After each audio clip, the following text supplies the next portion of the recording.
Halloween, a novel by Curtis Richards, based on the screenplay by John Carpenter and Deborah Hill, dedicated to the memories of Donald Pleasance and Deborah Hill. Copyright 1979 by Bantam Books, Inc. Prologue. The horror started on the eve of Samhain, in a foggy vale in Northern Ireland at the dawn of the Celtic race. And once started, it trod the earth forevermore, wreaking its savagery suddenly, swiftly, and with incredible ferocity. Then, its lust sated, it shrank back into the mists of time for a year, a decade, a generation perhaps, but it slept only and did not die, for it could not be killed, and on the eve before Samhain it would stir. And if the lust were powerful enough, it would rise to fulfill the curse invoked so many Samhains before. Then the people would bolt their doors. Scant good it did them, for the thing laughed at locks and bolts, and besides there were the unwary, always the unwary. Samhain, the Druid festival of the dead. The summer had passed, and so too had that outburst of early fall warmth now known as Indian summer. The green had gone out of the land, the crops harvested, and the chill of winter had descended like an angel of death. The people, fearing the sun might never again warm the land, held their festival to appease Muck Ola, their deity on hillsides, and in the caves and daub and wattle huts great fires were lit, to which the spirits of the departed were invited by their kinsmen to warn themselves, to be cheerful before the snows blanketed the earth. Druid priests divined who would live and die in the coming year, who would marry, bear children, wax rich, enjoy good health, and they attempted to hold at bay through sacrifices and other rites the witches and goblins that ran amok at that time, stealing infants, destroying crops, killing farm animals, and sometimes worse. Deirdre was the third and youngest daughter of the Druid king Gwynwul. Her hair was sandy brown with amber highlights, her eyes sea green, her complexion cream and wild rose. She was already taller than her oldest sisters, and her early development had been the cause of much concern in the tribal community. The other virgins tittered with envy. The married women voiced disapproval and counseled her mother to marry her off. Before the girl yielded to her budding impulses, the young warriors eyed her yearningly, and the old warriors thought forbidden thoughts and reflected on their faded memories. His name was Enda. He was 15, and he loved Deirdre with a secret passion that tortured him, and at night caused him to cry out in his sleep. When it became rumored that Deirdre's father, the king, was preparing to offer her hand in marriage, Enda consulted his kinsmen, and asked if they thought his suit would be looked upon in favor. He suspected what the answer would be, but his longing overcame his embarrassment. "Ho, Deirdre marry you?" his father cackled. "With your shriveled arm and your twitching mouth?" For Enda had presented himself wrong end first when his mother birthed him, and the midwives had made a botch of his delivery.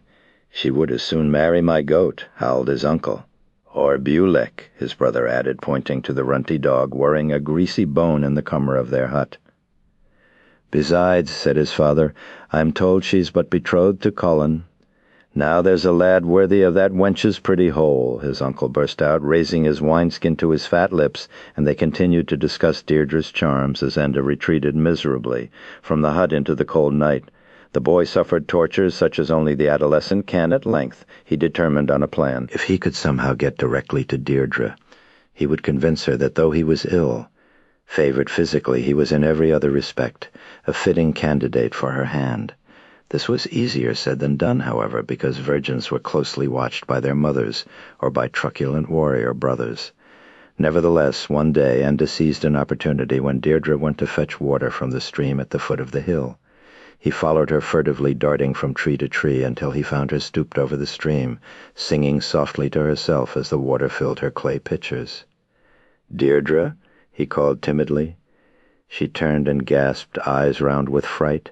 "You! What do you want?" Her body tensed and she seemed ready to bolt. I want to—" The panic in her face alarmed him. He had expected to startle her, but had not imagined she would greet him with such revulsion. He stepped forward, hand extended pacifically, but she jumped back, misinterpreting the gesture. She stumbled, almost falling into the stream, and Enda moved swiftly to rescue her. "No!" she shrieked. "Get away from me, monster!" She found her feet and burst into a run, crying, "Help, help! He means to rape me!" Enda's body had been deformed at birth, but not until that moment had his soul been formed, and now it was so when, and Enda, humiliated beyond reason, stood on the perimeter of the celebrants dancing and chanting around the bonfire. In his left hand he held a fat wineskin from which he drank often. In his right he held a foot-long butcher blade which he used to cut the throats of pigs and chickens. His eyes were fixed bitterly on the figures of Deirdre and Cullen, whirling exuberantly around the fire to the immense approval of the tribe, for their betrothal had been announced to the joy and relief of all. Enda's legs shook, and his body trembled in the cold night, though the heat of the fire was intense, and when the couple pirouetted past him once more, he leapt like a wildcat on his twin prey. Unarmed, their elbows linked, they didn't have a chance. Enda's blade sliced easily through Cullen's jugular and windpipe. His legs kicked out in a grotesque finale to his dance of life. Then he fell like a slaughtered bull, dragging Deirdre downward. Her head turned away. She laughed, believing that her drunken partner had merely stumbled. Enda's blade caught her with laughter on her face, the same laughter that had mocked him after she had run safely into the arms of her tribesmen the day he had approached her at the stream. The highly honed weapon plunged into her breast up to the hilt. In the clamor, no one heard the explosion of wind from her lungs, the gurgle of blood, the whimper, or saw the look of dreadful recognition as the light faded from her eyes, except for Enda. The thrill of revenge was the last emotion Enda knew, for a moment later he was literally torn apart by the enraged tribe. Only his head and his heart were preserved, gathered up after the frenzy had subsided at the request of the grieving king. After Deirdre and Cullen were buried on the hallowed ground the following day, Enda's head and heart were carried to the summit of the Hill of Fiends, where cowards and other outcasts were left to rot unblessed.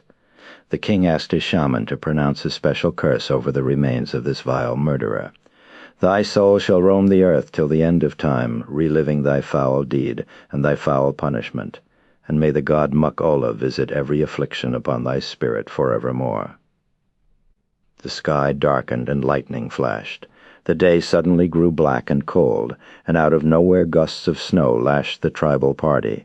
In the history of the tribe it had never snowed so early in the year. Satisfied that Muck-Ola had heard his prayer, the shaman summoned his people to turn their backs on Enda and return to their bereft village. The celebration of Samhain's Eve was transmuted over the centuries.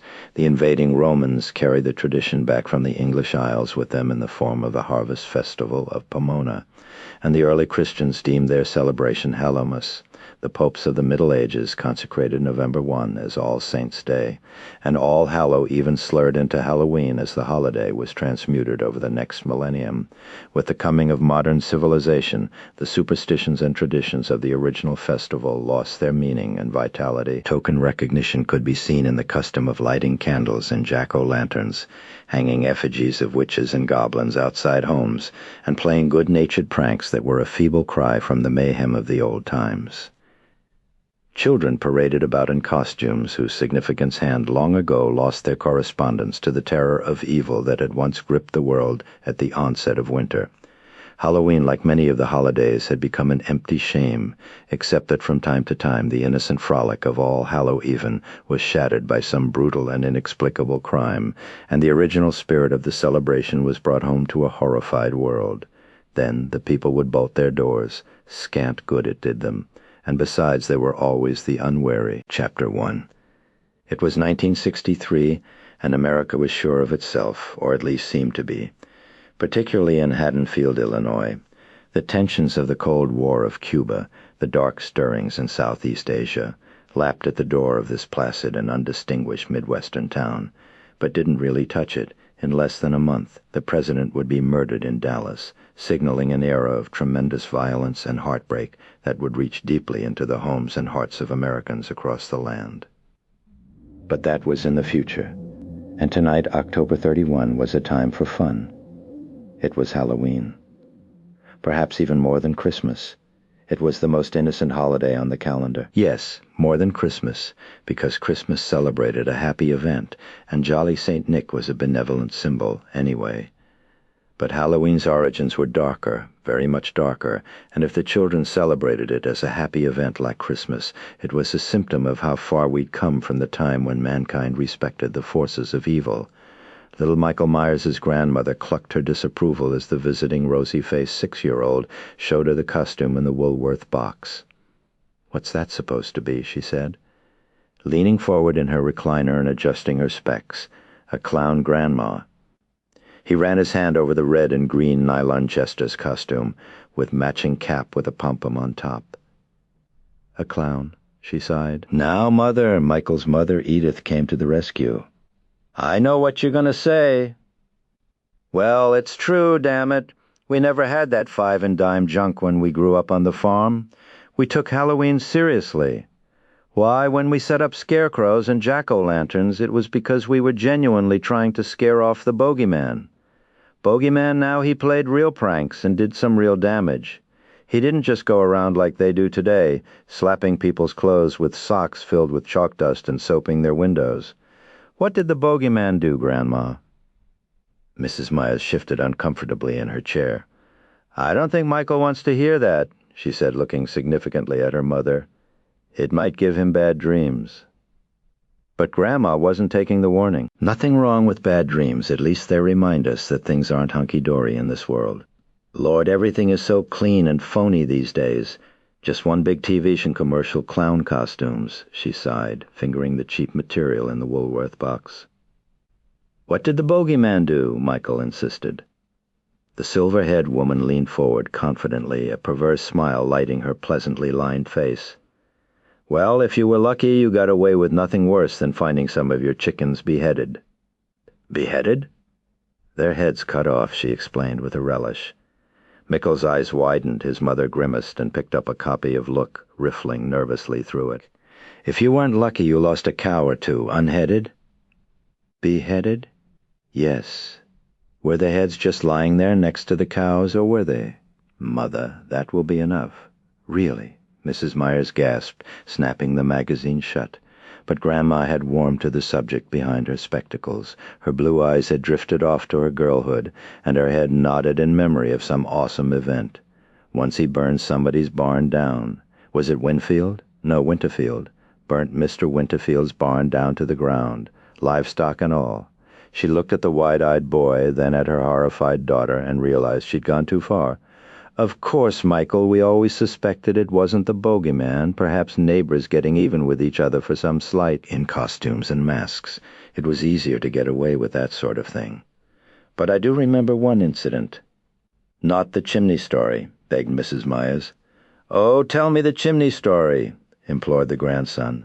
"Well," the woman said, it was Halloween 1909, 1910. "Just tell it," said Michael. Even at 6 he recognized the boring attack of Grandma's what year was it again? "Yes, it was Halloween, but way after midnight, maybe 2 or 3 in the morning. We'd all gone to sleep, leaving the fire burning in the parlor because it was a terribly cold night. Well, suddenly I hear my brother Jimmy shouting, 'Smoke, smoke! Wake up everybody, the house is on fire!' I grabbed my robe and rushed down the stairs right behind my daddy, who'd picked up the bucket of water we always kept filled at the top of the landing. Sure enough, the hole downstairs was thick with wood smoke, but I couldn't see any fire. The smoke was coming from the fireplace, and it looked as though the flue had been closed. "What's a flue?" Grandma explained what a flue was. We put out the embers and opened the doors and windows to let the smoke out. Then Daddy looked at the flue, and glory be, it was open. Something was jamming up the chimney. Now, we didn't have a ladder on account of Daddy having just taken it, a part to replace some rotten rungs. So Jimmy had to shinny himself up the drain pipe to find out what was obstructing the chimney. "What was it?" the boy asked, while his mother shook her head in painful anticipation. "A dead hog." "Wow!" "Someone or something had cut out our hog's throat and laid it atop the chimney." She laughed humorlessly. "The thing is that hog weighed near 300 pounds. How did it get up there without a ladder? Without our hearing anything? Without our dog Toby raising hob with his barking like he usually did when he heard something prowling? Without disturbing a gate or making a footprint? Answer me that, Mr. Woolworth Clown Costume?" "I don't know." "Well, I do. 'Twas the bogeyman, that's all there is to it. Mother, that will do." Mrs. Myers snapped. "The boy's been having problems enough at night without your adding to them." "Problems? What kind?" Michael, honey, run into the bedroom and try the costume on for Grandma. I'll tuck it if it's too baggy." "It's supposed to be baggy," said the little boy, carrying the box into the next room. "Now what's this about problems?" she demanded of her daughter. Edith Myers, a younger, darker-eyed replica of her mother, ran a hand through her curly blonde hair. "I told you he's been getting into fights at school. At home, too, with Judith, he's been wetting his bed again, which he hasn't done in 3 years. Fighting about what? Mother, can we just forget?" The old woman's eyes narrowed. "No, we can't." What kind of trouble is that boy in? "Voices," Mrs. Myers finally blurted after a minute's tortured pause. "He hears voices." "Oh, little Lord Jesus," the old woman cried. She exchanged a long, meaningful look with her daughter. "I'm afraid to ask what these voices say. They tell me to say I hate people." That's how Michael put it when I asked him. "Don thinks maybe we ought to send Michael to someone." "You mean a psychiatrist?" "Yes. I don't put much stock in psychiatrists, but I don't suppose it could hurt, and I don't think it will help if it's what I'm thinking." The younger woman began to get agitated. "I know what you're thinking, and that's why I didn't want to get into this with you. You're going to say that that's how it started with Grandpa Nordstrom." "We have to face up to it, child. That is how it started with your father's father. Mother, all children hear imaginary voices. Don't you remember my Bobby Bear, who used to? It's not the same, at least it's not something you should ignore. Does the boy have dreams?" Her daughter nodded. "Does he remember any?" "Yes, and they're very violent." Her face reddened and she turned her eyes away from her mother's piercing gaze. "Mother, when Grandpa Nordstrom, that is." "Well, you've never spoken to us about that incident, and I think there are enough similarities. Hush, here comes Michael. When you get home, call me as soon as you can. I think the time has come to tell you everything." "Ah, there's my little boy," she cooed as Michael came back into the room with a rustle, right out of a Punch and Judy show. He stood before them, an angel in red and green nylon elastic ankle and wristbands, making the costume cling at the extremities and bag out everywhere else. A ruff around the neck and the little droopy pom-pom cap completed the charming picture. "Grandma's baby," she laughed, clasping the boy to her bosom. "Edith, please fetch me some cold cream and lipstick from the tray in my bedroom. Might as well complete the picture." "I don't want makeup," Michael protested. "Of course you do. You don't want anyone to guess who you are when you go around playing pranks." "I'm not going to play pranks. I'm just going to ask for candy." "You do that, child. You just have an innocent Woolworth kind of Halloween." She saw them out the door. "Remember, Edith, call me as soon as you can." "I will, Mother, and don't worry." "I won't," she said, shutting the door. She began to tremble, wondering if she should have said something to her daughter about Grandpa Nordstrom's dreams. Chapter 2. Judy Myers, nude except for a pair of panties with red valentines printed on them, sat before her mirror brushing her long blonde hair. She sang to herself, stressing each third note as she pulled the tortoiseshell brush downwards to her shoulders. She liked gazing at herself, noting how her breasts flattened when she brought the brush to her head, then rounded and filled again when the brush reached the bottom of its stroke. She was especially happy this evening because the house was empty, a rare occasion indeed. The house being empty meant no parent to bug her, no kid brother to burst in on her or try to pinch her boobs or ass, or maybe peek at her through the keyhole. More importantly, it meant that she could make out with Danny on a couch or maybe even in bed without having to worry about interruptions. Fooling around in cars wasn't terribly satisfying anymore. Now that it was getting cold, you had to roll up the windows and keep the heater on, and it got stuffy and steamy, and now that she and Danny had gone all the way, she was eager to do it with him in a civilized fashion. Danny's suggestion of a motel in Mapleton was not what she meant by civilized fashion. The doorbell rang. "Oh, God, he's here already," she muttered, snatching up her unsexy, bulky chenille robe and stepping into fuzzy slippers. She looked at the alarm clock on the table. It was 7:15. Danny was 15 minutes early. "I'll kill him. Look at me. Huge?" The doorbell went off again, long and insistent. "Yeah, I'm coming," though she knew she'd end up undressed anyway. She'd at least wanted to start clothed for Danny, and clothed in a halfway decent way, for crying out loud, and not like some frumpy washerwoman. She gallumped down the stairs, getting really pissed off, and flung open the door. "God damn it, Danny, you told me." "Trick or treat?" There were 8 of them holding shopping bags. A few also held UNICEF boxes with sluts in them for coins to give to their class charity.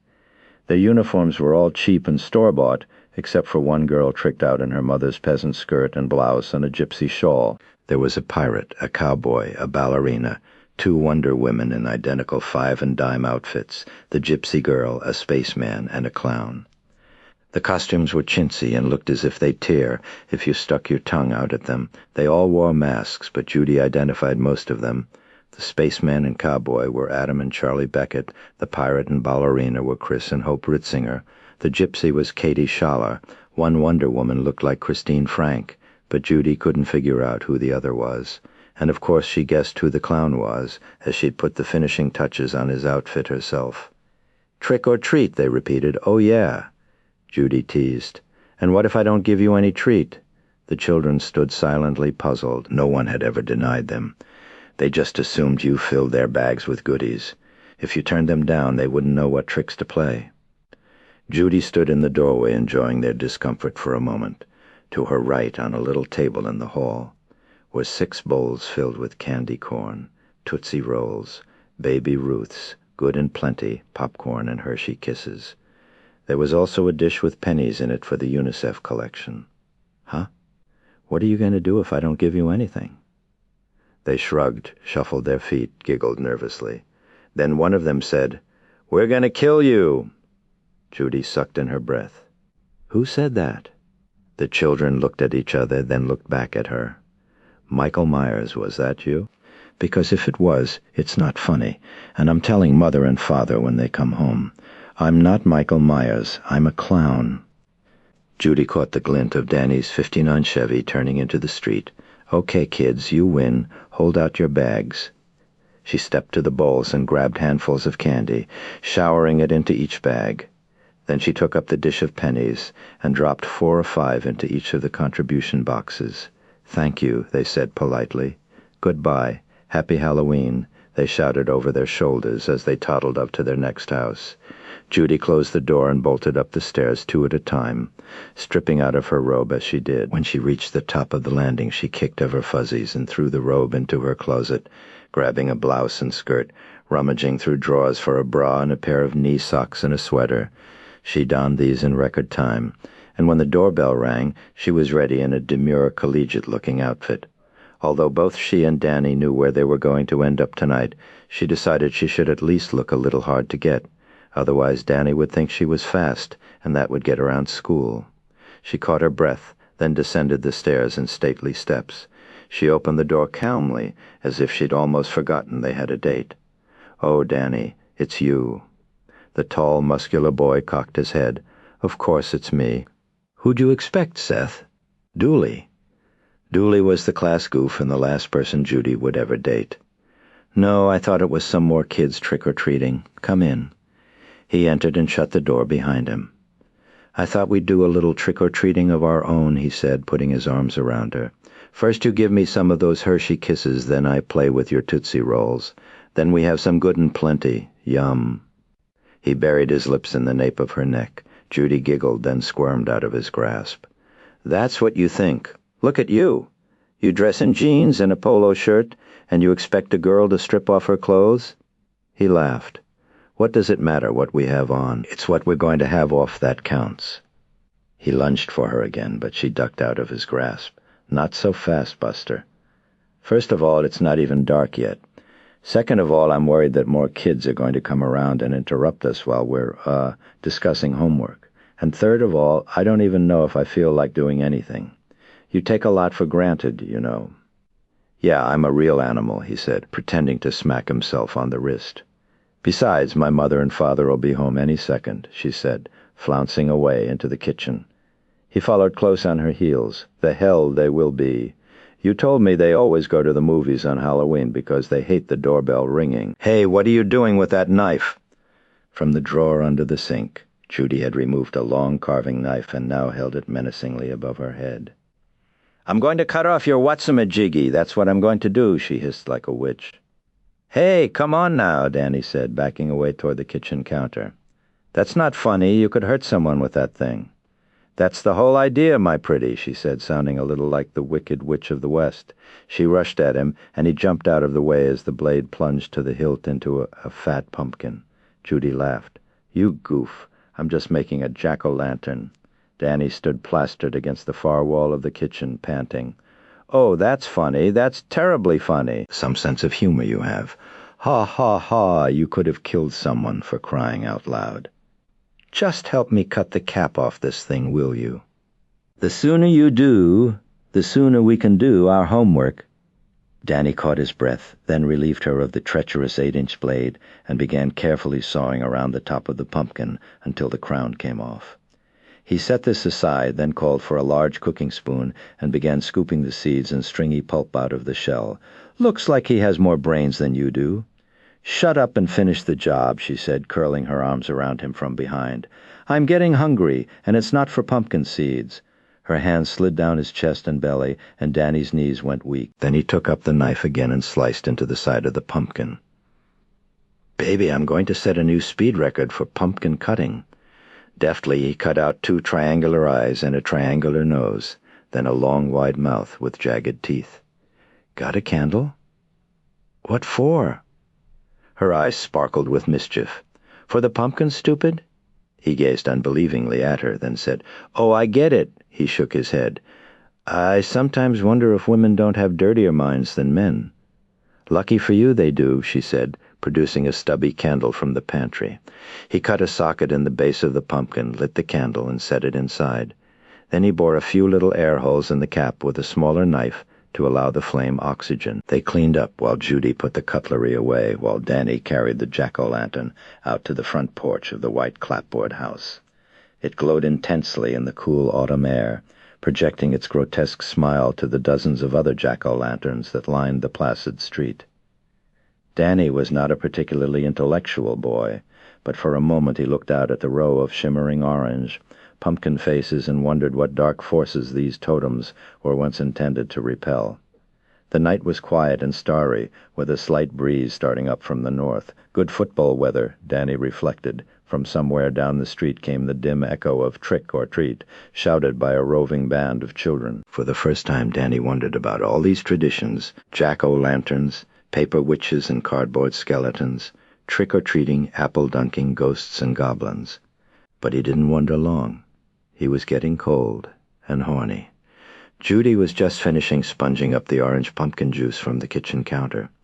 She dried her hands on a paper towel, then turned to find Danny. "Boo!" Judy's heart almost pounded out of her chest. "God almighty, you scared the wits out of me," she gasped, collapsing into Danny's arms. He'd donned a rubber fright mask, a Frankenstein face with sunken eyes and a livid scar across the cheek. He held her tightly, feeling her breasts heaving with fright through her sweater. He dug his fingers under the sweater and pulled her blouse tail out of her skirt, then clamped his hands over the warm flesh of her back. She murmured and responded eagerly with her pelvis. He found the hook and eye of her bra straps and, after a brief fumble or two, managed to unfasten them and run his hands forward until they cupped her breasts. It always amazed him that she looked so modestly endowed underneath her clothing, yet when stripped she possessed a wonderful pair of breasts. She moaned as his palms and fingers enclosed them. Her nipples went from soft to hard almost instantly, as his fingertips massaged and lightly pinched them. "Kiss them," she begged. "Are you sure?" came his hollow voice. She took her head off his chest and burst into laughter. He still had his Frankenstein mask on. "Take that thing off." "You take your thing off and I'll take my thing off." "It's a deal." He stripped off the mask and took her by the hand to the foot of the stairs. "Are you sure about your parents? They won't back till 10 at least. And Michael? I told you, he's trick-or-treating. We have time, but not all night, so no more yakking." "Huh? No more yakking." She turned her back on him and sauntered up the stairs, wiggling her behind enticingly and stripping out of her sweater and blouse before she'd reached the landing. Danny followed like a hungry puppy, tossing his own clothes off as he went along.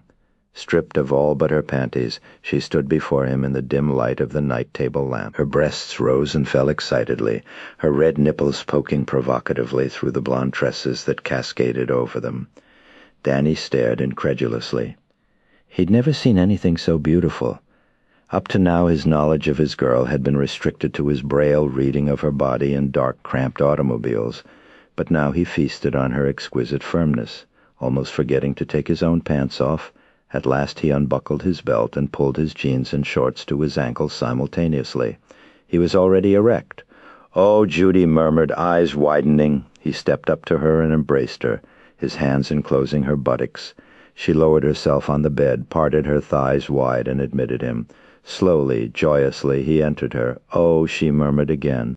She put her hands on his buttocks and pulled him into her with feline ferocity, exulting in the powerful muscles that filled her body and soul with ecstasy. "So this is what it's like to do it in a bed," she whispered. "This is what it's like to do it in a bed." Chapter 3. He stood in the shadow of the tall hedgerow, looking and listening. He had seen them necking in the kitchen. Then Danny had come out on the porch for a minute to set the jack-o'-lantern down. When Danny returned, they had gone upstairs. A few minutes later, the light in Judy's bedroom had gone off. Now, above the rustle of the wind and the crisp leaves of the huge oaks on the front lawn, he could hear their sighs, moans, and giggles, and they filled him with murderous hatred. The voice in his head had become subdued for the moment as he listened to Judy and Danny, not really understanding the significance of their utterances, except that it had to do with love. He had heard similar sounds coming from his mother and father's room, but he had felt warmly toward them. They were making each other happy, his father and mother, and that made him happy too. Then why did he feel such poisonous rage against his sister and her boyfriend? It was the voice. The voice stirred up the hatred. It had done so in his dreams, and now it was doing so in real life. It had begun with the strange pictures in his head at night, pictures of people he had never seen, oh, maybe in comic books or on television, but never in real life. People in strange costumes, animal skins, armor, leather, drinking and dancing wildly around a fire. One couple in particular, they looked like Judy and Danny, madly in love with each other, dancing in a circle around the huge bonfire, while he, Michael, stood in the crowd hating them, burning up with jealousy. Then a voice had come into his head while he dreamt, a voice telling him to stop the dancing lovers.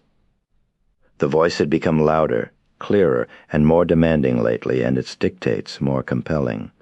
He had begun to believe that if he listened to the voice, did what it told him to do, maybe the voice would go away and leave him alone. It was no longer a dream voice. It spoke to him.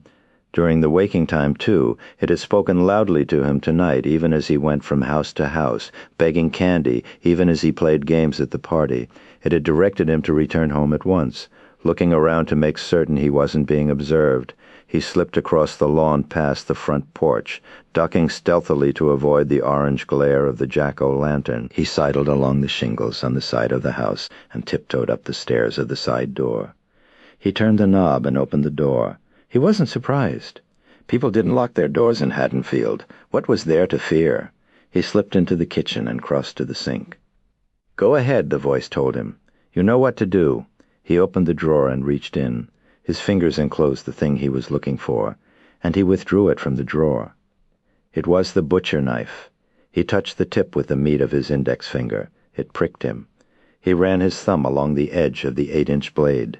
It left a thin, neat trail of blood. He glided out of the kitchen and into the parlor, where he paused, listening. He heard them talking while they dressed and straightened up. He pressed himself against the wall as footsteps creaked down the stairs. First he saw Danny, in jeans and blue-striped polo shirt. His hair was mussed and his cheeks were flushed as if he'd been kissed with hard passion. Then Judy, a sheet wrapped around her, which she held with her thumb against the base of her spine. The intruder gazed at her bare, dimpled buttocks and slender legs. Then he fingered the blade of his knife, trembling. They were kissing, and at last she let go of the sheet, so that all that held it up was the pressure of his body against hers. "Do you have to go?" He held his watch up behind her head. "I gotta. Your folks'll be home any second." She ran her hand up his thigh. "How about a quick one? Here now, are you crazy?" "You're such a chicken." "I'd be a roast chicken if your parents discovered us doing it in the hall as they walked in the door." He pushed her away, and the sheet fell to the floor. His eyes bulged as he took her body in one last time. "Geez, it's tempting." No, I gotta go." He picked the sheet up and wrapped it around her once again. See, chivalry is not dead. Too bad. Will you call me tomorrow? Yeah, sure. Promise? I'd have to be crazy not to, wouldn't I? They kissed one last time and parted like Romeo leaving Juliet. Judy shut the door behind him, leaned against it for a moment, and moaned in remembrance of recent ecstasies. The she trotted back up the stairs. He stepped out of the shadows of the parlor and furtively made his way up the stairs, pausing at the landing to look and listen. Her clothes were still strewn in a trail from the top of the stairs to her bed. He followed them like a hunter tracking the spoor of his prey. He stopped outside her open door, peering inside. She sat in her red valentine bikini panties, brushing her hair before the mirror on her dresser. She hummed a tune in her pretty voice. He stepped into the room and was halfway across when she saw him. Her eyes clouded and her eyebrows knit with puzzlement.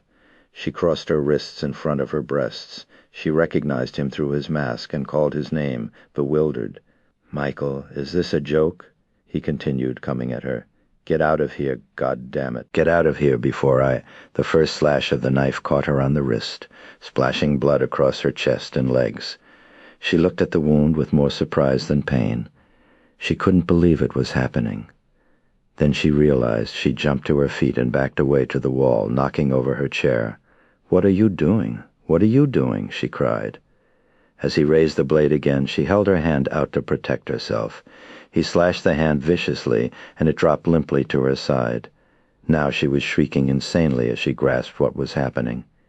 He plunged the knife into her right breast, and a great gout of scarlet blood spurted out of the wound and soaked his hand and wrist.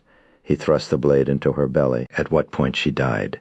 He didn't know, for now that she was defenseless, he stuck the knife into her again and again, jamming it into her breasts, belly, groin, arms, legs, and throat. He stabbed her 50 times if he stabbed her once, exultation sweeping over him like no joy he had ever known. The paroxysms began to die down, and he stood over her, spent. It was almost impossible to recognize this piece of hacked flesh. Blood was everywhere, and the sour odor of it rose up from his hands, intoxicating him. The gory little figure turned and stepped over the fallen furniture and scattered clothing and walked down the stairs and into the kitchen.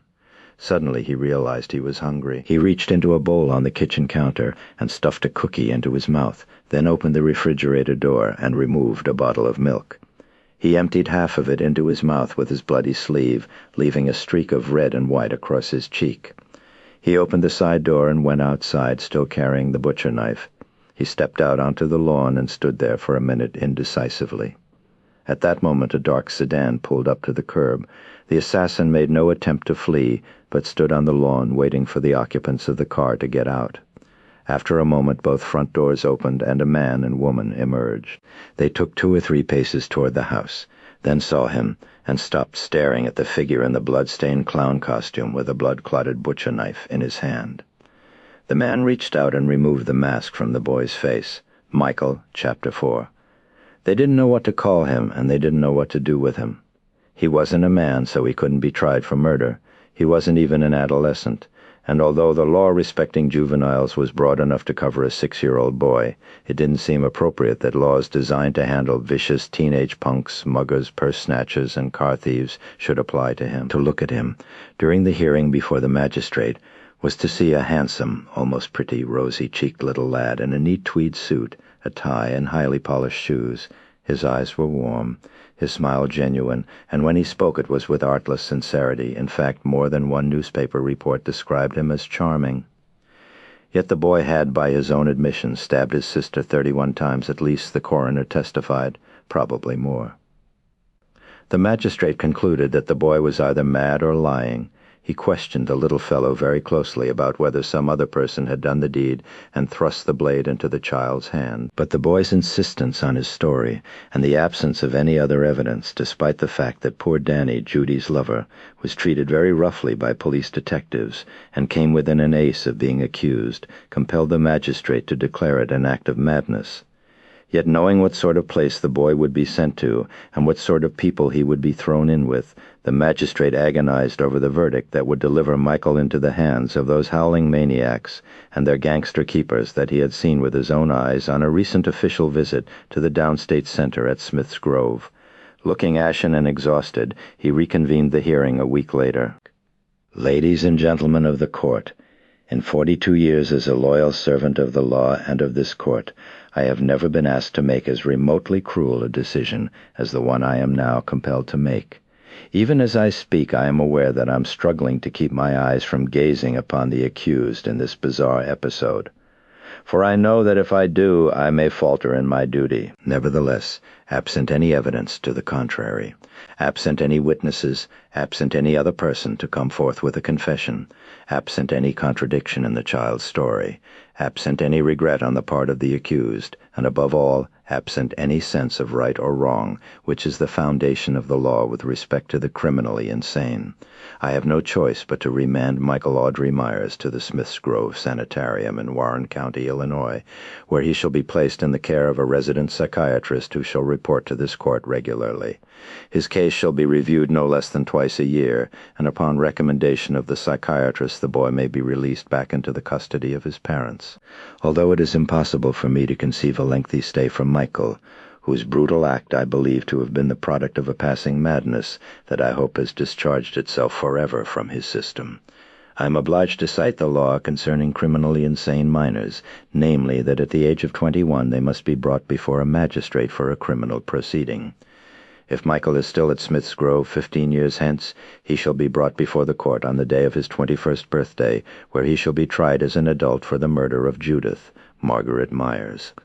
I have, he said, holding up a sheaf of papers, prepared a list of supplementary instructions for the care of Michael at Smith's Grove, in the hope that the problems that exist in such institutions shall not damage his chances of returning to society as a normal, healthy, fully functional human being.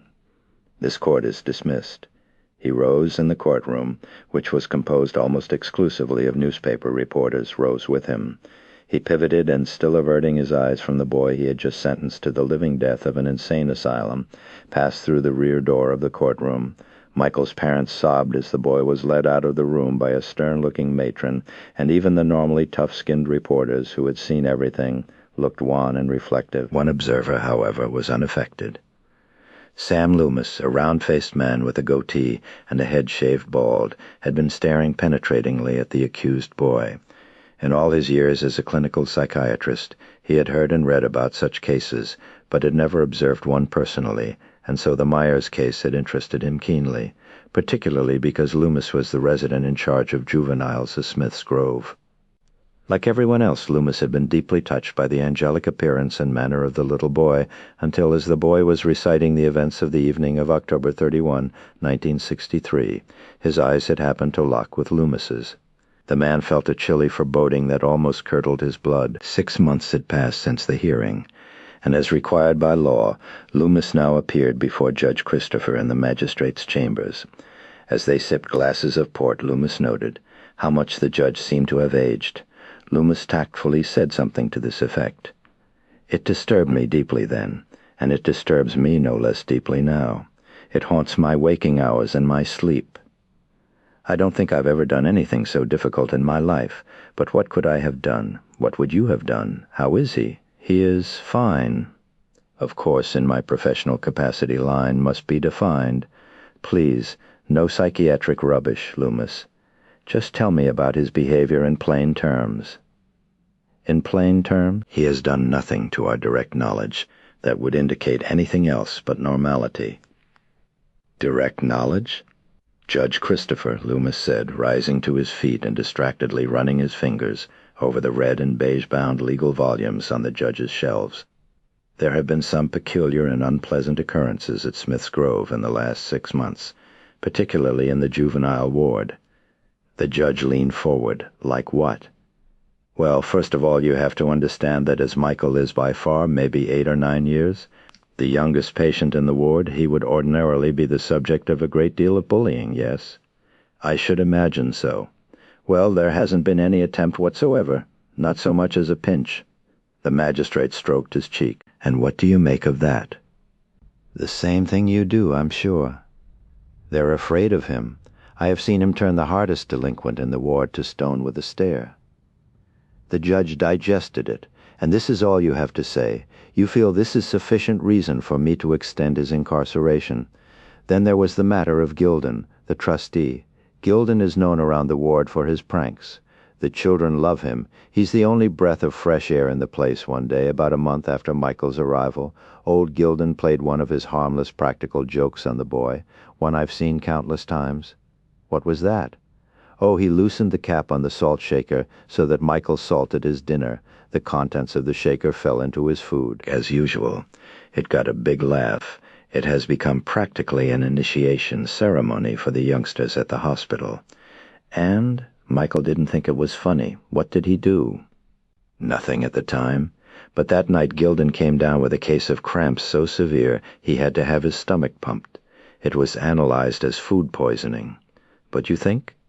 Yes, though I don't know how the boy might have gotten to the kitchen or what he could have used. The juvenile ward is separated from the kitchen by a series of guarded or locked passages. I see. Anything else?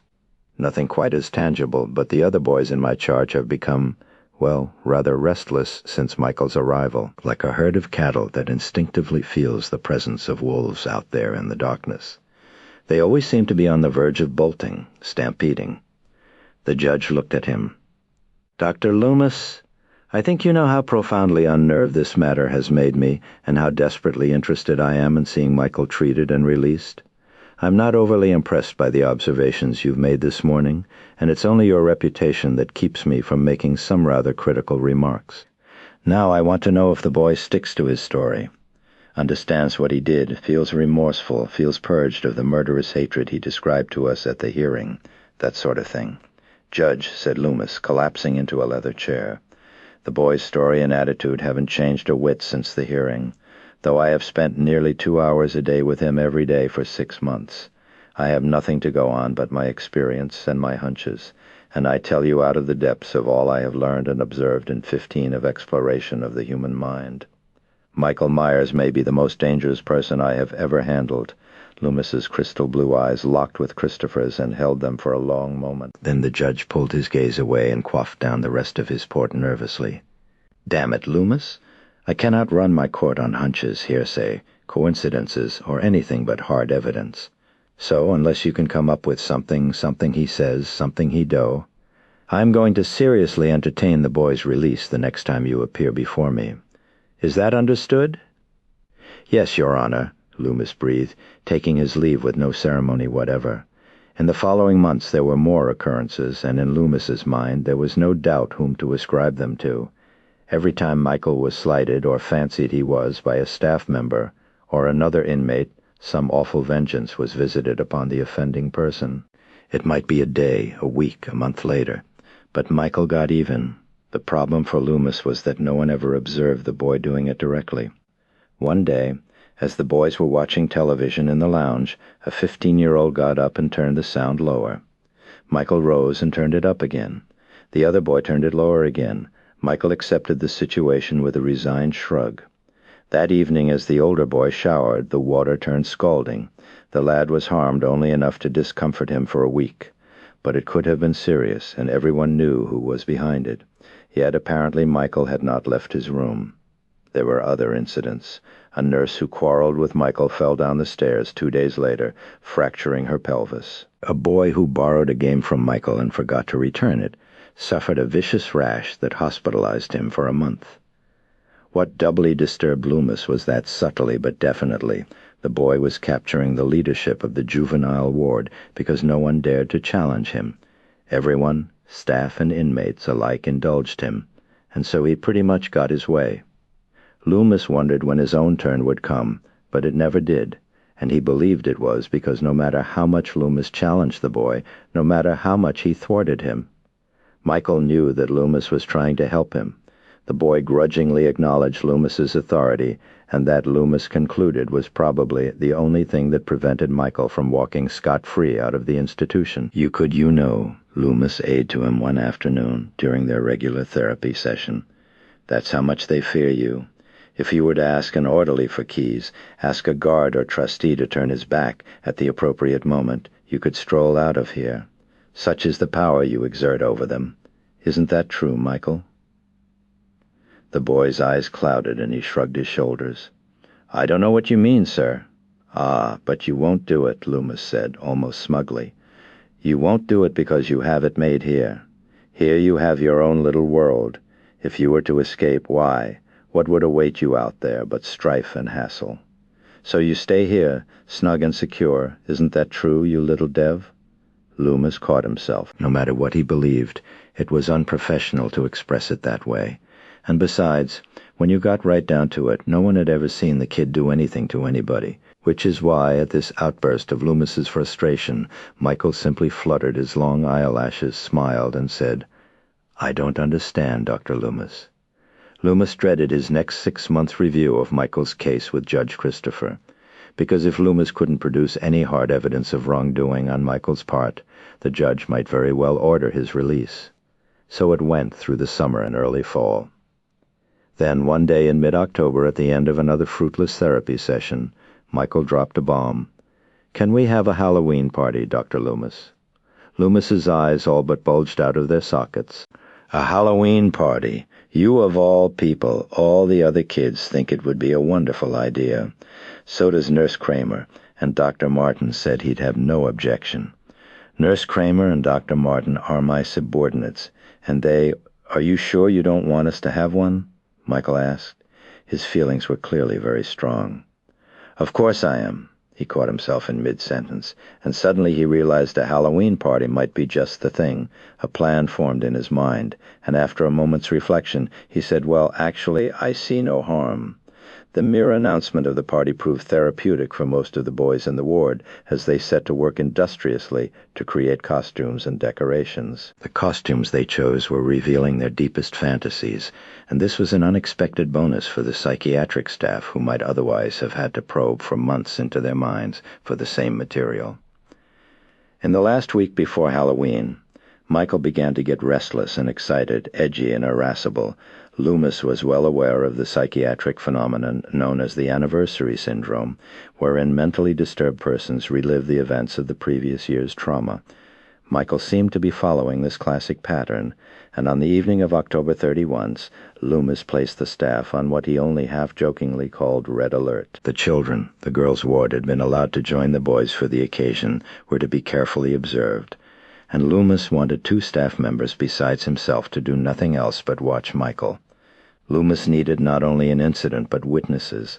The children were led into a little gymnasium, where black and orange streamers had been festooned and cutouts of witches and goblins. Black cats and pumpkins made by the children had been taped to the walls. The children wore their costumes, and even the nurses and orderlies donned clever masks, hats, or costumes to join in the fun. Michael was dressed as a clown. After cake and soda, the games began. For obvious reasons, they were kept simple and non-threatening, but after a round of musical chairs in which a 16-year-old girl named Sophie had beaten Michael out for the last chair, had she known about the boy's reputation, she'd have given it to him. Loomis leaned forward, alertly scrutinizing Michael. The stage had been set for something. The next game was ducking for apples. A huge vat had been borrowed from the kitchen, filled with water, and a dozen apples floated in it. The idea was for the children to pick an apple out of the water using just your teeth. After 8 or 9 children had gone, it was Sophie's turn. Michael stood 3rd or 4th in line behind her. She leaned over the lip of the vat, struggling to keep her hands behind her back to resist the temptation to grab the apple. The lights went out. It was not uncommon for the lights to fail at Smith's Grove, especially on windy nights, when trees fell on power lines in rural areas. But it was not a windy night. Loomis had been prepared for anything but this. He leapt from his chair and ran in the pitch darkness for the spot where he thought the vat was. He bowled over several shrieking children and groped the last few steps until he collided with the platform on which the vat stood.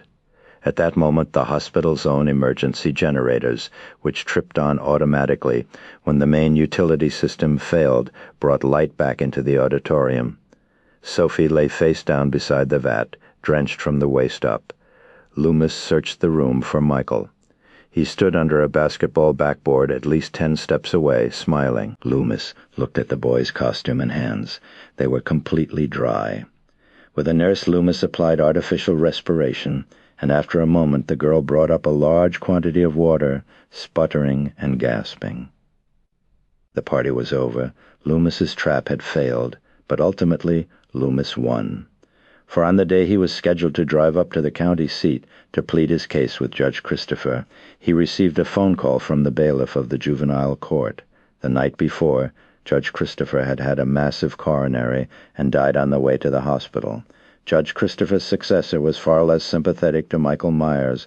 He had only read about the case and was convinced Michael was the brutal killer that the psychiatrist claimed. Loomis presented the new judge with a 45-page paper describing Michael's personality and the incidents of the last year, and though there was still not a shred of evidence to support Loomis's contention that Michael was a homicidal psychopath, the new judge accepted Loomis's opinion that it was best to keep the boy behind institutional walls.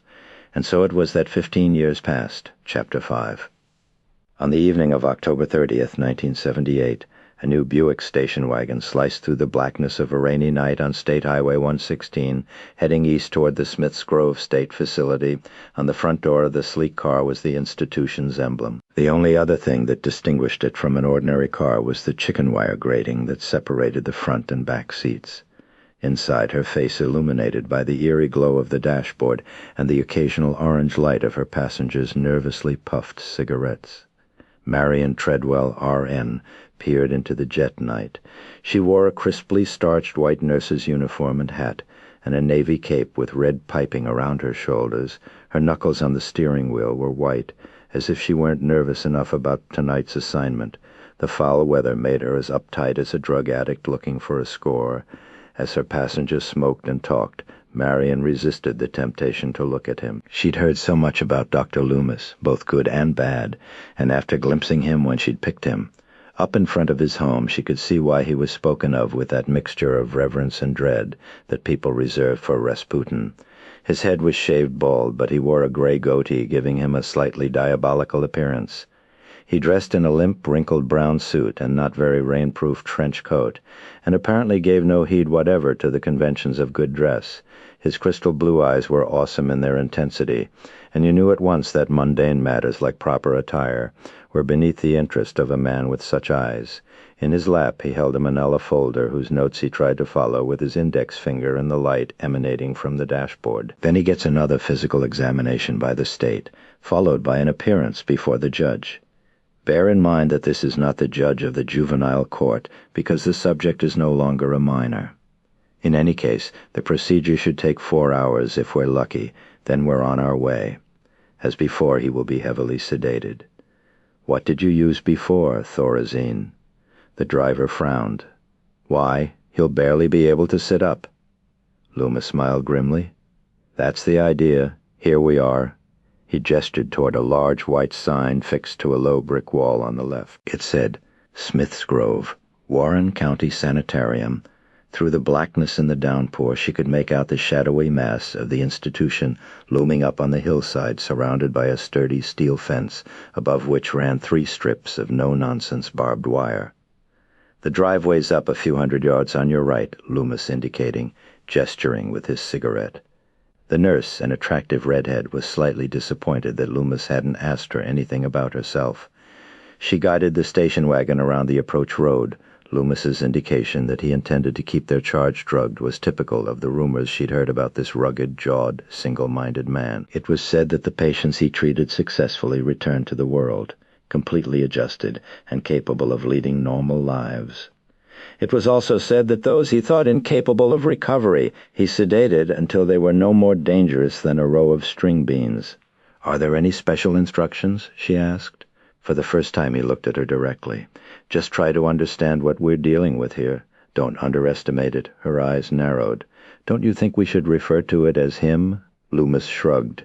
If you say so, he said without conviction. Your compassion is overwhelming, Doctor, she said, reaching for a pack of cigarettes. She took one out and slipped it between her full lips. Then she groped for her matches. Loomis reached into his coat for his lighter, but she found her matches first and lit her own cigarette.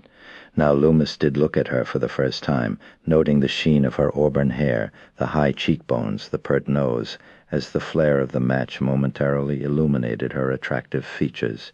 She put the matches up on the dashboard, but they slipped off as the car lurched to the right. Loomis picked them up off the carpeted floor. They said the Rabbit in Red Lounge Entertainment Nightly. An odd name, he thought, and wondered whether the young lady frequented the place, and what sort of entertainment one might be fortunate enough to see there. "Ever done anything like this before?" he asked. "Only minimum security." "I see," he said, failing to keep the pity out of his voice. "What does that mean?" she said defensively, picking up his tone. "It means—" He gazed at her, assessing her maturity and concluding she didn't have too much of it. "It means I see, that's all." "You don't have to make this any harder than it already is," she said forthrightly. Loomis's smile was devoid of humor. "I couldn't if I tried. The only thing that bothers me is their gibberish. When they start raving on and on—" She finished the thought with a shiver and a look of disgust. "You don't have to worry about that," said Loomis. "He's scarcely spoken a word in years." Suddenly, in the middle distance, the car's headlights detected a ghostly shape about 25 yards away. Loomis leaned forward and peered, eyebrows knit in dismay. "Something is wrong." Marion lifted her foot from the gas pedal and hovered it over the brake, awaiting instructions as she squinted through the windshield into the troubled night. The wraith-like figure had momentarily disappeared. Then 5 of them appeared, patients clad in wind-blown, rain-soaked white gowns, wandering or cavorting around the field outside the fence. Their eyes were hollow and almost zombie-like, their faces ravaged by decades of incarceration.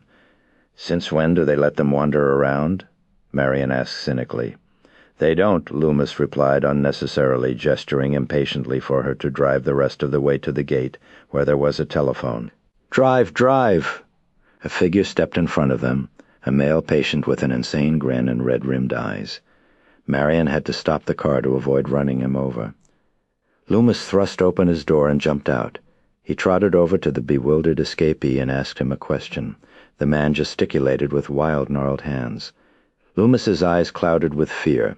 He rushed back to the car and hopped in, rivulets of rain trickling down his bald head into his face and beard. "Pull up to the entrance." "Shouldn't we pick him up?" "Move it!" Marion pressed the gas pedal. The rear tires whined on the wet pavement, then grabbed. The powerful car almost knocked the hapless inmate down. "What did he say?" "He asked me if I could help him find his purple lawnmower." "I don't think this is any time to be funny," Marion declared indignantly. "After all, He said something else. Loomis said ominously. He said, "It's all right now. He's gone. The evil's gone." They exchanged a serious look. "What does that mean?" "Wait here," he said, leaping out of the still-rolling car and rushing to the guard booth. He slid the door open and stepped on something soft. He knelt over it. It was the guard. His head was twisted on his neck as if some giant hand had tried to unscrew it. The man's eyes bulged hideously, and his tongue lolled over bloody lips. "My God!" Loomis gasped as he reached for the phone. Inside the car, Marion drew nervously on her cigarette as the escaped inmates did their dance macabre around the parking lot. The driving rain drummed on the roof and hood, and Loomis's contorted face in the guard booth as he shouted his message to the main house did not make her feel any easier. All at once there was a tremendous thump on the roof which buckled momentarily before popping back into shape. Marion glimpsed a flutter of white cloth out of the corner of her eye and realized what it was. "Oh, no, one of them is on the roof of the car," she muttered, rolling the window on the driver's side down to plead with the inmate to get down. The noise on the roof was unimaginable, like someone dancing on it. Marion stuck her head out of the window. "Okay, that'll be enough." She did not see the powerful hand extending from the roof, but a moment later it had her by the hair and was attempting to pull her through the window. When the intruder realized he couldn't do that, he attempted to get a grip on her jaw to twist her head off.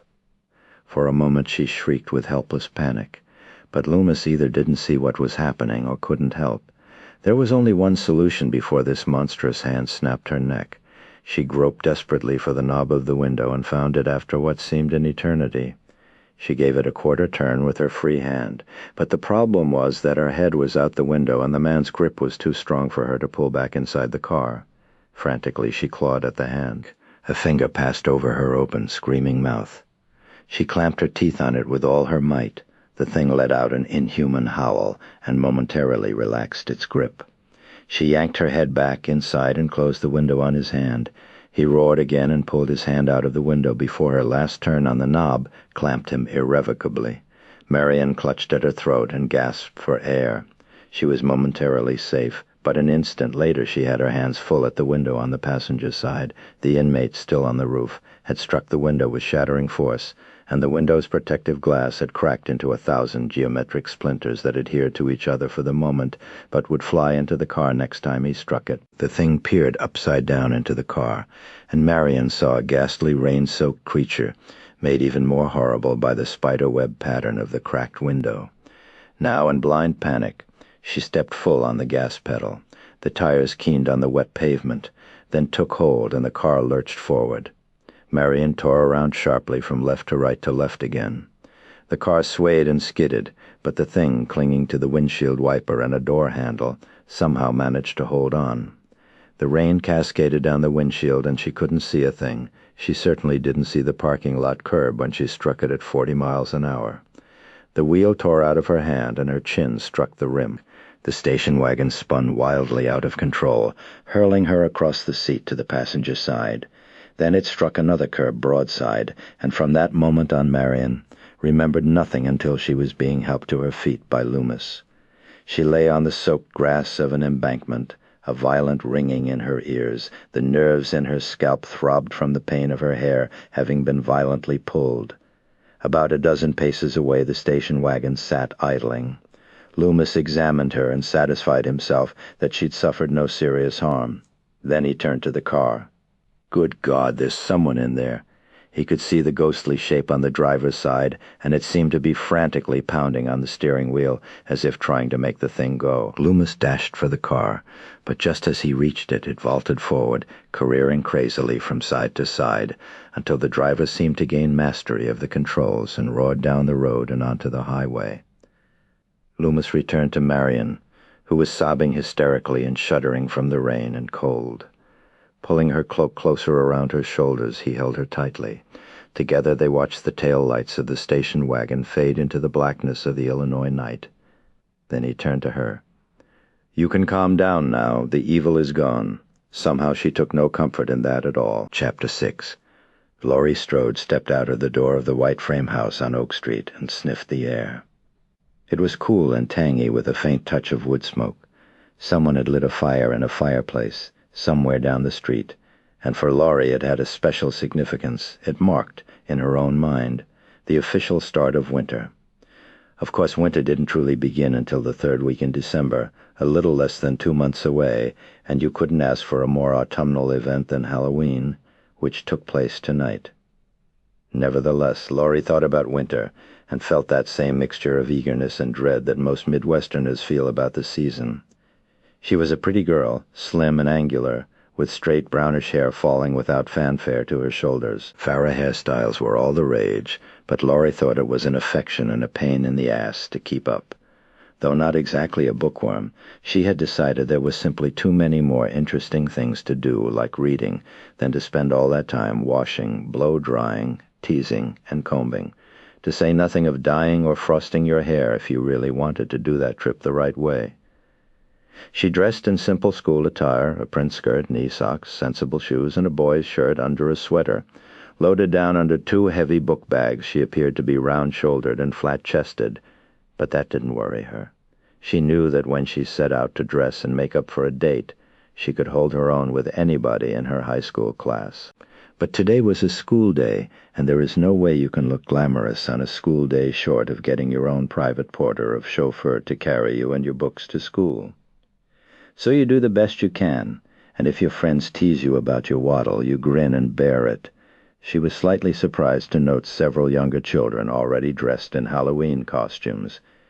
Then she realized they were not trick-or-treating at 8 in the morning, but merely dressed up for Halloween parties at school.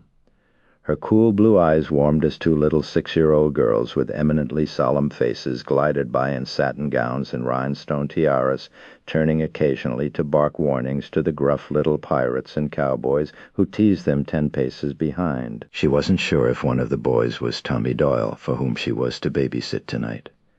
Babysitting, #1 boring job. Boring some of her girl's friends used babysitting as a means for making out. Perhaps if Laurie were interested in somebody, she might do the same thing. But there wasn't anyone in her life right now, so it looked like she would be spending another evening supervising Tommy's addiction to horror movies and satisfying his craving, and she admitted her own, for popcorn. She thought about what her girlfriends did with their dates on babysitting jobs. Some of them had confessed, even boasted, that they went all the way with their boyfriends. Laurie wasn't inexperienced, and she wasn't a prude either.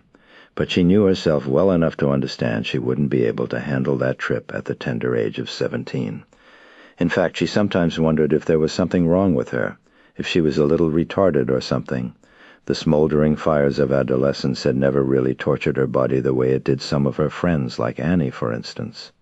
And although almost everybody in her class smoked grass, she not only had never gotten high, she couldn't draw the smoke into her lungs without coughing.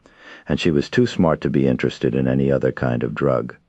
"Laurie, Laurie," she said under her breath, shaking her head morosely. "At this rate you'll end up to be as sensible as your mother." "What a drag." "What are you dreaming about, sweetheart?" came her father's voice from behind. Chester Strode stood on the front door step, fooling with a keyring. "Oh, the usual sex and drugs," she laughed, knowing he wouldn't take her seriously. "Thank goodness," he said. "I was worried you were ODing on English Lit and political science." "No danger of that," she retorted. "My parents brought me up to be a straight and decent kid." They walked together to his car, a black sedan with Strode Real Estate emblazoned in bold red and white on the door. It never failed to embarrass her, this advertisement glaring at people wherever they drove. Maybe things like this were done in Cleveland or Chicago or St. Louis, but in a small town like Haddonfield, most people kept a low profile. Oh, well, it brought Daddy business, and, as her father was fond of pointing out, business meant food and clothes and a college education. So she couldn't really complain. They stood beside the car for a moment until her father managed to slide the proper key off his ring, which had so many keys on it he called it his occupational affliction. He looked like a jailer. Handing a simple brass key to her, he said, "Now, don't forget to drop this off at the Myers place." "I won't," she said. She decided to keep it in her hand, instead of dropping it into her book bag, where it would be out of sight, out of mind. "They're coming by to see the house at 10:30. Be sure you leave it under the mat." "I promise." She started to walk away. "Haven't you forgotten something?" he called after her. He stood by the car, head tilted, exposing his freshly shaved cheek. Laurie walked back and put her lips hastily to his cheek, hoping none of her girlfriends was watching, then feeling guilty immediately afterward. Why should a girl be embarrassed about kissing her own father, for crying out loud? She set out down Oak Street, rolling slightly from side to side with the weight of her books. The famous Laurie Waddle. In her right hand the key to the Myers house seemed to tingle, and suddenly she found herself thinking about the house. It was the one property her father handled that he was ashamed to speak of, and his relief at unloading it for once far outweighed his profit motive. For this was the house in which a 17-year-old girl had been brutally slain by her little brother 15 years ago. The Myerses had moved away a few months after the tragedy. The grief, shame, and harassment by the press and gawking neighbors and passers-by had made their lives in Haddonfield intolerable. From somewhere in Indiana they continued to pay their mortgage loan and taxes, which, as Laurie's father had often said, was a terrible double burden. Not only could they not find a buyer all those years, but they had to bear the emotional burden every time they wrote out a check to support the unsaleable house. Chester Strode had used every trick in his prodigious salesman's bag to sell the white turkey, as he'd come to call it. But as soon as prospective buyers heard about the events of October 31, 1963, from neighbors all too eager to tell them, their superstition invariably got the best of them, and it was goodbye sale. Mr. Strode couldn't even persuade customers to buy the property for the value of the land. "Buy it and raise the house, if that's the way you feel," he would tell them. But the property was tainted, and no one went for the bait. Thank God for the New York couple who thought the house was just what they were looking for, and who were too sophisticated to believe the nonsense the neighbors prattled about. In fact, the New York couple actually thought the idea of a haunted house was charming, something they could boast about. So Mr. Strode gave the New Yorkers something else they could boast about, a price so ridiculous it was, to use his patented phrase, lower than a song.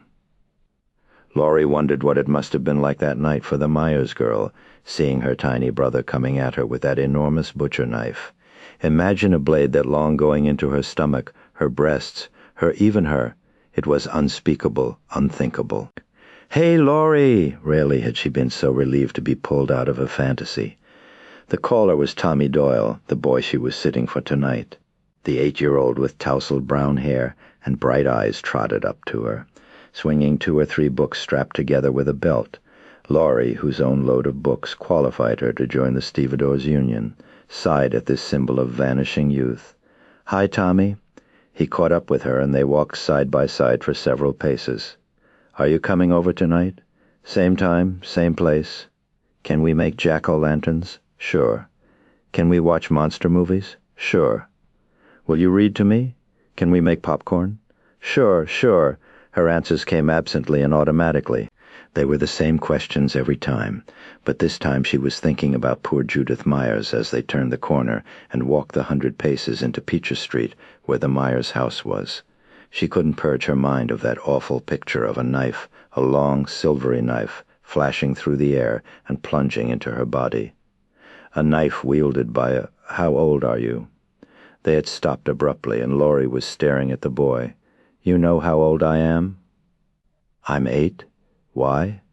She hesitated, not wanting to put murderous thoughts into the head of the kid she was sitting for tonight, yet there was something she had to know. "Have you ever felt like killing somebody?" The boy shrugged. "Sure. You have?" "Sure. Hasn't everybody?" "They have." Her eyes bulged. "Sure? When somebody takes something away from you? Or your parents tell you you can't have something? Or the teacher gives you too much homework? You feel like killing them? Is that what you mean?" Oh, that's what you mean," Tommy said, eyes rounding and the color draining from his face. They had arrived at the Myers house. It was a ghost of its former self, weather-beaten and dilapidated, set back from the street, 20 or 25 paces. It stood glowering in the cool autumn morning like some mangy, brooding beast, its former spanking coat of white paint, the symbol of pride of every fine Midwestern home, had turned to dingy gray, and much of it had peeled or flaked off, revealing a pitted and rotting facade of shingles. Several windows had been broken by kids or vandals, a few of whom had been bold enough to scrawl graffiti on the front door. A huge elm beat against an upstairs window as the breeze stiffened. "You're not supposed to go up there," the kid said, freezing to the spot. Laurie flourished the key. "Yes, I am." That's a spook house. "Just watch," she said, walking coolly up to the porch. She lifted the welcome mat as her father had instructed and placed the key under it. She had wanted Tommy to know how unafraid she was, but if she was so unafraid, why was her hand damp with perspiration as she pulled it back from the mat? For a moment she stood transfixed, contemplating that night 15 years ago. My God, 15 years ago to the very night, she realized, when the tragic event had taken place. She vaguely heard Tommy on the sidewalk pleading with her to get away from there, but the horror of it attracted her in some perverse way. Was it the fascination of the innocent with wickedness, or just some sort of sick curiosity? Or was she herself capable of the same gruesome deed? She shut her eyes and imagined herself picking up a butcher knife and plunging it into the breast of whom did she loathe so much she would want to do that to someone in your own family, for God's sake. She couldn't think of a soul. "Laurie, please, I'm getting scared." The boy was whining. "So am I." She laughed with a shudder, trotting down the porch steps and joining her young companion, and as she turned her back on the house, a figure inside it, dark, shadowy, sidled up to the front door and pushed the tattered curtain aside with a knuckle. He watched the slim blonde toss her head and laugh as she raised her hands like a bogeyman to frighten her young companion. He breathed heavily, raspingly as he watched the girl, and a memory entered his mind, the memory of another girl, another blonde, willowy and pretty. He remembered the trapped and frightened look in her eyes and the futile, pathetic way she had raised her hands to protect herself. He followed the girl and boy with his gaze until they disappeared from view. Then he walked up the creaky stairs to the second floor and peered into the room where it had all happened. "I thought you liked to be scared," Laurie teased Tommy. "God knows you groove on horror movies enough." Yeah, but those are movies. You can always turn the TV off if you get too scared. You can't turn off real life. That's very wise, Tommy. Lonnie Elam said never to go up there. Lonnie Elam said it's a haunted house. He told me about some real awful stuff that happened there once. Lonnie Elam probably won't get out of third grade. I gotta go. I'll see you tonight, Tommy said, breaking away. See you. She paused on the corner, feeling odd, as if someone was boring into the back of her skull. She turned and gazed back at the Myers house. She could just make out the gable of the bedroom where Judith Myers had been killed. Her eyebrows knit. Was she crazy, or was there a shape standing in the window staring at her? She rubbed her eyes and looked again. No, there was nothing there after all. Her imagination was working overtime again. She pivoted and continued down the street to school, trying to stride smartly, but rolling with a slight waddle that everybody knew belonged uniquely to Laurie Strode. Chapter 7. Sam Loomis strode down the steps of the institution, gesturing to the sky as if invoking the Almighty to help the fool beside him understand. The other man, gray-haired and ashen-faced, shrank before Loomis's wrath. "I'm not responsible, Sam," Dr. Wynne pleaded unconvincingly. "Of course not. I've given them his profile." Loomis stopped in his tracks and stared at the sanitarium's chief administrator. "You gave them the profile of a village idiot, not a homicidal maniac. 2 roadblocks and an all-points bulletin wouldn't stop a live-year-old." He all but ran back to his car, again hurling imprecations to the sky. "One sometimes wonder who needs shock treatments more, the patients or the staff." "He was your patient, Doctor," Wynne argued half-heartedly, as Loomis unlocked his car door. "If the precautions weren't sufficient, you should have notified."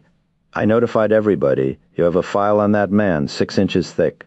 Either you don't read these things or you can't."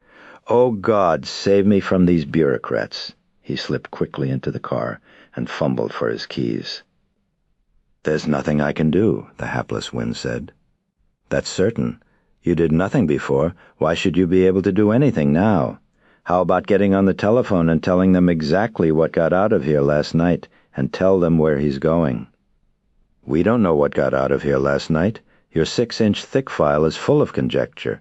As for where he's going, that's conjecture too.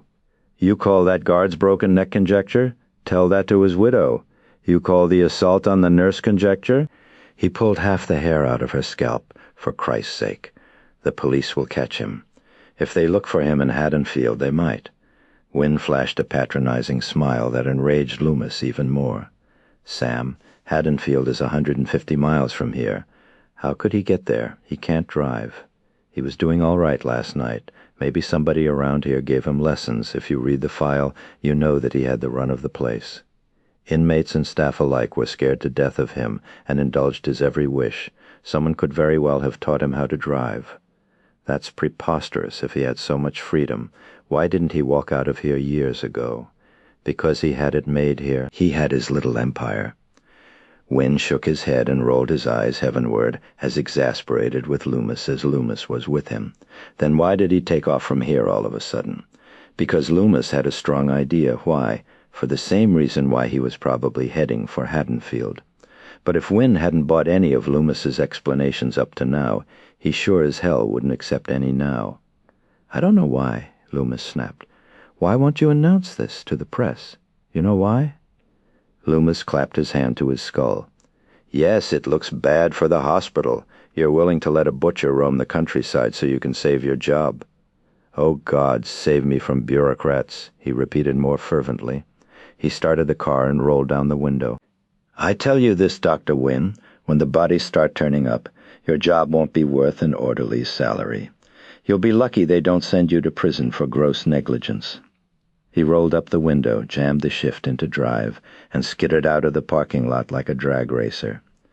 About 3 miles down the highway, he was flagged down by a state policeman who peered casually into the back seat and didn't even bother to make Loomis open the trunk.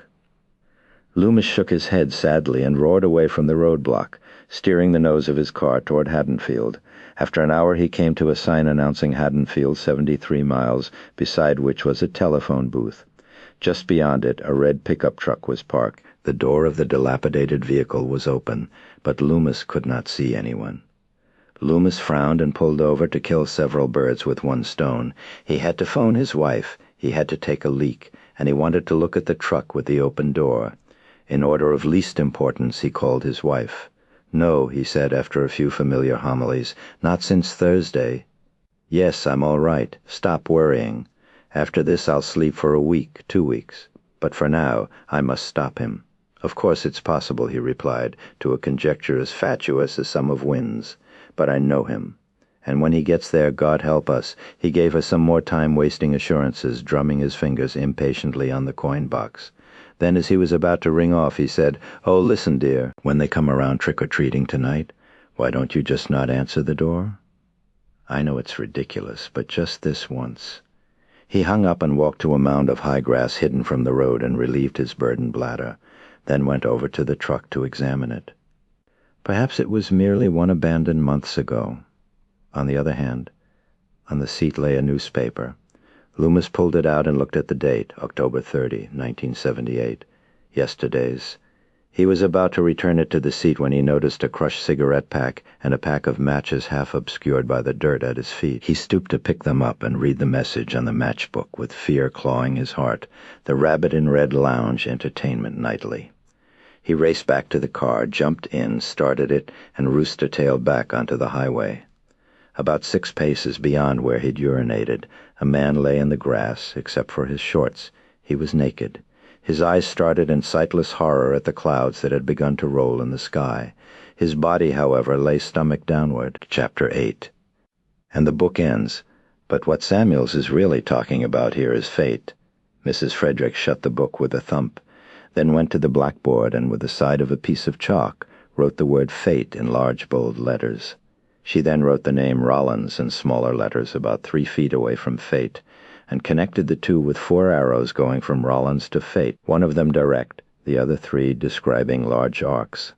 Laurie had not been paying much attention to the morning lessons, for her mind kept drifting to the image of a 6-year-old boy with a gleaming butcher knife plunging it again and again into the softness of her body. Her legs were crossed, and she squeezed her thighs tightly together to keep the imagined blade from making its most horrifying thrust of all. She looked down at her notebook and realized the symbolism of the doodles she'd been making absently during the teacher's exposition of the novel, dagger-shaped arrows penetrating a valentine-like heart. Perhaps that was why she sat up attentively when she noticed the arrows Mrs. Fredericks had drawn on the blackboard. They all extended from Rollins and all went in different directions. Yet all ultimately arrived at fate. "You see," Mrs. Fredericks amplified, "fate caught up with several lives here. No matter what course of action Rollins took, he was destined to meet his own fate, his own day of reckoning. The idea is that destiny is a very real, concrete thing that every person has to deal with." She emphasized this by stabbing at the word fate 5 times in rapid succession with the chalk until it snapped. 2 or 3 students giggled, but Laurie drew her breath in sharply. She mused about fate. "Suppose it was my fate to die like Judith Myers, no matter which way I ran, no matter what I tried. That blade would be waiting for me. Gosh, that couldn't be my fate. I'm too young. I'm too nice." But Judith Myers was young, and probably no less nice than I. It was just her destiny, that's all. It had been determined by God 1,000,000 years ago that on October 31, 1963, Judith Myers would be horribly murdered. But why would God do a thing like that to a nice girl? God wouldn't do anything evil like that, would he? We were taught in Sunday school. As her mind wandered dreamily over these solemn questions, she noticed a station wagon parked on the street. Behind the wheel, gazing into her classroom, gazing it seemed directly at her, was a man. At least she thought it was a man.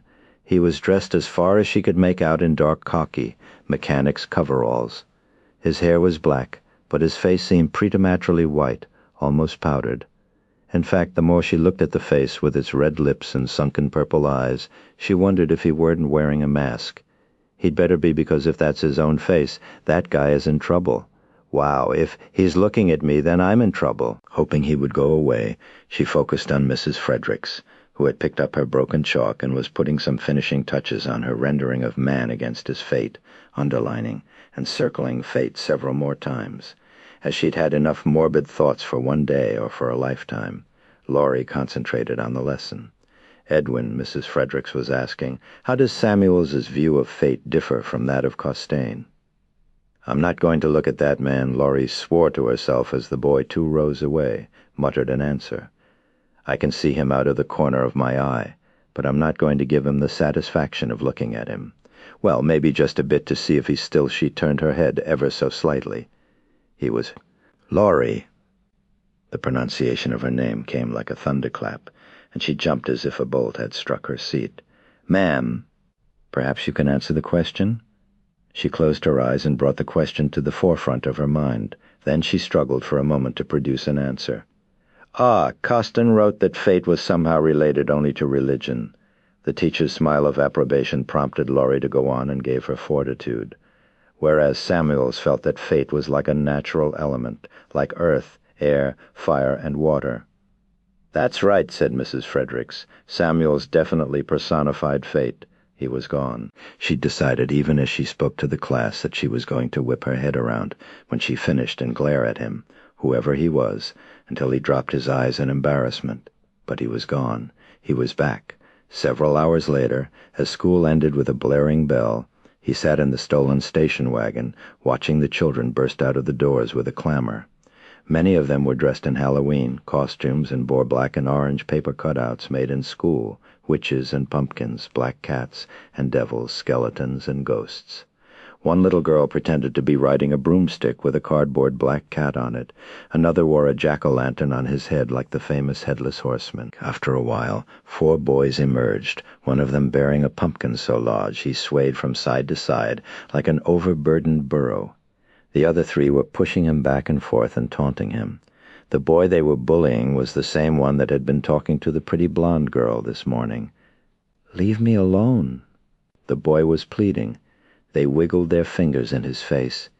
"He's gonna getcha! He's gonna getcha! He's gonna getcha!" The boy slapped at the fingers. "Leave me alone. The bogeyman is coming." "No, he's not. Leave me alone." "He doesn't believe us. Don't you know what happens on Halloween?" said the biggest one, putting his face close to Tommy's. Tommy shrugged. "Yeah, we get candy." They laughed and danced around him, waving their hands in his face. "Oh, the bogeyman! The bogeyman!" Tommy clutched his pumpkin tightly to his chest and tried to push his way through them, but one of them stuck his foot out and tripped him. He fell on top of the pumpkin, which split open with a glupping sound, emitting a sour odor. Tommy had skinned his knee, but there was no other damage done except to his pride. He fought back welling tears. The sound of the boys' cruel laughter faded as they ran away, leaving Tommy to climb painfully to his feet. His jacket was covered with pumpkin pulp and seeds. Suddenly, as he began pulling these off with his fingers, he felt the sunlight eclipsed by a large shadowy figure.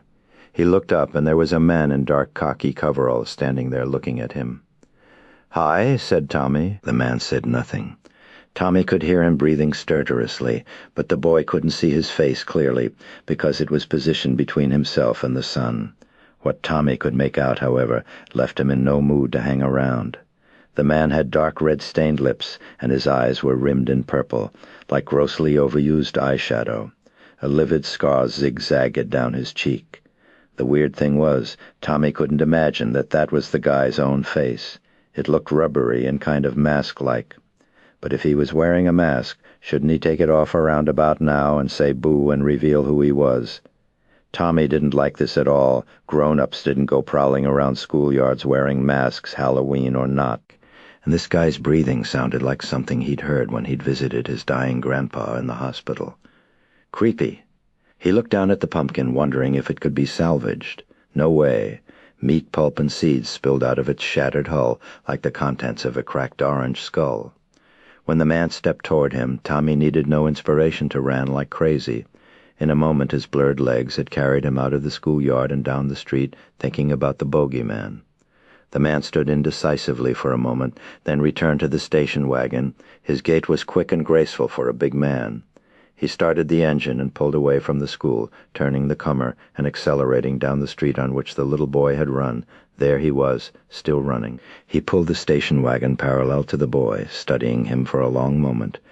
Then he accelerated again, leaving the kid in his dust. He turned the next corner, then began cruising at random, familiarizing himself with the street patterns or returning to places dimly remembered. "It's totally insane," the leggy blonde was saying. Her hands flew out in a wild gesture, making Laurie laugh. Linda always made Laurie laugh. Just about everything the girl was, everything she did, was so alien to Laurie's thinking and behavior that Linda was like a visitor from another planet. Whereas Laurie's beauty was modestly contained in quiet clothing and hairstyle, Linda wore skin-tight jeans and sweaters and bright ribbons in her hair that virtually shouted "sex here" to anyone with eyes to see. Linda had never learned to moderate her voice, so everything she said was an announcement or a declaration supported by gesticulating hands that never seemed to be burdened by such impediments as books or school work. The girl's friends had unanimously elected her president of the In-Word of the Month Club. Linda was a lightning rod for trendy phrases which she used to exhaustion for a month, then dropped from her vocabulary forever to everyone's immense relief. 3 months ago it had been weird, 2 months ago gross, last month she was calling everyone Jack. This month's word was it's totally insane. We have 3 new cheers to learn in the morning, the game in the afternoon, I get my hair done at 5, and the dance at 8. "I'll be totally wiped out." "I think you have too much to do tomorrow," Laurie observed needlessly. Laurie sighed. "As usual, I don't have anything to do."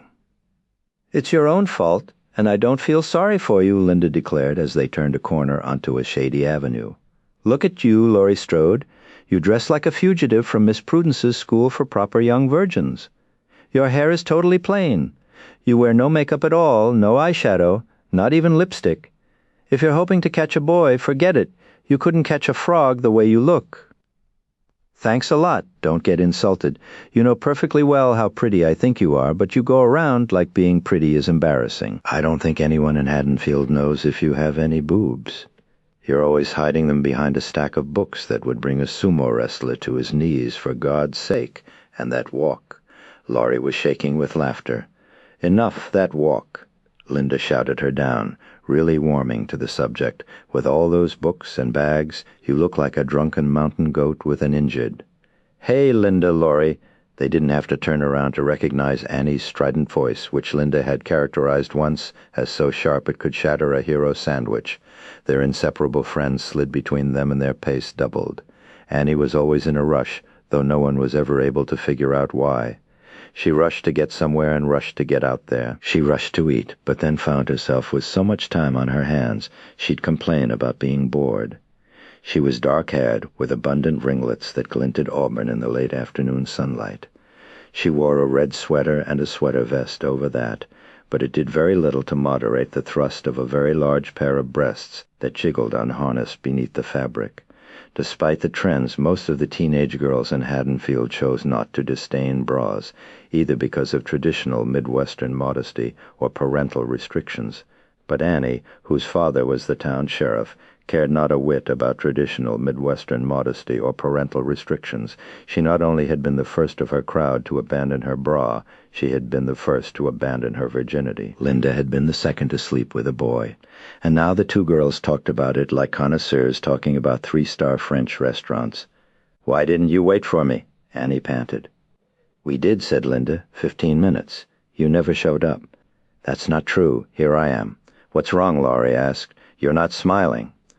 "I'll never smile again." Paul dragged me into then boy's locker room. "I'd smile plenty if a boy did that to me," Linda said exuberantly. "Exploring uncharted territory?" Laurie asked. "It's been totally charted," Linda remarked, giggling. "No, he dragged me in there to talk to me." "You just talked, huh?" "We just talked." "Sure," both girls said in unison. "Honest, old Jerko got caught throwing eggs and soaping windows. His parents grounded him for the weekend. He can't come over tonight." Annie sighed, almost ready to cry. "I thought you were babysitting tonight," Laurie said. Linda sneered. "The only reason she babysits is to have a place to—" "Shit!" Laurie cried, snapping her fingers. "I have a place for that," Annie said mock indignantly. "No, I forgot my chemistry book." "Who cares?" Linda laughed. "I always forget my chemistry book." "You forget everything but your pill?" Annie teased.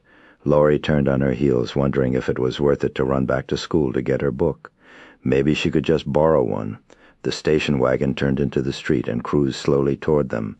Laurie frowned. This was the same car that spooky man had been in when Laurie spotted him from the window of her English Lit class. She peered at the figure in the driver's seat, but the glint of late afternoon sunlight and the reflection of trees on the windshield made identification impossible. The girls turned to look too as the driver gunned his engine and glided by, staring at them. "Isn't that Davon Graham?" Linda said, squinting. "He's cute?" "I don't think so," said Laurie, noting again the strange pale face with eyes limned in dark purple. A moment later the car whizzed by, leaving the three gaping at what they thought they'd seen behind the wheel. "Speed kills!" Annie yelled at the driver. All of a sudden the car screeched to a halt. The figure sat there, waiting. The girls stood on the sidewalk hesitantly. Usually they'd pile into a passing car that stopped for them, even if they only remotely knew the guy. But there was something unsettling about this situation. "Can't you take a joke?" Annie said, addressing the car but making sure the driver didn't hear her. He stared at them, making them intensely uncomfortable, as if he had the power to see through clothing. Then, to their relief, he stepped on the gas and took off down the street, disappearing around the Comer. Laurie shook her head. "Annie, someday you're going to get all of us in deep trouble." "Totally," Linda agreed, putting a hand over her chest and hyperventilating. "I hate a guy with a car and no sense of humor." "That's the only kind you date," said Linda. They strolled on, their spirits somewhat subdued by their encounter. Laurie was pensive and troubled. Something was wrong. That man, the figure in the window of the Myers house, Halloween, a butcher knife blurring toward her. Meanwhile, her friends chattered on. "Well," Linda was saying, "are we still on for tonight?" "I wouldn't want to get you in deep trouble, Linda," Annie replied. "Come on, Annie. Bob and I have been planning on it all week." Annie sighed. "All right. The Wallaces leave at 7. Laurie made a conscious effort to pull her mind away from its morbid fixation. "I'm babysitting for the Doyles. It's right across the street. We can keep each other company." "Terrific," Annie groaned. "I've got 3 choices. Watch the kids sleep, listen to Linda screw, or talk to you." They stopped in front of Linda's house, a pastel green frame house with dark green shutters. It was nestled beneath a towering elm whose leaves twirled to the prim lawn with every gust of the autumn breeze. "What time?" Annie asked, without enthusiasm.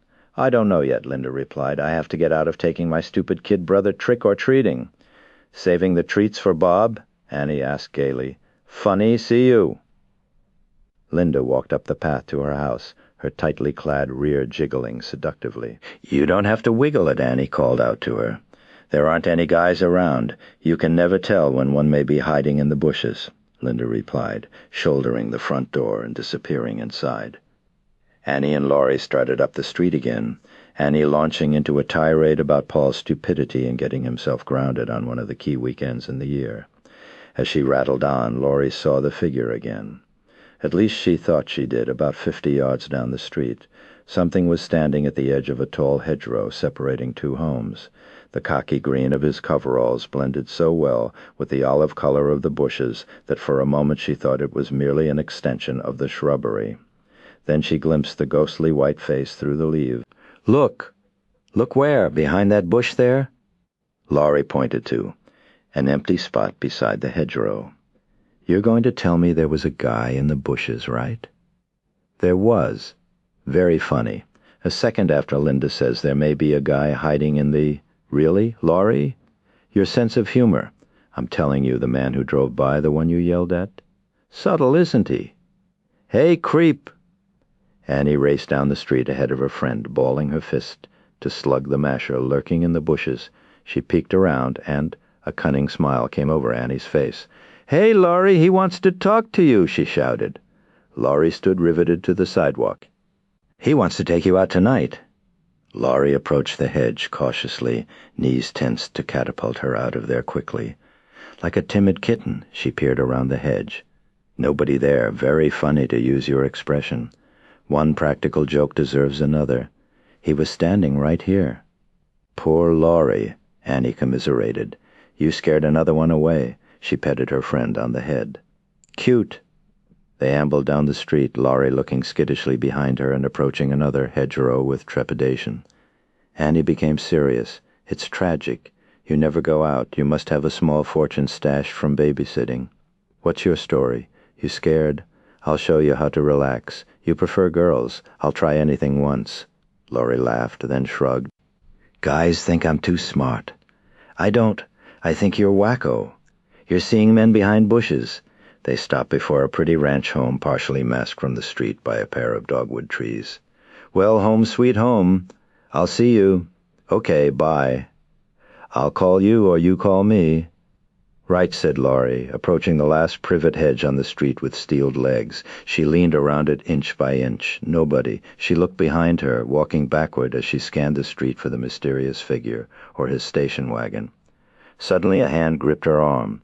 She screamed, dropping her books. She tried to run, but the hand clutched her arm too tightly over her right shoulder. She caught the shadow of a big man, vaguely remembering some judo moves her gym teacher had taught her class for warding off would-be rapists. She shifted her weight, grasped the man's wrist, and stuck her leg between his. She started to roll forward. "Ung!" She groaned as the man stood his ground effortlessly. Momentarily she expected to feel the cold steel of his blade plunging into her stomach or slicing across her throat. Then she noticed the color of his sleeve, navy blue. She relaxed and the hand released her. She whirled around and almost collapsed with relief in the arms of Sheriff Lee Brackett, Annie's father. The handsome, ruddy-faced man in the blue trooper's uniform laughed. "You won't win a black belt that way." Laurie sighed loudly. "Mr. Brackett." "The nank God! You were maybe expecting the bogeyman? I don't know what I was expecting." "I'm sorry, honey. I didn't mean to startle you. It's okay." "Well," he said, stooping to help her pick up her scattered books, "it's Halloween. I guess everybody's entitled to a good scare." "Yes, sir, but look here. Next time someone comes up to you from behind like that, here's the way that throw is supposed to go." He stood in front of her and demonstrated the classic move. "For one thing, you use the wrong foot. No leverage that way. Here, put your books down for a second." Laurie set them down, then positioned herself in front of Brackett, who must have been 6'2" and close to 200 pounds. "I think I could toss an oak tree easier than I could budge you." She laughed nervously. "Some ancient Greek said, 'Give me a lever long enough and I could move the world.' It's all in leverage." Laurie blinked. "I'm impressed. Where'd you learn about the ancient Greeks?"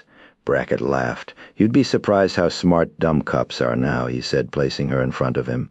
"Put this foot here. Grab me by the arms this way, then roll with your full weight. Whoa." Laurie threw her hip out and tossed the big man over her shoulder onto the lawn.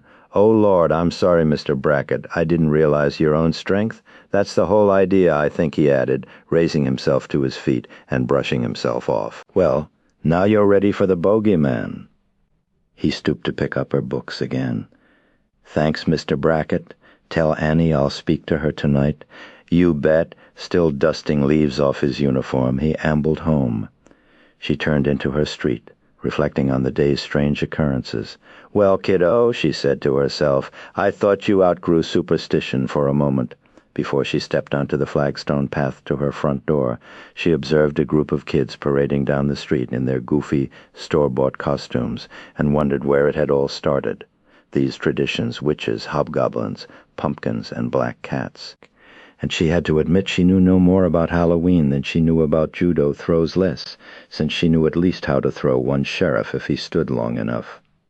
Dimly she realized that this celebration must hearken back to the old times when evil was more respected in the world. She'd seen The Exorcist and The Omen, and she knew it was possible that evil and its incarnations like ghosts, the devil and witches, really existed. But she'd never met anyone who truly believed it, and deep down she certainly didn't believe it herself. But what had changed since the time when people were afraid to go into cemeteries and attended rituals to make the devil appear or chase the devil away? Had I ever known anything truly evil, she asked herself, except for Mrs. Langholm's history tests? Laurie couldn't think of a thing. Yes, there was one thing. Something genuinely wicked had happened in this very town 15 years ago, only a few blocks from where she now stood. There was no other way to describe the horror of a sweet little 6-year-old boy stalking up to the room of a pretty ordinary teenage girl and running a long knife into her guts dozens of times. That was evil. There was no other word for it. With a shudder, she stepped into her house. "Hi, Mom, I'm home." "Hi, darling." Laurie went into the kitchen, where her mother, a red-headed woman with the same angular slenderness of her daughter, was busy candying apples. Laurie unloaded her books on the kitchen counter and stretched her weary arms. She kissed her mother and dipped a finger in the apple glaze, touching it to her tongue. "Mom, have you ever known anyone evil?" Her mother cocked her head and looked at Laurie with arched eyebrows. "That's quite a question." "Well?" Her mother washed her gooey fingertips in the sink, then wiped them on paper towel. "Well, they said that Hitler was evil, but I was too young to remember the war, and of course the only thing I know about his atrocities is what I've read or seen in the movies. I mean, I've never experienced someone evil, if that's what you're getting at." "I think it is. What about the little boy who stabbed the Myers girl?" Mrs. Strode shook her head. "You're certainly thinking some dark thoughts today, young lady." "I know. But it's interesting that you mention it. If you went to church more often, you'd understand why." "Huh?" "Yes. You see, the Myers case was mentioned by Reverend Peters in last Sunday's sermon." "It was?" Laurie leaned forward, fascinated. "Uh-huh. He started off reminding us that Halloween was coming up this week, and he said some real interesting things about the origins of Halloween, about how it goes back to festivals aimed at warding off demons at harvest time, way back when." "What does that have to do with the Myers case?" "Well, Reverend Peters said the Myers case, which happened on Halloween 15 years ago, reminds us that true evil still exists in this world. He said that, like everything else, we've tried to deodorize evil and put it in a bright new package, and you can buy it at the supermarket for 5 cents off with a coupon. Then along comes something like the Myers case, and we're left with our mouths open, looking into the heart of darkness. Maybe that's why God put devils like the Myers kid on Earth, to keep us aware of the darker side of human nature. And maybe you ought to do some studying. I doubt if you'll get much homework done tonight." "Thanks, Mom. That was real interesting what you said." Her mother looked at her skeptically, but Laurie had no mischievous look on her face. "No, I really mean it." She hauled her books up from the kitchen counter and lumbered upstairs. "Are you sure you're not coming down with something?" Mrs. Strode called after her. "No, just a minor case of the spooks. It's Halloween after all." She dumped her books on her desk and made a beeline for her phone, for her daily gossip, fix as she called it. The phone stood on a table near the side window of her room, which looked down on a pair of driveways belonging to her own house and the one next door. On sunny days her mother often hung laundry on a line there. She looked idly out the window as she dialed 2 digits. Then she gasped and put the phone sharply back on its cradle. He was there, partially masked by flapping sheets. He stood there looking up at her window. His face was flower white, his lips rouge red, his eyes dark and limitless. The texture of his skin was rubbery looking, but it was still impossible to tell if he was wearing a mask. Until this moment she'd had a sneaking suspicion it might be Eddie Lester or Paul Sheehan, or one of those clowns who were always pulling practical jokes, and except April Fools, when they worked overtime at it. If ever there was a day for practical jokes, Halloween was it, but no, this person was different. He was huskier than any of the guys at school, and there was something about the way he hung back instead of tearing off his mask, identifying himself and saying the joke was over, the way any normal prankster would. And this person was so elusive. You looked at him and he was there, but if you blinked he was gone, and that station wagon, she'd never seen it around, and she and her friends knew every car in town for sure. She'd noticed some kind of emblem on the door as it cruised past this afternoon. Next time it went by she looked at it more carefully, or tried to get the license number, but now he was gone. Biting her lip, she slammed the window down hard, rattling the sash, and locked it. Rubbing her knuckles over her teeth, she paced around her room, wondering what to do. She twisted her head suddenly toward the window to catch him unawares, but he was gone.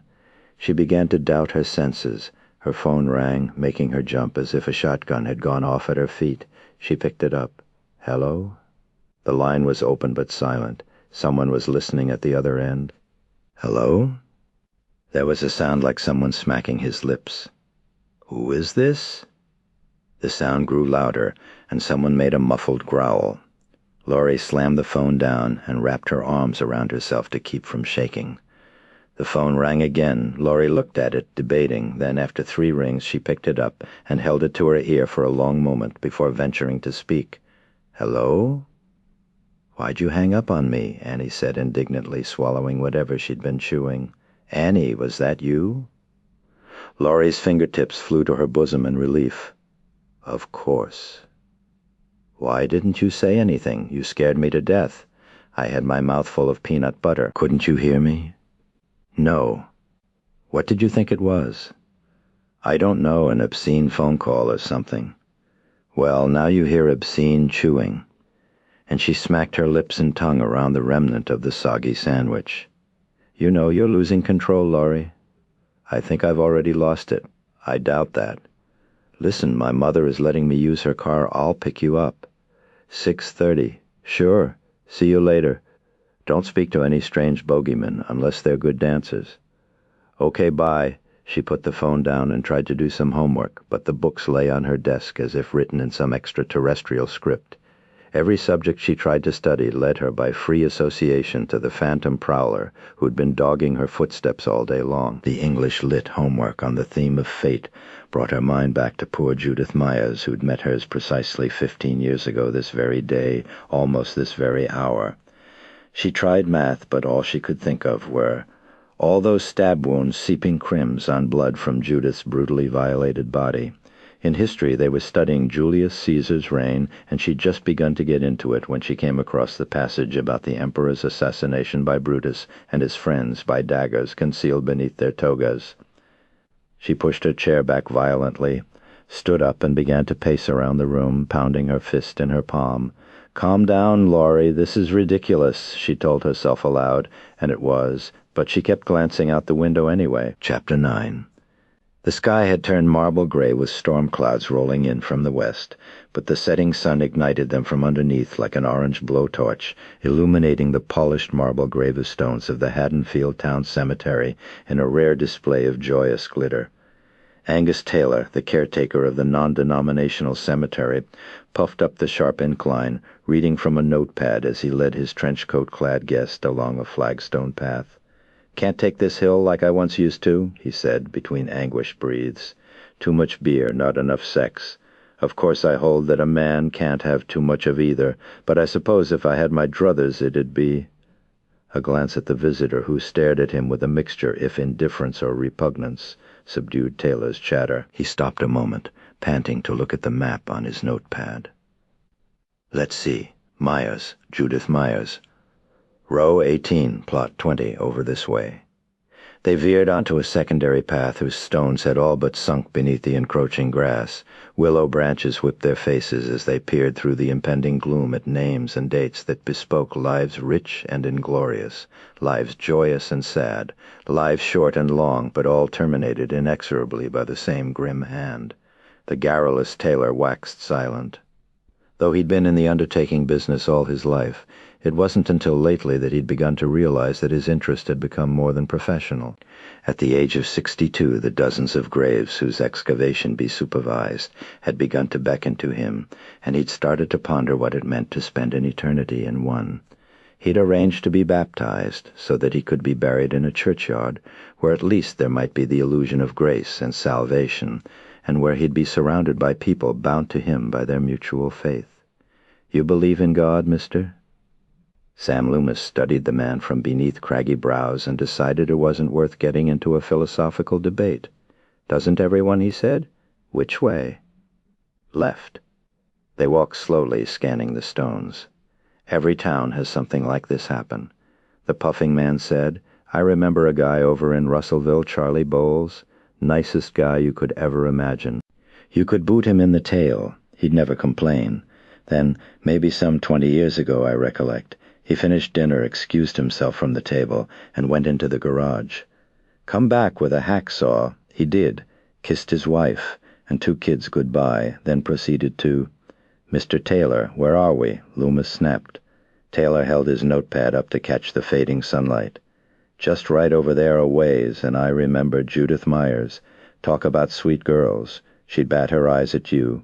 He wanted to melt through the floor, of course. They did find traces of semen, and this fella did admit he'd been humping her a few hours before, but that doesn't make a girl a tramp. Not these days. I know a 14-year-old who's been, I thought it was right about here. He consulted his pad and looked at a marble marker sunk into the ground at the convergence of two paths. Lost, said Loomis, with a sharp edge of exasperation. Should be right behind Ed Sanders and next to Cornelia Sturley. Aw, shit. They stepped up to Judith Meyer's plot. The stone was gone. The earth had been exposed so recently, Loomis could smell the fresh loam and see long livid earthworms trailing into the ground after their violent disturbance. God-damned kids. This happens to me every Halloween. You're sure it's Judith Myers?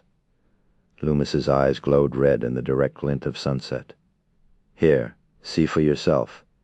Taylor held the notepad up for Loomis to read, pointing a pudgy linger at the diagram. He said, See? 1718 is Myers, 19 is Cornelia Sturley. It's Judith Myers, no doubt about it. Stone should be lying around nearby if you want to help me look for it. They usually get tired of trying to haul these things and give up. Who does? The kids. Teenagers, college kids. What do they do with them? Play pranks. Put them on people's lawns. One bunch 2 years ago put one in the principal's office at school. Oh, what a stink he made. Whoo boy. Taylor took a few paces downhill, scanning the surrounding ground for the stone. You won't find it, Loomis announced calmly. What makes you so sure? I'm sure he's come home, Sam Loomis said, leaning heavily on a tombstone. Chapter 10. The trick-or-treaters were in full bloom. The children had poured out of their homes simultaneously, as if on some signal unheard by grown-ups. Laurie stood on the sidewalk outside her house, one eye cocked for Annie's red two-door hardtop, and watched a procession of pirates, clowns, cowboys, witches, skeletons, ballerinas, policemen, firemen, doctors, nurses, and soldiers that trooped up and down the block in clusters of 4 or 5, methodically working the streets with their ever-fattening mass-produced orange and black shopping bags. What touched her most deeply was the realization that these children were free and safe to roam the streets unhindered, unworried by the bullies and muggers and purse snatchers that lay in wait in the shadows of New York or Chicago or the other big cities. 1 or 2 knots of children were accompanied by an adult, but this was for traffic supervision, not protection against crime. The littlest tended to cross streets without looking at this dusky hour, where the all-but-settled sun glinted with a brightness equal to the orange jack-o'-lanterns that rested on porch railings or in windows in every house. One did read in the newspapers every year about some mad person who hated children and injected poison into apples or concealed razor blades in trick-or-treat candy, but that wasn't why the occasional parent could be seen tagging along with a pack of beggar children, looking foolish in grown-up clothes, or even more foolish in costume. No, there was no danger to the child who walked the sundown streets of Haddonfield. At least not, Laurie pondered, from without. But from within, was it not possible that among these dozens of gaily cavorting children, there was one capable of a crime so heinous it made the gorge rise in your throat just to think about it? It would be ridiculous, laughable, had it not been so 15 years ago this very night. They said he had on a clown costume, Laurie said, scanning the little revelers for a clown costume. She found 4 in the space of a minute. That one of them could produce a knife and ventilate her entrails was a thought far more horrifying than the thought of the same knife wielded by some city cutthroat, from whom you at least expected it.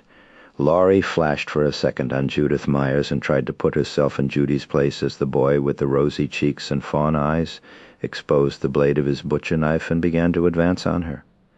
"It's a joke, you can stop now," Laurie heard herself telling her own imaginary kid brother. But the kid brother didn't stop, and when he brought the blade up and then down that first time, just before that point penetrated your flesh, you knew something about evil that had been forgotten for centuries, maybe millennia. You knew in that instant that everything you had been brought up to believe, everything you had counted on for security, everything you took for granted as normal, all of it was a lie of such enormity that if you could live for another 100 years, let alone another 5 seconds, you could never fully grasp it. In that instant of frozen time between the downward thrust of the child's arm and the searing agony of his blade plunging hotly into your body, Your mind took stock of everything that had meant comfort to you, the television set and the air conditioner, the late model car with 300 horsepower and rack and pinion steering and disc brakes, the refrigerator freezer that made ice cubes, the electric range that signaled you when your roast was ready, your gas heater that flicked on automatically when the temperature in your home dropped below 65 degrees, the happy house and loving parents and terrific teachers and great friends. You surveyed them all, and they were lies for when it came to shielding your belly from this crazed 6-year-old's right hand. These comforts were as thin as the silk panties that shielded it now, for all the protection they rendered. Trick or treat! Laurie clutched her stomach involuntarily. "Get away from me!" she screamed. The children's eyes rounded, and they backed away several steps. Laurie caught her breath and laughed sheepishly. "Oh, I'm sorry you snuck up on me. This is my house here. Go up to the door. My mother has some goodies for you." "Get a grip on yourself," Laurie said to herself as the children traipsed up to her front door. Annie's car whipped around the corner and screeched to a stop. Laurie walked around to the passenger side and got in. She sniffed the air. "Do you have to smoke that stuff when you drive?" "Well, excuse me. Look, I'm no prude, but there are kids all over the place tonight, so drive carefully, huh?" "Yes, Mommy," Annie said, pulling away from the curb with exaggerated caution. "Where are we going?" "The usual, just a cruise around town to see who's hanging out and with whom. Then on to our babysitting assignments, barf, and you ask if I have to smoke," she said, groping around her purse and removing a clumsily rolled joint in canary yellow paper. At a stop sign she lit it, pulling on it with a hissing intake of air and offering it to Laurie. Grass never did much for Laurie, and she didn't expect it to do much this time, but it was the social thing to do, so she dragged on it the way she'd been taught. She must have hit a hot spot in the joint, or perhaps it was a particularly rough weed, because she started to cough uncontrollably. Annie took the joint back. "You'll never make a good dope addict," she said, hitting it again. They drove casually in the general direction of town, Laurie holding in her lap the pumpkin she'd brought for Tommy Doyle. They passed a few friends, nobody special, so they honked and waved, and drove on. "You still spooked?" Annie asked her friend. "I wasn't spooked. Lies. I saw someone standing in Mr. Riddle's backyard, that's all." "Probably Mr. Riddle?" "He was watching me." "Mr. Riddle was watching you?" Annie gave that 3-note giggle she always seemed to utter when she was getting high. "Laurie, Mr. Riddle is 87? He can still watch. That's probably all he can do." Annie looked in her rearview mirror before hanging a left, and casually noted the same station wagon she'd shouted at after school. It was about 50 yards behind her. It was probably nothing, and not wanting to alarm Laurie more than the poor girl was already alarmed. Annie decided to say nothing, but she wondered who this El Creepo was. If you're trying to meet a couple of chicks, this sure wasn't the way to do it, and if you're some kind of pervert, tailing chicks through the streets of a small town is about as subtle as throwing a bomb into a police station. She checked the rearview mirror again, and he was gone. Too bad. Now she'd never know. But she had a thought by association, and she uttered it. "Have you ever worn a mask?" "Huh?" "When you wear a mask like at Halloween. But I mean a really good one that disguises your face so that people really don't know who you are." "What about it?" Laurie's brow wrinkled as she waited for the punchline. "I was just thinking, you can say or do anything from behind that mask because people don't know who you are." "It's like the Alexandria Quartet," said Laurie. "Lawrence Durrell?" "I never read that." "I'm sure," Laurie teased. "Somewhere in one of those novels Durrell describes the terrible things that happen on carnival night because people wear masks. Murders, rapes, people hiding behind the anonymity to take advantage of each other." "Oh, goody. Can I get a student discount on a ticket to Alexandria?" "Be serious, Annie. You're the one who started this conversation." "Sorry, but see, that's just what I mean. The idea of not being responsible for anything I do, because I'm wearing a mask. It's kind of arousing. For you, maybe? But then you find everything arousing." "Oh, well, that's the kind of girl I am. Maybe you ought to put on a mask and let some of your inhibitions out, do something mad. It's Halloween. What better time to raise a little hell? I'll bet that deep down in you there's a fiend who'd push little old ladies in front of cars if you thought you could get away with it. Never. Laurie gasped, then pausing a beat as a sly smile spread over her face. Little old men, maybe, but never little old ladies. They burst into gales of laughter. "What's the pumpkin for?" Annie said, tapping the object in her friend's lap. "I brought it for Tommy. I figured that making a jack-o'-lantern would keep him occupied. I always said you'd make a fabulous Girl Scout." "Thanks. For that matter, I might as well be a Girl Scout myself tonight," she sighed. "Because you got shot down, you mean?" Laurie said.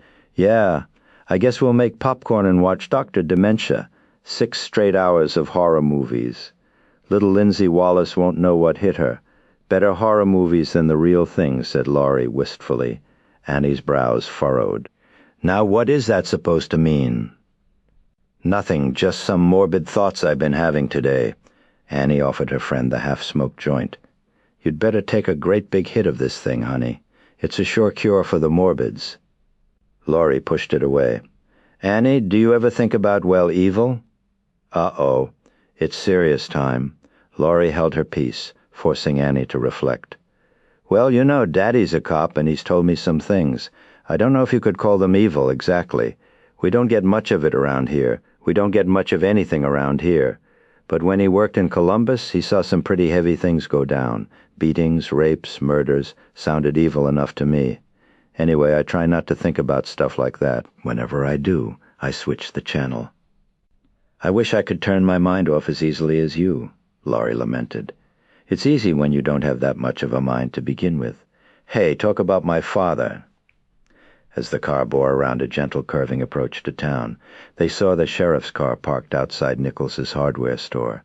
The car's revolving red and blue lights and flashes illuminated the hardware, candy, and liquor stores adjoining it as darkness began to descend on Haddonfield. An alarm bell rang shrilly, and a knot of onlookers stared at Annie's father as he stood in front of the broken plate, glass window examining the damage. Annie and Laurie hastily rolled their windows down and waved their hands like frightened birds to chase the cloying smoke smell out of the car. Annie noticed the station wagon that had been following them peel off down Main Street as she pulled her car over to the curb. Lee Brackett brightened and ambled over to the car. "Hi, Annie, Laurie?" "Huh." He pointed at the hardware store, and Annie realized the man hadn't heard her over the clangor of the alarm bell. She repeated her question louder. "Someone broke into the hardware store, probably kids." "You blame everything on kids?" Annie rejoined. He shrugged. The only things missing were some Halloween masks, rope, and a set of carving knives, as far as Mr. Nichols has been able to figure. "What does that sound like to you? A middle management executive for IBM?" Annie looked at her friend. "It's hard growing up with a cynic." "Don't you have a babysitting job, sweetheart?" her father shouted. "What?" "I said, don't you have a babysitting job? You're going to be late." "He shouts too," Annie said, waving at her father. The girls rolled up their windows and laughed. "Do you think he smelled anything?" Laurie asked, testing the air with her nostrils. "My father? He's a good cop, but he's a lousy detective. I hope so. I'd hate for it to get back to my folks." "Listen, Laurie, if your parents don't know you smoke grass, they probably haven't noticed. You've grown boobs either." She glanced sidelong at Laurie's chest. "I take that back. I'm not sure anybody's noticed you've grown boobs." "Damn daughter's been smoking whoopee weed again," Sheriff Brackett muttered to himself as he observed a dour-looking, bald man with a gray goatee stepping out of the crowd. The man wore a chocolate-colored suit beneath a rumpled trench coat. "Sheriff?" "I'm Dr. Sam Loomis," the man shouted over the alarm. "Lee Brackett," the sheriff said, looking at him critically. "We don't need a doctor. It's just a routine break-in. I'm not that kind of doctor. I'd like to talk with you if I could. It may be a few minutes. I gotta stick around here. It's important." His eyes, sunken and slightly red-rimmed, appealed to Brackett like a hound's at the dinner table. Brackett looked at his watch and shrugged. 10 minutes? "I'll be here," Loomis said, turning just a moment too late to notice the station wagon he'd been hunting pull away after its occupant had stopped to observe him. Brackett didn't see it either. He had heard the call come over the radio last night and this morning, and though nobody had fully explained who was supposed to be driving the liver-colored station wagon with the state emblem on the doors, he'd have chased it down routinely. Loomis killed the 10 minutes with a stroll down Main Street, looking indifferently into windows of stores and shops that were interchangeable with those of any town this size in the Midwest.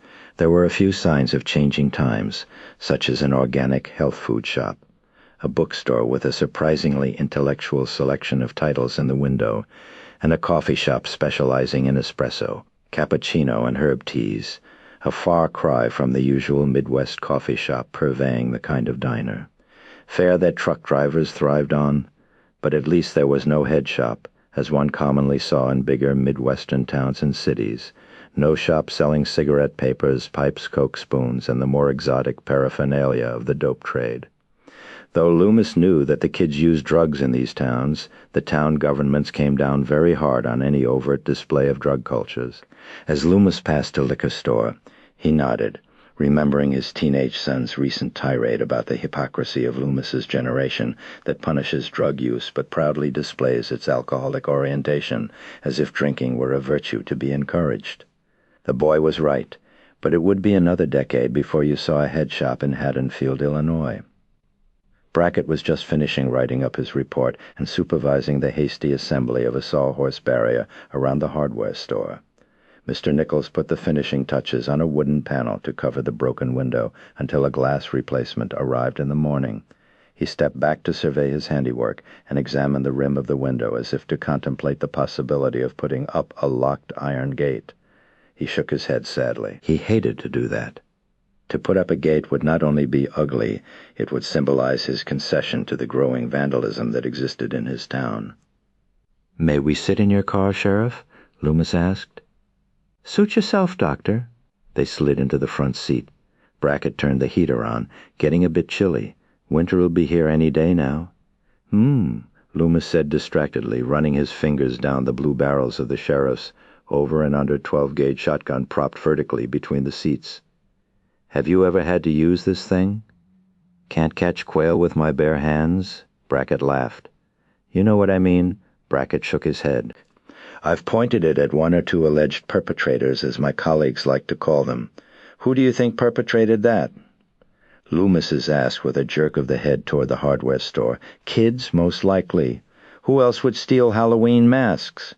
And knives and rope. What do kids need with those? Beats the hell out of me. Sometimes they break in and grab whatever's near to hand just because it's there for grabbing." He gazed at Loomis, whose face glowed green in the phosphorescent light of the dashboard. "You got any better ideas? Do you remember the Judith Myers case?" Brackett's gaze narrowed to a suspicious stare. "Of course I do." There was a silence as Loomis ran his fingers with a scratchy noise through his goatee. Brackett waited impatiently, studying this man whose intrusion into his life had brought with it intimations of grisly horror. A horror made more dreadful because it had happened in this idyllic setting. Over the police channel, staticky squawks proclaimed petty vandalism occurring throughout the area. Intruders reported on Carter Road around the Gleason farm, windows broken by 4 persons in masks, believed children, Carty House at Post, road near Deller. 3 trespassers reported writing on doors with spray paint. "What are you saying, Doctor?" Loomis told him about the escape from the sanitarium last night. Brackett listened with a troubled expression. "The Myers house. Will you take me there?" Brackett tapped the steering wheel with his nails.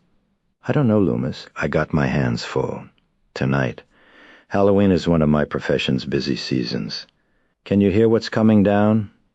He turned the radio louder. Loomis listened stolidly, expressionlessly. "This is all the work of children," he protested at length. "Harmless pranks. Do you call broken windows and spray-painted doors harmless? Try repairing them sometime. Try paying for them. Across the country the damages amount to millions. But we're talking about something else, Sheriff, another dimension." "I don't know about other dimensions, Loomis, but I know that the harm being rendered by your so-called sweet innocent children tonight is more real to me than something perpetrated by a nutcase 15 years ago." "An escaped nutcase?" Loomis's distinction made a telling point on the sheriff. That's true," he conceded, reluctantly. Loomis drove the point home. "Do you think this man has come here to soap people's windows?" He rubbed his goatee heavily until it sounded like a carpenter sandpapering a table. Brackett shrugged. "I suppose it's worth a look, but I guarantee you're not going to find anything." "That, Sheriff, is a guarantee I would too gladly accept." Another squawk came over the radio. Fire reported in meadow behind Kochner Farm. Route 167A off Market Road. The voice droned. "Kids will be kids," the sheriff laughed bitterly. Loomis still wasn't sure Brackett had grasped the problem. As Brackett nosed his car into the dark, cloudy night, he reviewed for Loomis everything. He knew or had heard about the Myers case. Loomis listened attentively, though from his half-closed lids, Brackett might have concluded the man was dozing off. Brackett said nothing. Loomis didn't know, until something slipped out casually that made the psychiatrist's eyes widen and his back stiffen. "Would you mind repeating that, Sheriff?" I said. "The kid's great-grandfather had done something similar." "Tell me about it." Loomis was breathing harder. Brackett's casual remark had excited him, as if her were a starving man that someone had dangled a piece of cake in front of.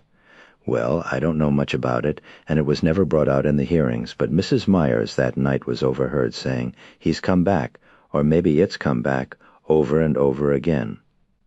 "I didn't live here then, so this is all second-hand. Go on." "So Ron Barstow, he was sheriff at the time," Ron asked her. "Who's come back? What's come back?"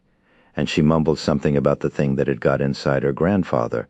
I guess she meant taken possession.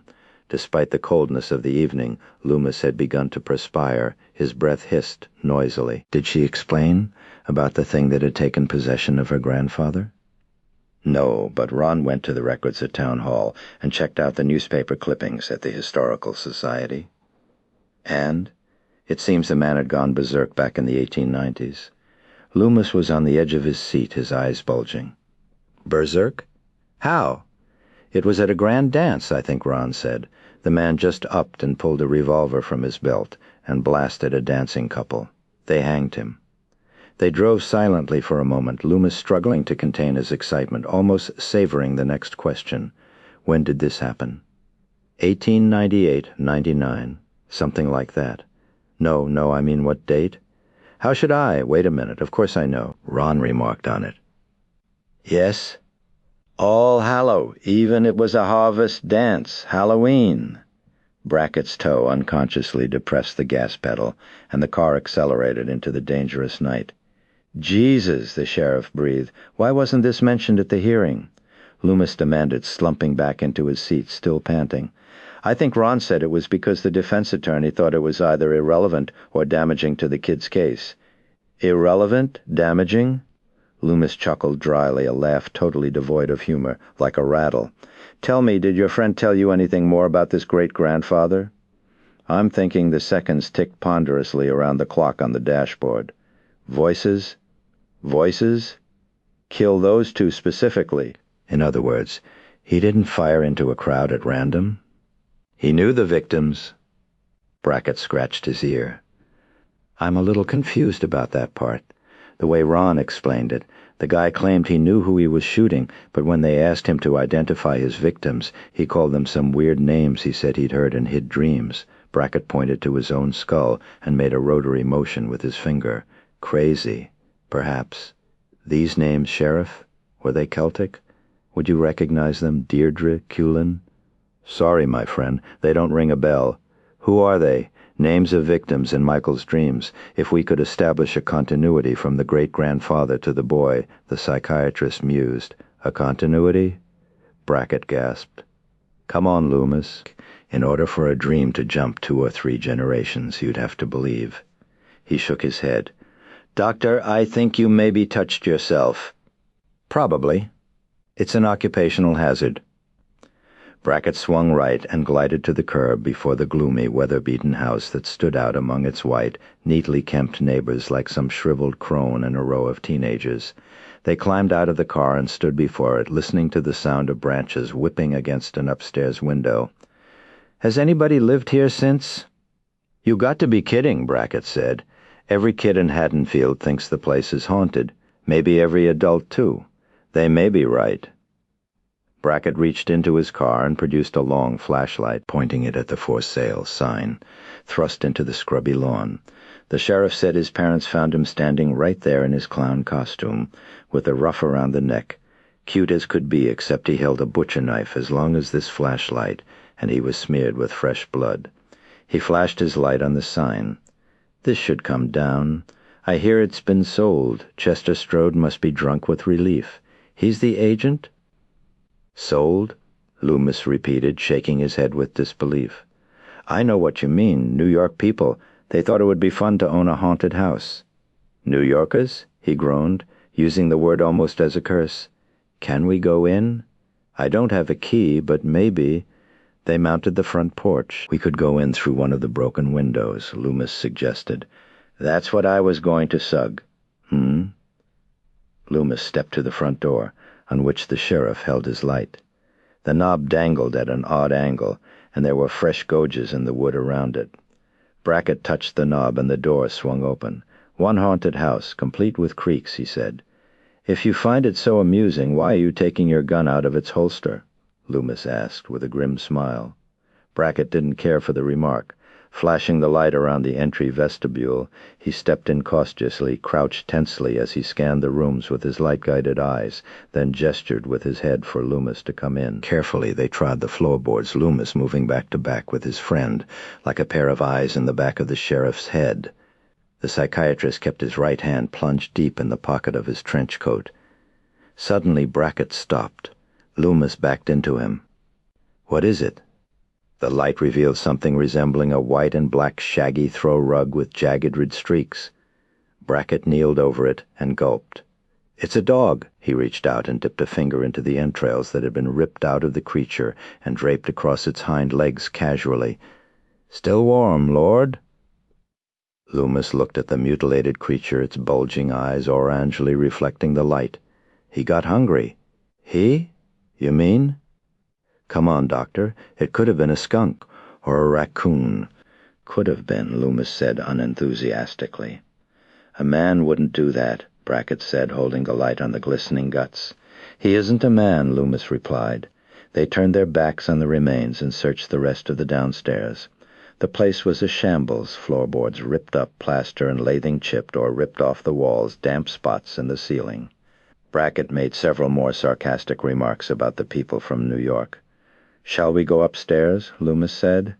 Of course. What tour of a haunted house would be complete without a look at the upstairs? After you, Sheriff? Brackett snorted and stepped ahead of Loomis. They inched up the stairs, staying close to the wall, for the balustrade was a wreck. As they approached the landing, Brackett paused and caught his breath. What do you suppose that noise is? Loomis cocked his ear. I believe it's a branch slapping a window. It's coming from that room there. I saw it when we were on the lawn, of course, Brackett said, crunching over some plaster pebbles, holding gun and flashlight close together. He stepped into the near bedroom. The noise was indeed what Loomis had said. This is where it happened. She was sitting there brushing her hair. I'm told she just had panties on. He came in here, and of course she recognized him and did nothing to defend herself. Why should she? It was her 6-year-old kid brother for sighing out loud. They found her here. Under this, a sudden gust of wind slapped the branch against the window with terrible force, smashing it and showering glass at their feet. Both men leaped back, uttering curses. Then they laughed nervously. Brackett led Loomis through the rest of the upstairs at double time, then said, Nothing here. Let's go outside. Brackett leaned against his car. What do we do? He was here and he may be coming back. I'm going to wait for him. I keep thinking I should call in help, maybe get a warning broadcast. If you do, people will see him everywhere, on every street corner, in every house. Just tell your men to shut their mouths and open their eyes. The sheriff gestured at his shotgun. You want something? I've got something. Loomis pulled a .357 Magnum out of his raincoat. Brackett whistled. It looked like a naval gun. Don't worry, it's licensed. Lord, you're loaded for bear. Chapter 11. He kept his headlights off as he followed the red car with the 2 girls in it, and he kept his distance.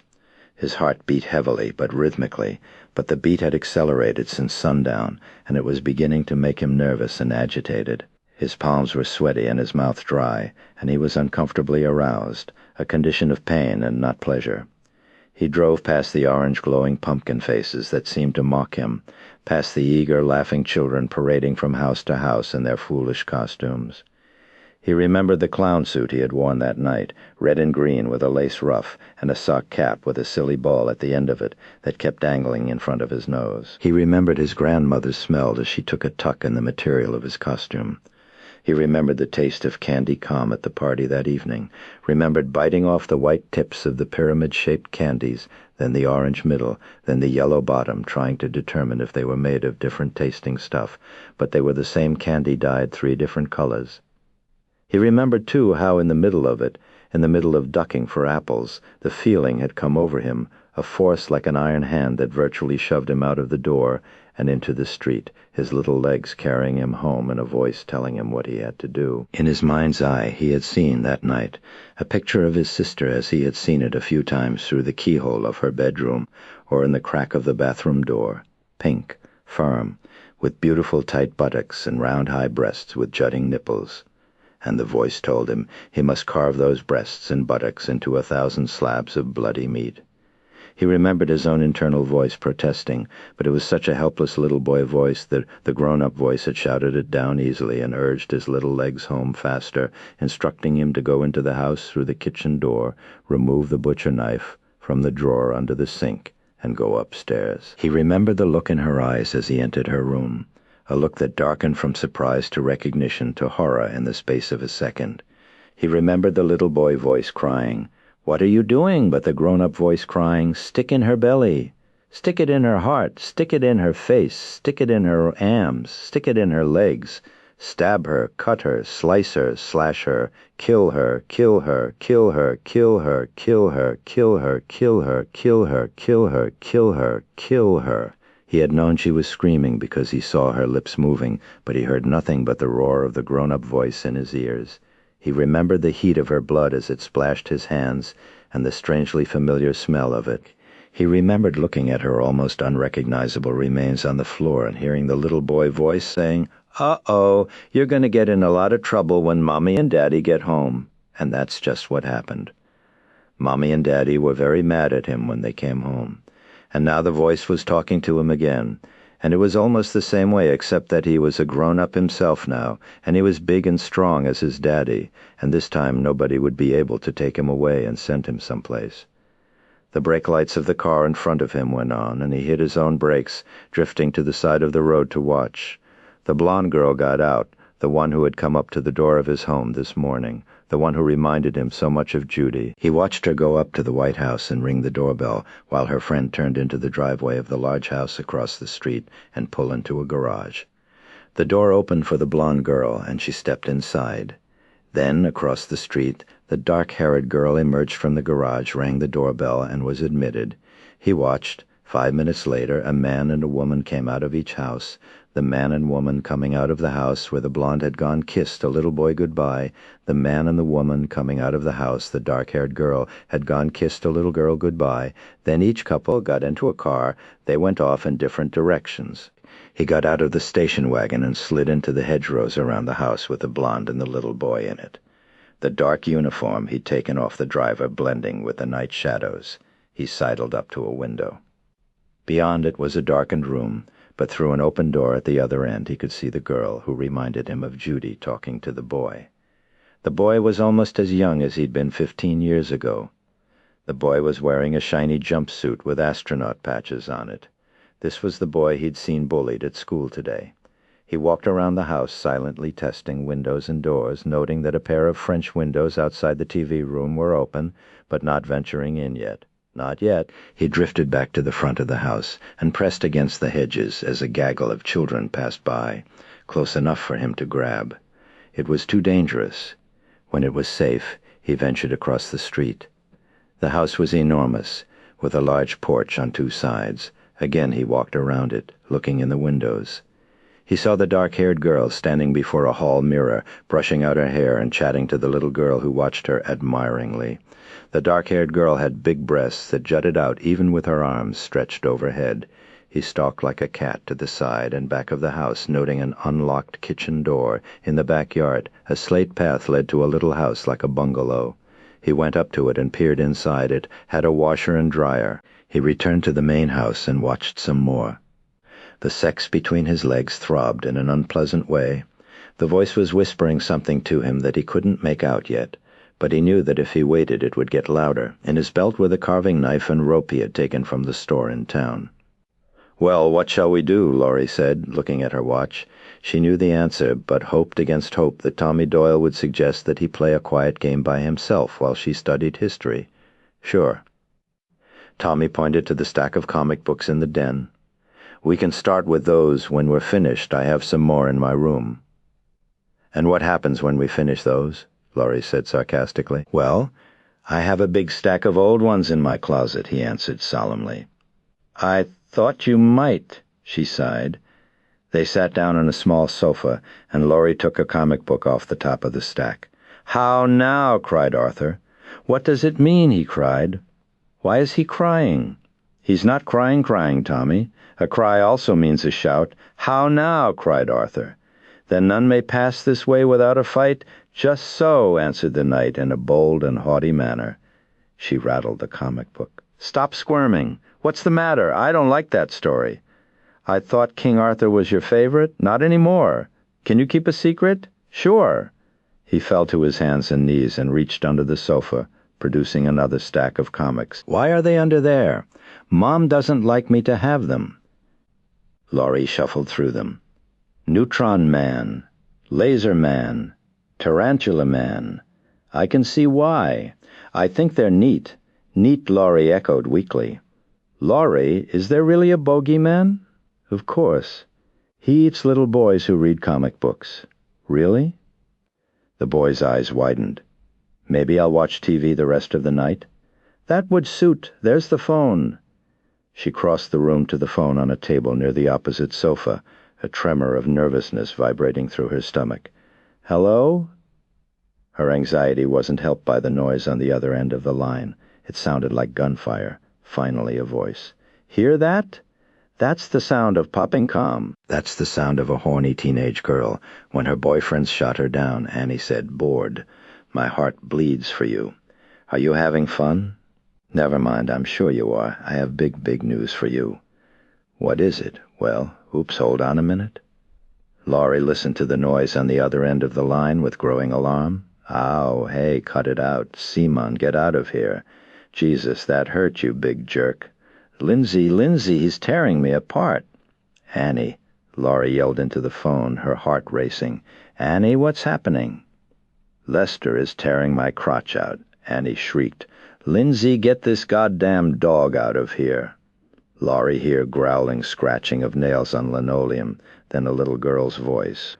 "Lester, come on, boy." Annie came back on the phone, panting. "I hate that dog. I'm the only person in the world he doesn't like." "It sounds like he likes you a lot," Laurie laughed. "Nah, he's just a male. Goes for the crotch every time." "Well, that's probably the only action I'm going to see tonight, so maybe I shouldn't knock it." "Annie, you're too gross for words. So what's this big, big news? Would you believe you're going to the homecoming dance tomorrow night?" "Not only wouldn't I believe it," Laurie said, "I'd say you must have the wrong number. That just goes to show how little you know."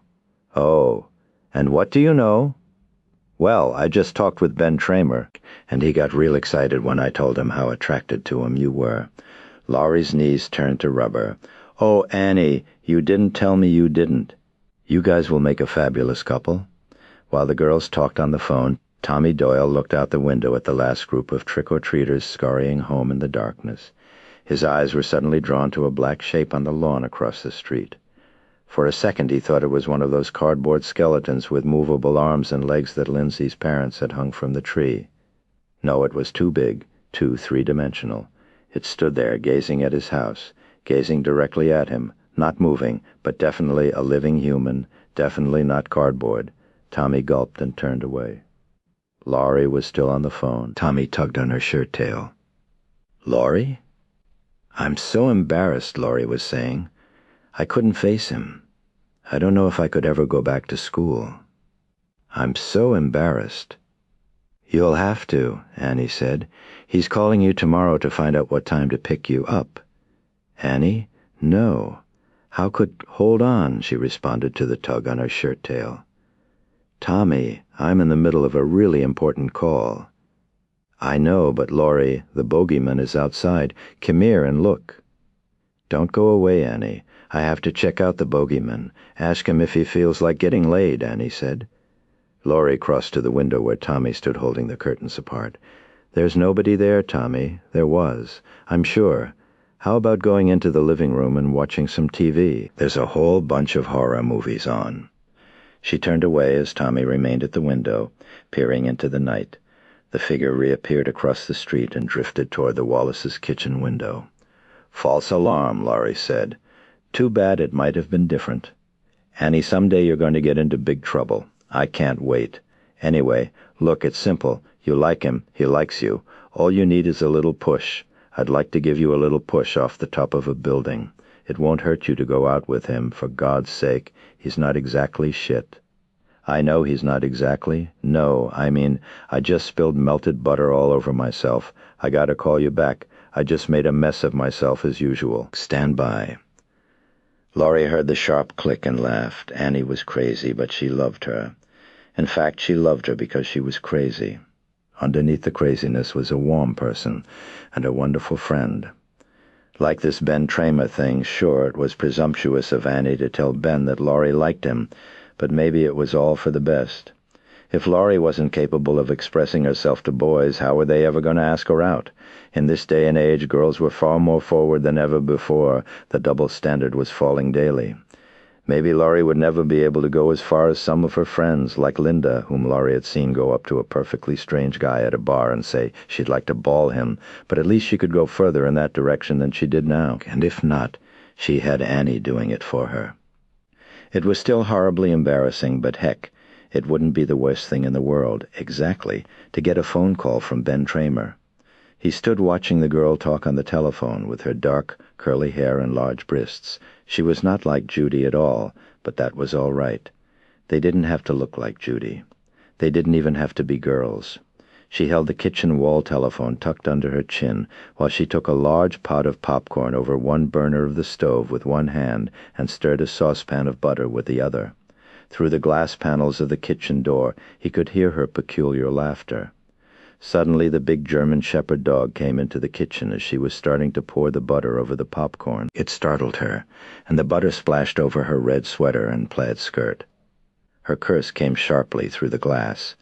She hung up the phone and pulled the sweater over her head.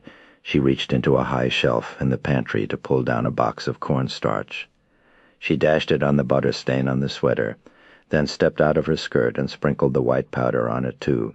She wore pink and blue print cotton panties bikini style, and though her legs weren't as long as Judy's, her buttocks were larger and filled, the pants distraining, and she had a sensual bulge just over the crotch that made him breathe her heavily with desire. His hand opened and closed involuntarily on the handle of his knife. She turned to face the door for a moment, and he ducked back into the shadows. His head collided with a hanging plant, knocking the pot against the side of the house. He reached up to stay it, but it was too late. The German shepherd began barking madly.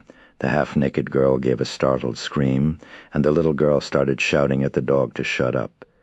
The kitchen door opened, and the girl, clutching an apron to her breasts, peered out. He had melted back around the corner of the house and stood pinned to a wall, breathing noisily, knife poised. The dog's barking filled the night air with threats. At length the girl uttered something about it having been the wind and closed the door. He could still hear the muffled baritone of the dog. He remained pinned to the wall, waiting for the barking to die down, but it went on ceaselessly. The dog knew he was there. Suddenly the kitchen door opened again. "Lindsay," he heard the girl say, "Lester's driving me crazy. I'm going to let him out, okay?" An instant later the dog roared out of the house, clamoring and pacing the yard in a jerky search pattern as his nose picked up the confusing scents of the intruder's path. He crouched beside a rhododendron bush, braced for the leap he knew would come. And come it did. The dog seemed to find the fresh scent and make his move in one fluid motion, emitting a chilling snarl as it arched through the air with bared fangs focused on the man's arms. But the man was prepared, displaying a quickness and strength that some might have called supernatural. He dodged the charge and grabbed the dog from behind, clamping its jaws shut with one forearm and crushing its body to his chest with the other. The dog snarled and dug at his arms with the claws of its hind legs, but with its fangs ineffective, it could do no serious harm. He clutched the dog tighter, his cable-like forearm closing its windpipe, his other arm pressing its spine against his iron-like ribs, until he heard the satisfying crunch of shattering vertebrae. The dog emitted shrill squeals that subsided into puppyish whimpers as the life drained out of it. Its hind legs clawed feebly and futilely at his arms, then twitched several seconds more before going completely limp. He held it a minute longer. The certain it was dead, he dropped it into the rhododendron, bush like a sack full of meat. Lester? Lester! Annie's voice filled the night and was joined by the ready voice of the little girl. "What do you suppose happened to him?" the little one asked. "I supposed he found a hot date, the lucky dog." "What's a hot date, Annie?" he heard the kid as the doors closed again. He did not hear Annie's answer. Chapter 12. "Where's your laundry room?" Annie asked. She donned one of Mrs. Wallace's robes and stood before Lindsay, who was propped in a sofa before the television set, eyes fixed hypnotically on the opening credits of The Thing. "Lindsay, did you hear me?" The child was in a video trance. "Earth to Lindsay! Earth to Lindsay! Do you read me?" She stepped in front of the child, blocking her view of the set. "Huh? Where's your washing machine?" "Outside." "Outside," Annie mused. "I see, and I guess the dryer is in a tree. No, they're both outside in the little house in the yard. Why, may I ask? Mommy didn't like the noise." "Uh-huh, and she liked the inconvenience, I suppose." The kid shrugged her shoulders and pushed Annie out of the way. "I can't see the movie." "I'm terribly soddy," Annie said in her best British accent. "Okay, I'm going to carry this stuff out to the laundry house or whatever you call it. Will you be all right alone?" The child gazed at the television set, unseeing and unhearing, except for what was emitted from the flickering tube. "Geez," said Annie, shaking her head. "And I thought religion was the opiate of the people." She stepped between Lindsay and the television set again. "I'll be back in 5 minutes after I put this in the washer, okay?" Lindsay said, straining to see the program around Annie's legs. "I can't believe this," Annie muttered aloud as she crossed the flagstones to the little cottage in the backyard. A gust of wind whipped through the folds of her thin robe and blew it open. "Annie's? God damn it," it echoed across the yard. Freeing one hand from the load of laundry and the box of soap, she opened the door and stepped inside, dropping everything on the flat top of the dryer. She reached for the light switch that should have been placed just inside the door, but the Wallace family seemed to function on a logic all its own, for there was no switch there. Terrific. The door slammed shut. Annie's heart leaped through her rib cage. She put her shoulder to it and with difficulty managed to open it, then turned her back to resume her search for the light switch. As she did, a face loomed outside the door, its rubbery features made more ghastly by the moonlight that made its sunken eyes and large nostrils absolutely black. The intruder's hand reached for the doorknob as he stared at the robed figure blindly groping for the light switch. Suddenly she found it and flicked the lights on. He jumped back into the cover of darkness, crunching the brittle dead leaves of another rhododendron. The girl's head peered out. "Hello? Silence? Who's there?" More silence. "Paul? Is this one of your cheap tricks?" Silence again, save the soughing of the wind through the leaves of the trees. "I guess not," she said, disappointed. "No tricks for Annie tonight." She studied the dials on the washer, talking to herself to keep her jittery nerves under control. "Let's see. Place the clothes inside. That I can do pretty well. Add soap or detergent. Got it. Add fabric softener or bluing-in reservoir. Where? Indicated. Fuck that. Close door. Turn left-hand dial to cold war or hot. I think I'll do warm to melt the butter. Flip switch to small, medium, or large load. Let's call it small. Jesus, they ought to give a course in laundry at school. Turn right-hand dial to wash. Select number of minutes. Well, Annie, how does 8 minutes sound to you? Wonderful. Pull dial out and get the fuck out of there." The washing machine kicked into action as water poured into the drum. Slam! A tremendous gust of wind blew the door shut with window-rattling force. Annie rushed to the door and pulled the knob. The door didn't budge. She shook the door with adrenaline-triggered might, but even that didn't budge it. "Lindsay! Lindsay! Come out here!" Sure, she'll come out here. She wouldn't pull away from the TV set if a nuclear missile scored a direct hit outside her house. Lindsay, God damn it, I'm stuck in the laundry. She pounded the glass panes of the door, tempted to smash them, but decided instead to try the window over the dryer and spare herself the hassle of explaining and repaying the Wallaces for the damage. She boosted herself up on top of the dryer and opened the window. It was small, and she gauged its width against the size of her hips and decided it was going to be a near thing. But what else could she do? She tried going out legs first, but her hips jammed, and she decided they'd slide out better if she went out head first.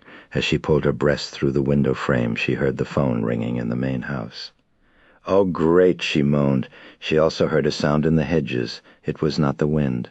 Her pelvis jerked forward in fright, and her hips wedged tightly in the window frame. She heard a second sound, louder.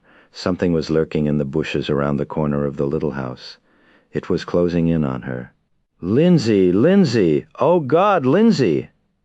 Annie Lindsay's voice tinkled on the windy night air. The thing in the bushes, whatever it was, retreated into the shadows as the little girl emerged from the darkness around the main house. "Annie, what are you doing?" "What am I doing?" "I'm trying to widen this window with my hips." "That's what I'm doing." "It looks like you're stuck." "I?" Annie drew a deep breath and overcame her fury. "Look, just try to open the door. Then pull me back inside, okay?" "Okay." Annie heard the rattling of the glass panes as Lindsay shook the door unsuccessfully. Then apparently the child put all of her strength into the effort, and Annie heard the satisfying surrender of the door and felt the cold night air on her feet. The next thing she knew, a pair of little hands was tugging her legs, and Annie got the leverage to twist her hips out of the window frame. She pulled her torso back into the laundry room and jumped down. "Thank you, Lindsay. What made you come out here?" "It was a commercial. And Paul called you. He's waiting on the phone." "Paul? Paul is on the phone. Oh, God. Lindsay, run back up there and tell him I'll be right with him. And don't say anything about my getting stuck in here, okay?" "Okay." Lindsay tramped down the flagstone path while Annie hastily transferred the wet laundry to the dryer, setting it for a half hour. Then she gathered her robe around her and raced across the yard, arriving just in time to hear Lindsay say into the phone, "She was stuck in the window. She'll be right here." She put the phone down and returned to her precious horror program. "Hello, Paul. Hi, Annie. Listen, next time you want to leave the house, try this new invention I just heard about, much better than windows. It's called a door. All right, cut it out. I got stuck because your wonderful invention, the door slammed behind me, and I couldn't get it open. It can happen to anyone with your figure." "Yeah, well, I've seen you stuck in other positions." Okay, now here's the good news. My folks accepted a last-minute invitation to a party. They've just left." "Well, to borrow a phrase from Linda, that's totally fantastic. Why don't you just walk over?" "I have to stick around here. My parents said they'd call in just to check up on me. Can you believe that? So how about you coming here?" "How can I? I'm sitting for Lindsay, remember?" "Yeah." There was a pause as Paul thought it through. "Maybe you could drop Lindsay off with Laurie. She's sitting right across the street, right?" "Not a bad idea. But my clothes are in the wash. I can't come now. Come without them." "Shut up, jerk. I've got a robe on. That's all you think about. And you don't." "That's not true. I think about lots of things." A sly grin brightened her face. "Why don't we not stand here talking about them and get down to doing them?" "All right, see you in a few minutes." She hung up the phone and stood considering the matter. Then the scheme dropped into place, and she snapped her fingers. Lindsay was watching the TV set with both hands clamped over her eyes. "What are you doing?" "I'm scared," the child said. "Then why are you sitting here with the lights off?" "I don't know." "Well, come on, get your coat." "My coat? Where are we going?" "Across the street to Tommy Doyle's." "I don't like Tommy Doyle." "That's tough tonight. You're going to like Tommy Doyle, because tonight I'm going to love Paul. Do I have to?" "Look, Lindsay, I thought we understood each other. Can you find out if Tommy is watching the same movie?" "He will be. All you little masochists are watching the same movie." "Oh, all right," the child finally said with obvious reluctance. "At least wait till the commercial." Annie went to the coat closet and got Lindsay's parka and borrowed Mrs. Wallace's tweed coat. They waited for the next commercial, then Annie hustled the kid out the door, and they ran across the street. In the tangle of a wisteria vine at the side of the Wallace's porch, the prowler stood holding his knife.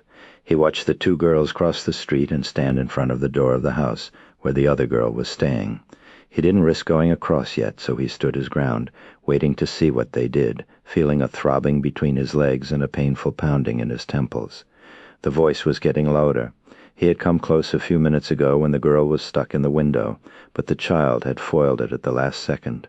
That was all right. He had all night. Opportunity would present itself again. Annie rang the doorbell for the third time at last. The door opened a crack, and Annie stepped back as the blade of a wicked-looking knife appeared in the door. "Who is it?" That was Laurie's voice behind the knife.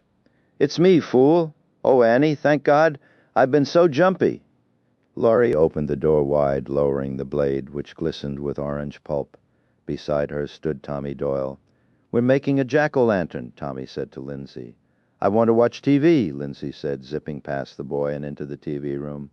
Laurie looked at her friend's bizarre get-up, a brown tweed coat over a long blue robe. "Fancy," Laurie said. "This has definitely not been my night," Annie replied, following her into the kitchen. "My clothes are in the wash. I spilled butter down the front of me. I got stuck in a window.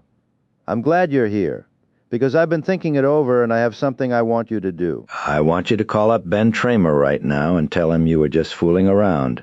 "I can't." "Yes, you can." Laurie gazed at her earnestly, her breast heaving with agitation. "He went out drinking with Mike Godfrey, so he won't be back until late." "You'll have to call him tomorrow. That's all there is to it. Besides, I'm on my way over to Paul's, hon." "Wait a minute. Tell you what, if you'll watch Lindsay, I'll consider talking to Ben Tramer in the morning." Laurie shook her head in a combination of admiration and exasperation. "You've got a deal." They slapped palms. "Hey, I thought Paul was grounded," Laurie remembered. "He was, but his parents are going out." "Listen, I'll call you in an hour or so," and before Laurie could say anything else, Annie rushed out the door. She trotted across the street, the hem of her robe trailing after her like the gown of some regal bride. She went directly to the backyard and opened the door of the laundry room. This time she was smart, leaving a box of soap powder inside the door frame so that the door couldn't slam shut again. "Oh, Paul, I give you all," she sang, flinging open the door of the dryer. She grinned. The clothes weren't fluffy dry exactly, but they were dry. She stripped out of the robe and coat, pulled the red sweater on, jiggled into her skirt, and carried the discarded clothes back to the house. She found her purse, and applied a light powder and blush to her cheeks, then traced an aggressive red line around her lips. "Ready for action?" she told her image in the mirror. The phone rang. "Hello, Annie, it's me." "Oh, hi, Dad, what are you doing?" "Just watching TV with Lindsay." "Good, just be careful." "Careful about watching TV?" "No," the sheriff laughed, "just careful." "Well, if you won't tell me, how can I be careful?" "Keep the doors and windows locked and call if you see or hear anything suspicious. The most suspicious thing I hear right now is you. But I understand it's Sheriff Brackett's standard warning number 305. No, it's a little more serious than that." His voice was deadly serious. "Okay, Dad." "I'll be sure to lock up, good girl." She hung up. "I'll be sure to lock up after leaving the house," she said aloud, feeling a little guilty about mocking her father. Some good girl, if he could see me now. She picked up the house, key from a dish on the foyer table, and ran out of the house, locking the door. She shivered as she stepped outside and walked around the side of the house to the garage. The sound of breaking branches startled her. "Lester, for God's sake, stop creeping around in there." She entered the garage, singing, "My Paul, I can no longer stall." She got into the car and snapped her fingers. "No keys, but please, my Paul, da-de-da-de-de-da." She thought she'd left them in the ignition, but obviously they were in her purse. She ran back to the house, found them, and returned to the car. Funny. She thought she'd left the car door closed when she left it a moment ago. "The old memory's going," she muttered. "Either that or the doors of the world have declared war on me." She wriggled into the driver's seat and inserted the key in the ignition. Before she could turn it, He sat up in the back seat, massive and powerful, hideous in his rubber Halloween mask. She had time only to glimpse him in the mirror, the beat of her heart cascading into a runaway frenzy. She screamed, but the closed car doors and windows muffled the sound. A second later, his immensely strong forearm was under her chin, crushing her windpipe. She beat and scratched at his arm, but it was futile. Her lungs tried desperately to suck air into her body. In one last effort to free herself, she pressed the horn on the rim of the steering wheel. It blared loudly in the night for a long moment. Then the knife plunged into her belly. She could actually hear her mind contemplating the length and coldness of the long blade as it penetrated, but she didn't really feel any pain. The terror and resignation had made her impervious to it. She knew she was dead, and in her last moment she was aware of a blend of surprise and regret, that the event could be so peaceful and undramatic. She wished she could have said a proper goodbye to her parents. She wished she'd understood her father's warning to be careful. She wondered if she'd be reborn and get a second chance to be careful. The light faded, and the last thing she heard was the car horn across the street. The children watched the creature from the black lagoon swim out of its murky lair and glide toward the thrashing white legs of the pretty girl. Laurie was in the kitchen putting the finishing touches on the jack-o'-lantern. Tommy got an idea for a prank. He sidled off the couch and slid behind a window curtain. Lindsay was so totally absorbed in the movie, she didn't notice that her friend was no longer by her side. Suddenly, from the drapery behind her, a spooky voice called, "Lindsay, Lindsay, Lindsay." Lindsay jumped up in her seat. "Who's that, Tommy? Where are you?" She jumped out of her seat and looked around the room, her little heart tripping with fright. She saw a bulge behind the curtain. Behind the curtain, Tommy happened to look out the window at that moment. He saw a huge, dark figure with a white, grotesque face carrying the limp body of a girl out of the Wallace's garage. Tommy felt a surge of fear like none he'd ever known. "The bogeyman!" he cried, trying to charge out of the curtain but tangling himself in it. He felt something girdling his waist and pounding him. The air was filled with frightened wails. Laurie rushed in and found Lindsay. Tommy and the curtain tangled together. The children shrieked hysterically. She separated them and tried to hush them, but Tommy kept saying, "There he is. There he is, the bogeyman. I saw him again. He's over at Lindsay's house." The bogeyman. "I'm telling you," Laurie held the boy in her arms. "Come on, Tommy, there's no bogeyman. Look." "I won't look. Me either," said Lindsay, caught between the devil outside or the deep blue sea on the television screen. She chose the devil, but nothing was there. The street was empty. Her house looked the same as it always did. There was nothing, nobody. "I saw him, I'm telling you, carrying a dead body." "Tommy, stop it! You're scaring Lindsay!" Laurie shook the boy by the shoulders. He was big and tall, and his face was like this. He put his fingers in his lips and spread them apart. "I said stop it! There is no bogeyman! There's nothing out there!" "If you don't quit it, I'm turning off the TV and sending you to bed." That threat had the desired effect. Tommy walked docilely back to the couch, followed by Lindsay. They sat down as before, taking comfort in the cinematic horror flickering before them. "Nobody believes me," the boy complained under his breath. "I believe you, Tommy," said Lindsay, hugging him. The creature from the black lagoon reached out with a disgusting leathery claw and prepared to grapple the ankle of the pretty swimmer. Chapter 13.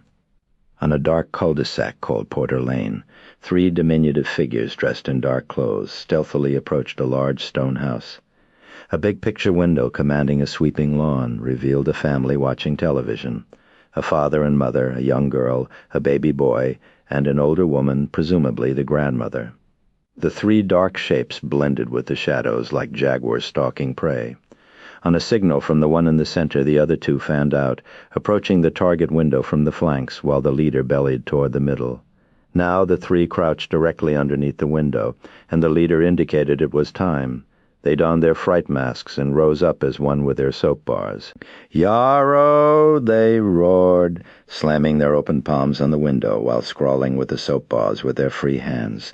The children went shrieking out of the den. The older woman put her hand to her heart and screamed silently. The mother gazed stupidly while the father, who was the only one to grasp what was happening, stared in a combination of anger and amusement.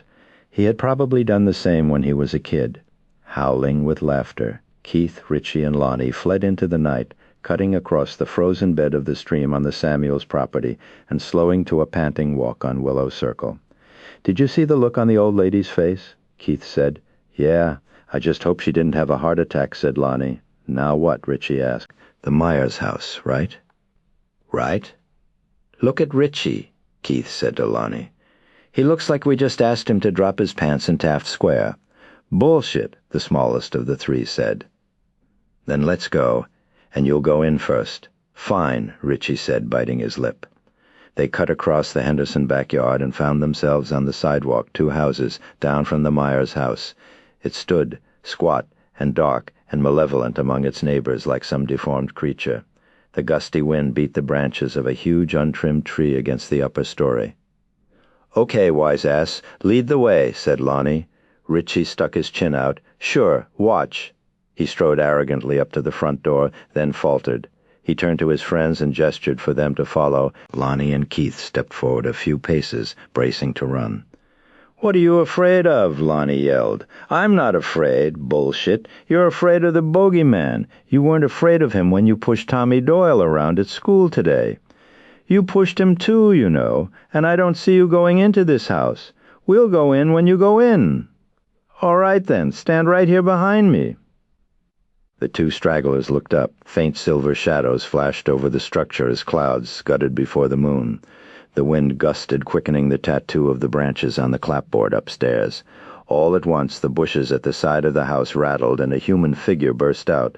"Get your asses away from there!" It bellowed, waving its hands. "Whoa! Yikes! Jesus moving like the wind!" The 3 tumbled off the porch and hurtled down the street, not stopping until they were safely locked behind the doors of their homes. Sam Loomis grinned. It was a dirty trick, but he had to get them out of there, both for their sakes and for his own.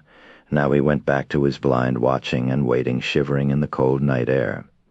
He did not see the hand reach out for his shoulder, but at the first contact he whirled around in a fluid motion, the big gun materializing in his fist like a conjurer's hair. "Hey, it's me, don't shoot!" Sheriff Brackett cried. "Good God, Brackett, don't sneak up on me that way." "Sorry, Loomis, it's second nature to me. Put that bazooka away." "Yes, of course. I'm rather jumpy, as you can see. But you're all right." "Sure. Has anything happened?" Brackett shook his head.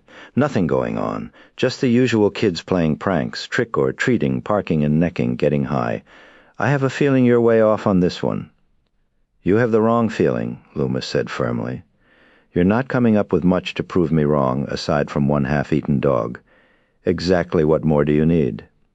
"I don't know, but it's going to take a lot more than some sophisticated psychological interpretation to keep me up all night creeping around these bushes." Loomis looked at him with a directness that made Brackett extremely uncomfortable. "I watched him for 15 years sitting in a room, staring through the walls, if you can understand that. Staring through the walls and seeing this night. He's waited for it, planned for it, focused his life on it. He's inhumanly patient, hour after hour, day after day, waiting for some silent, invisible alarm to trigger him, a voice to tell him the time has come, a gauge to tell him his blood has begun to boil. Death has arrived in your little town, Sheriff. You can ignore it, or you can help me stop it." Brackett shook his head skeptically. "More fancy talk. You want to know what Haddonfield is? Families, children. Nice homes all lined up in white rows up and down these streets, oak trees, picket fences, an old school wit, a new annex, a lot of churches, all denominations, a 5 and dime, a hardware store, a beauty parlor, a coffee shop, some bars and gas stations. I'm describing a small Midwestern town to you, Loomis, not a slaughterhouse. You could be describing both." "I'll stay out with you tonight, Doctor, just on the chance that you're right, and if you are right, then damn you for letting him out." Loomis dropped his head. There was nothing he could say in reply. His name was Bob Sims, and the girls all thought he was gorgeous. He was tall and lanky, a pitcher for the baseball team, a tight end for the football team, possible valedictorian of the class, and at least one of its top 3 or 4 scholars. He could have any college he wanted, and any girl. The girl he wanted on this particular night was Laurie and Annie's leggy friend, Linda. Bob picked her up in his father's van, which had been customized as a recreational vehicle, with a bunk bed in the back. Bob and Linda had made love back there many times, and though the car's heater worked, they preferred to make love in a house now that cold weather had set in. So when Annie had gotten her babysitting gig with Lindsay Wallace, the two girls had worked out a plan. As soon as Lindsay went to sleep, Annie's Paul would come over and they'd make out upstairs in the Wallaces' bedroom, and Bob and Linda would do it downstairs on the convertible sofa. Good plan. "You ready for a little trick-or-treat?" Bob asked her when he picked her up, yanking the tab off the can of Budweiser with a loud pop and a rush of foam. "Sure," Linda laughed. They laughed, embraced, and guzzled, then drove over to the Wallace house. As they pulled up in front of the Wallace home, Linda reviewed the plan. "Now, are you sure you've got it?" "Sure. First I rip your clothes off." He leaned across to the passenger seat and buried his lips in Linda's soft neck while running a hand under her sweater. She laughed and spilled beer over his head. "You idiot. Then you rip my clothes off, then we rip Lindsay's clothes off. I think I've got it." "You've got something?" she said, sliding her hand up his muscular thigh. "Now I've got something." "Geez, Linda," Bob gasped with a rush of desire. "Let's pray for a sleeping Lindsay." "Yes, but in case our prayers aren't answered, maybe we can drop some Valium in her chocolate milk." "You're terrible." "Totally," Linda said, pushing open the door. Bob opened the door, got out, and helped Linda step down on the other side. They walked up the path to the big old house, and when they reached the front door, Bob scooped Linda effortlessly into his arms and carried her the rest of the way. "Bob, put me down. Put me down. This is totally silly," Linda protested, though her feeble kicks belied her protests. She reached out and turned the knob of the front door. The door swung open, and the couple paused on the threshold. "Annie?" The house was dark and still. "Annie, we're here." No answer. They let their eyes adjust to the darkness, then stepped into the house. They cocked their ears and thought they heard a creak upstairs. They called Annie's name again. Again no answer. "I wonder if they're here at all," Bob said. "Maybe they're upstairs already. Lindsay's asleep and Annie and Paul are up there already," Linda speculated. Bob turned on a light. "I don't know. I don't want to be surprised in the middle of... well, in the middle. Let's look for a note." "Let's don't," Linda said, turning the light of and sliding into his arms. He pressed his mouth to hers and her lips parted. Her tongue entwined his as her body melted against his powerful torso. He slid his hands over her back and clasped her buttocks, practically lifting her off the floor. "Now," she murmured, "shall we continue Plan A, I guess?" he said, leading her to the couch. "I just wish I could be sure about Annie and Paul." He went to the foot of the stairs and observed a light on under the door of the master bedroom. A faint creak came from there. He stood indecisively looking up. Linda came up behind him and put her arms around him. "Bob, the only thing you have to worry about is getting up for the occasion. It's never been a problem before, and it shouldn't be now." He took her by the hand, and they lay down on the couch.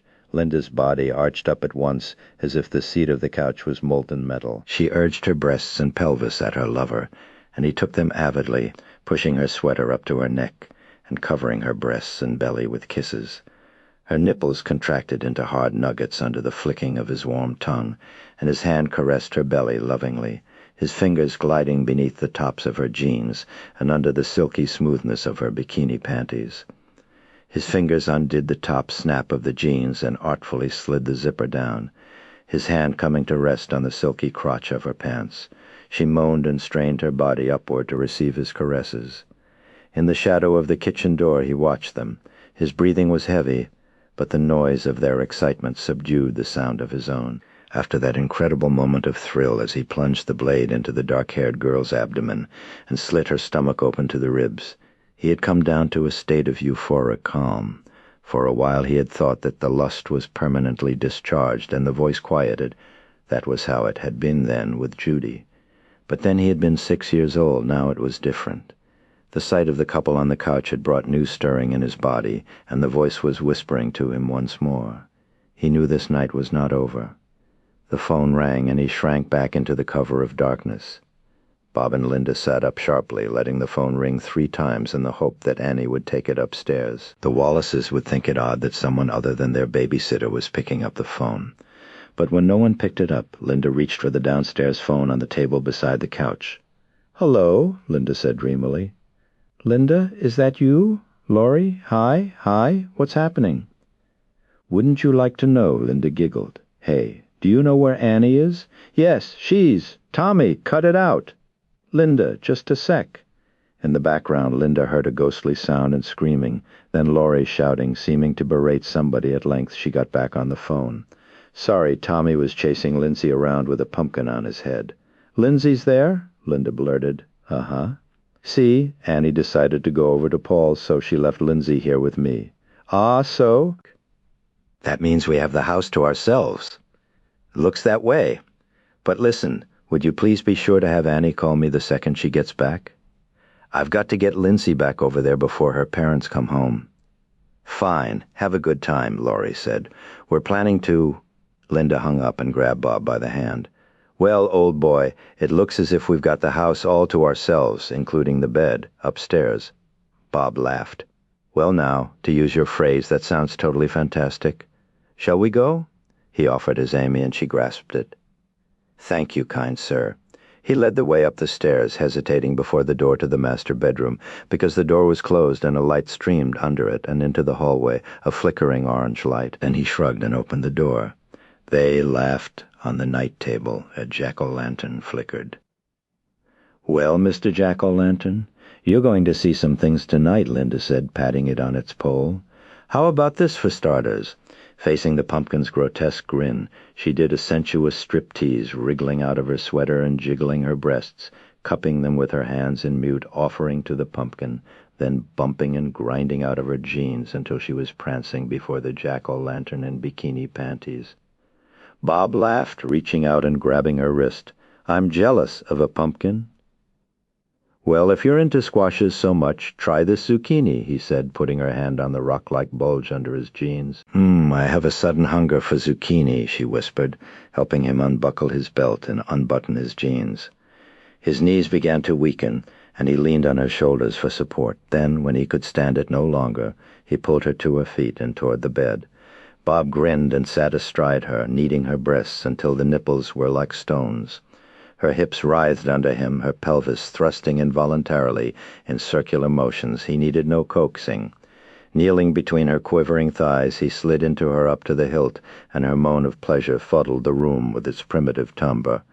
He wrapped his arms tightly around her slim, firm waist, and she covered his broad back with sharp, nailed fingers. He pumped rhythmically into her, her hips dropping him to an awesome height of need and pleasure. "Oh, Bob, I think it's happening," she whimpered. "Me too." And that's when the phone rang. Bob stopped in mid-stroke, gripped with uncertainty. "Shit, not again. Forget about it," Linda said. "We have more important things to do." The phone sounded again. What if it's Annie? She'll call us again. And what if it's the Wallaces? If it's the Wallaces and we answer, we'll get Annie into trouble. "Yeah, but what if? What if it's your mummy?" Linda taunted. Bob laughed. "I'll just tell her I'm really into something right now that I can't get out of there. It's stopped. I'll take it off the hook."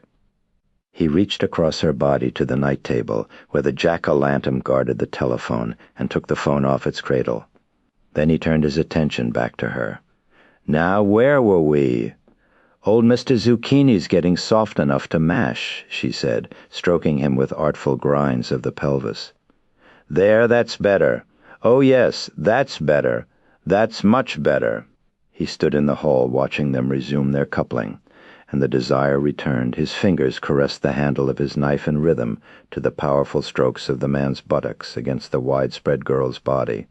The voice spoke loudly to him, urging him to act, but he held himself back, anxious to see the climax of their performance. He was soon rewarded. "Oh, Bob, I think it's going to happen now. Now.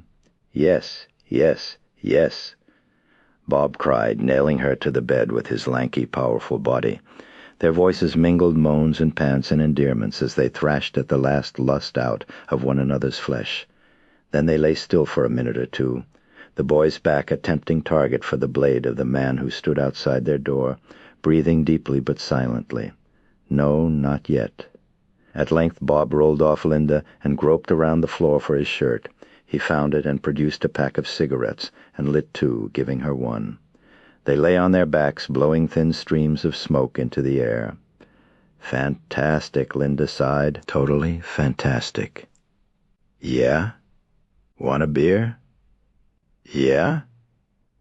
Is that all you have to say? Yeah? Go get me a beer. I thought you were going to get one for me, Bob said. Yeah. Oh, well.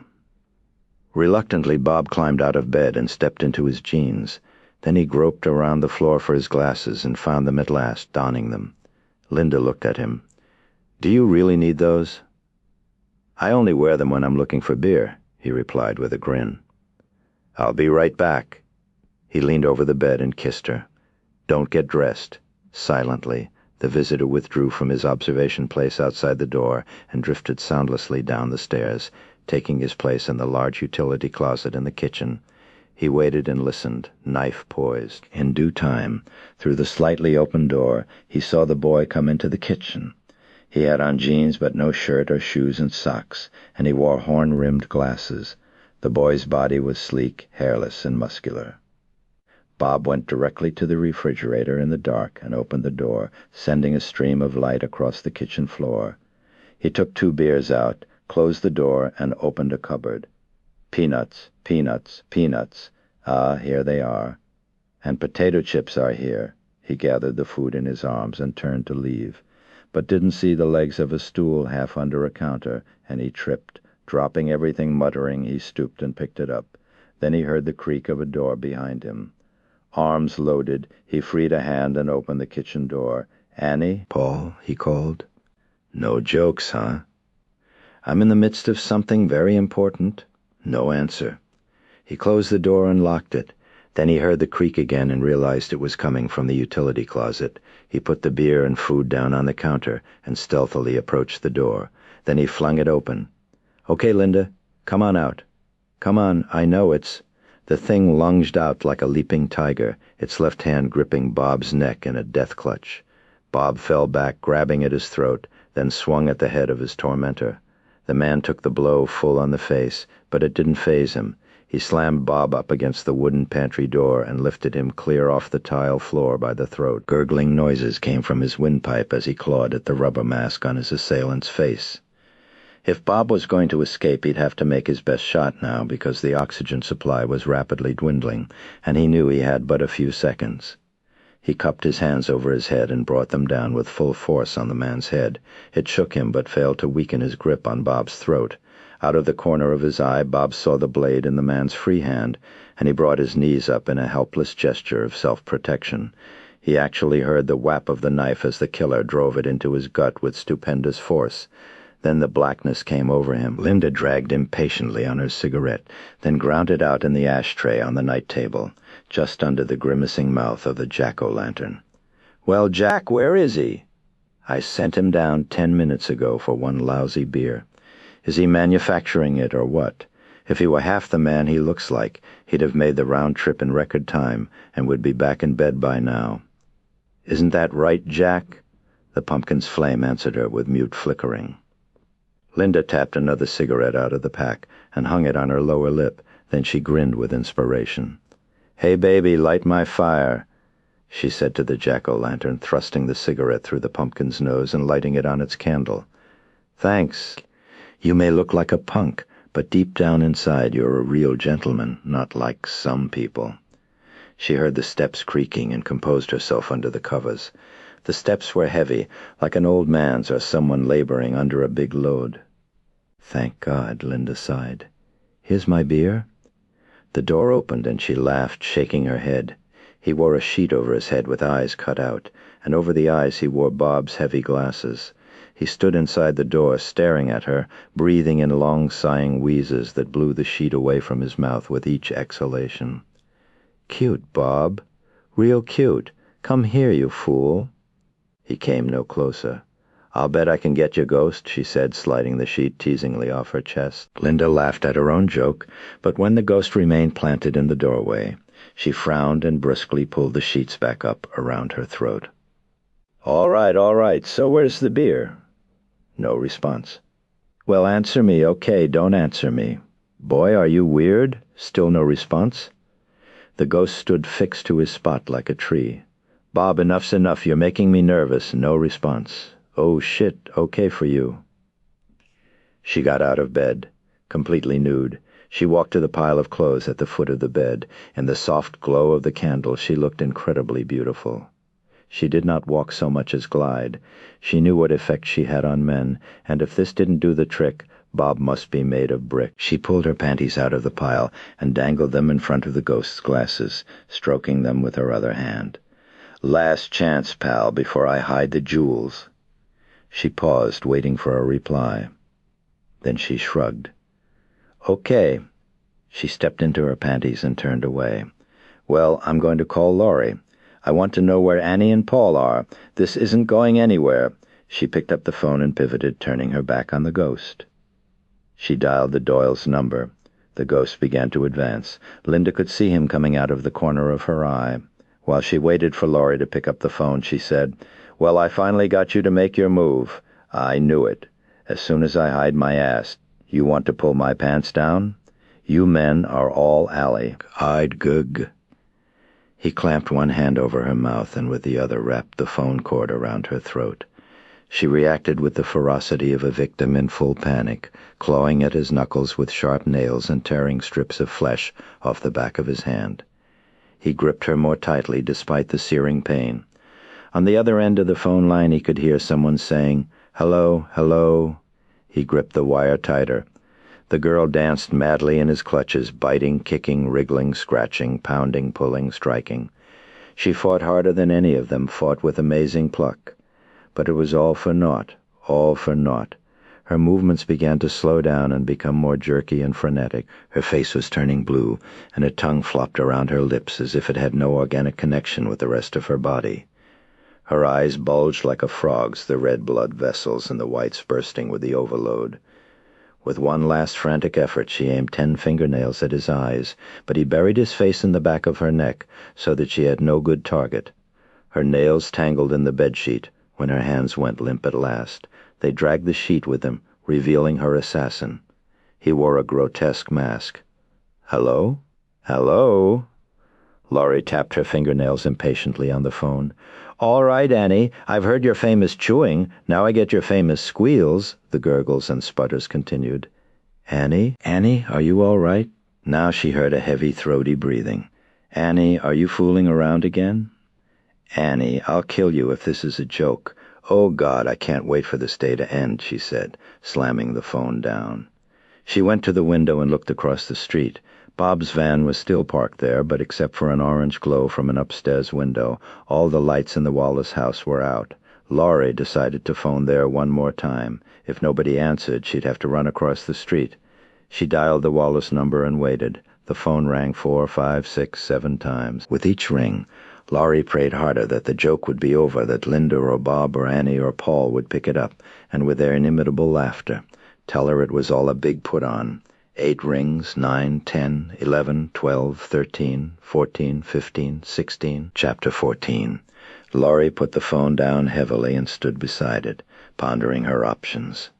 It was not so much that she didn't know what she must do, it was that she didn't want to do what she knew she must. She tiptoed upstairs. Tommy and Lindsay were sprawled on Tommy's bed like a couple of rag dolls dropped from 10 feet, hands and feet dangling over the sides, and an assortment of dolls. Game pieces, cars, trucks, fire engines, and erector set components covered the bed and floor, as if all had been packed into the muzzle of a mortar and fired indiscriminately into the room. Tommy was in his pajamas, but Lindsay, who had not been expected to stay so late, was still in her clothes. Laurie felt safe in leaving them. She knew from countless babysitting assignments with them that their deepest slumber was immediately after falling asleep. They would not wake up and, not finding her in the house, push the panic button. She went back downstairs and opened her purse.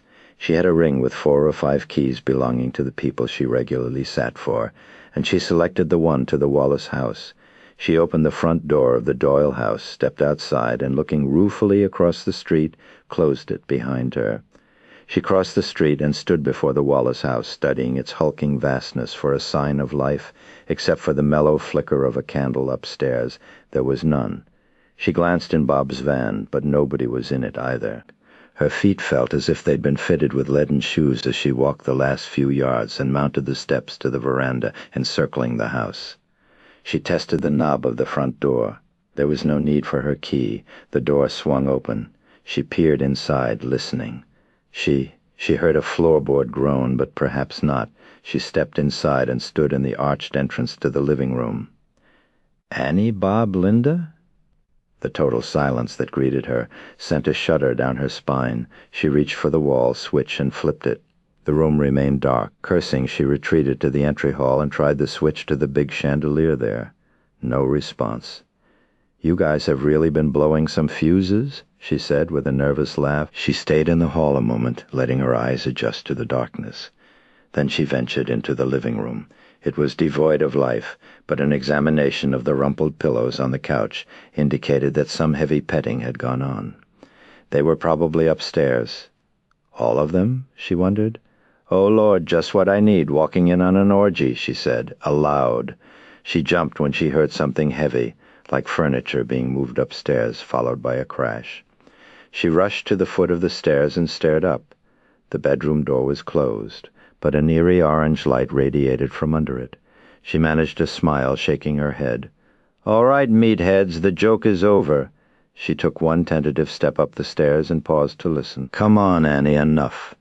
A new sound greeted her, the sound of something being dragged across the floor. The sound stopped abruptly, followed by a closet door shutting in the upstairs bedroom. Laurie took 3 more steps. "This has definitely stopped being funny, guys. Now cut it out." Now a scrapping sound. Her heart began to thunder, and she thought of fleeing, but she knew what kind of laughingstock she'd be at school if she did, when Annie and Paul and Linda and Bob told everybody how they'd scared Laurie Strode out of her shoes on Halloween. "You'll be sorry," she shouted, as she made her way up the stairs with determination. Sam Loomis was cold and getting colder. Had he known he'd be staked out in a hedge in the middle of a cold October night, he'd have dressed for the occasion. But he had worn his trench coat over a summer business suit, and he was cold. Aside from the 3 kids he'd chased off, there had been no activity at the Myers house, and as the evening wore into night, Loomis began to wonder why he had expected that there would be. Yes, the fellow had returned to the scene of the crime in the best tradition of criminals, but that was much earlier. To what end would he hang around the house? Wouldn't he seek elsewhere for victims, because he was cold, and because he'd begun to realize he was barking up the wrong tree? Loomis started to pace. He paced up the block and down, glancing over his shoulder often so as not to take his attention totally off the Myers house. He paced in an ever-lengthening pattern, and the more he did, the more certain he became that his quarry was near. His conclusion was based on reason's emotion. Intellectually, he reasoned that with the strange affection of a hunter for his prey, his maniac had indeed come home today and he'd seek victims in the immediate neighborhood. But it wasn't just intellectual deduction. It was a feeling, a hunch. Loomis's spine quivered like a divining rod near water. Evil was afoot, and it was nearby.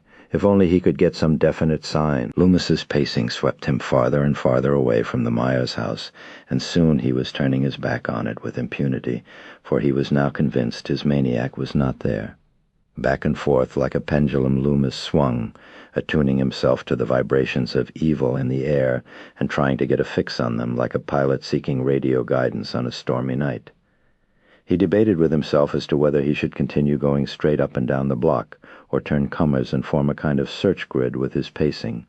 At a certain comer he felt strongly drawn and decided to let the force carry him, even if he lost sight of the Myers house entirely. It was as if he were the planchette on a Ouija board and someone had asked him, "Is a murderer near at hand?" The force of the vibrations was sending him. Where? Down this oak-lined street and toward that car. Why that car? But it was not a car. It was a station wagon. A station wagon! Could it be the one? His pace quickened. It was hard to tell the color of the vehicle because of the yellow arc light of the street lamps overhead, but it seemed to be that livid purplish-brown of the state hospital's station wagon. One glance at the side of the vehicle would tell him. He strained his eyes, seeking the emblem on the door, his legs churning at a pace they hadn't done for a decade, and inside his head the vibrations of evil grew immeasurably stronger with each yard he covered. She stood on the landing, paralyzed with uncertainty. At the foot of the stairs she'd been certain. This was a big put-on by her friends. But with each step she mounted, her doubts had mounted too. If this were a practical joke, it was well too good, too professional. Where were the whispering and the giggling, the shushing and the tittering?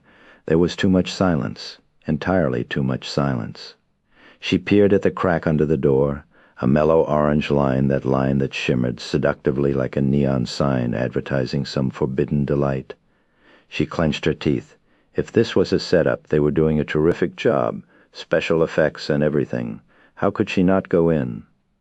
She stepped forward 2 paces and encircled the doorknob with her hand. The muscles of her legs were tense like those of a runner at the start of a race, prepared to spring back and down the stairs at the first sign of trouble.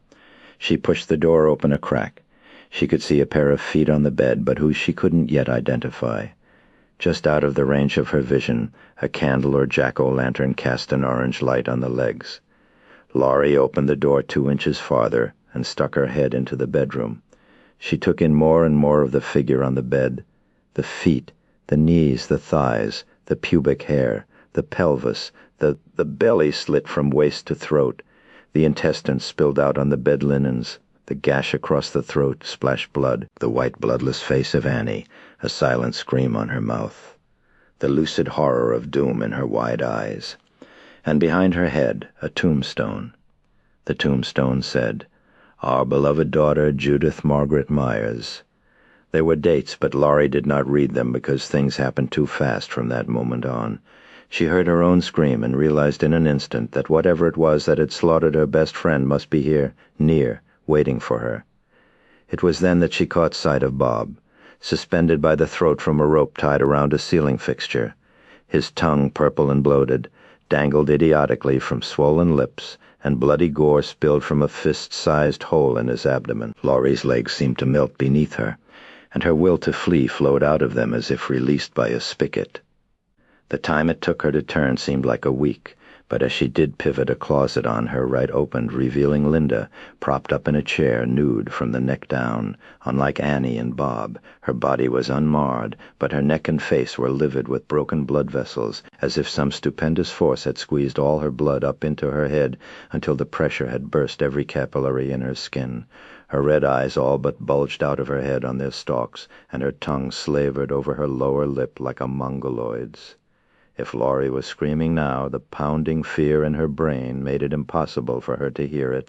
For someone whose experience of horror had been limited up to that moment, to the sight of small animals run over on the highway, the load on her circuits was tantamount to sending 1,000,000 volts through a wire designed to carry 100. What prevented her from passing out at that instant, she did not know, but a voice inside her brain demanded that she take measures to survive, and she concentrated on it, despite every instinct to submit to blind panic. At the same moment that she came to this conclusion, she saw a shadow, dark and dreadful, looming up in the flicker of the jack-o'-lantern.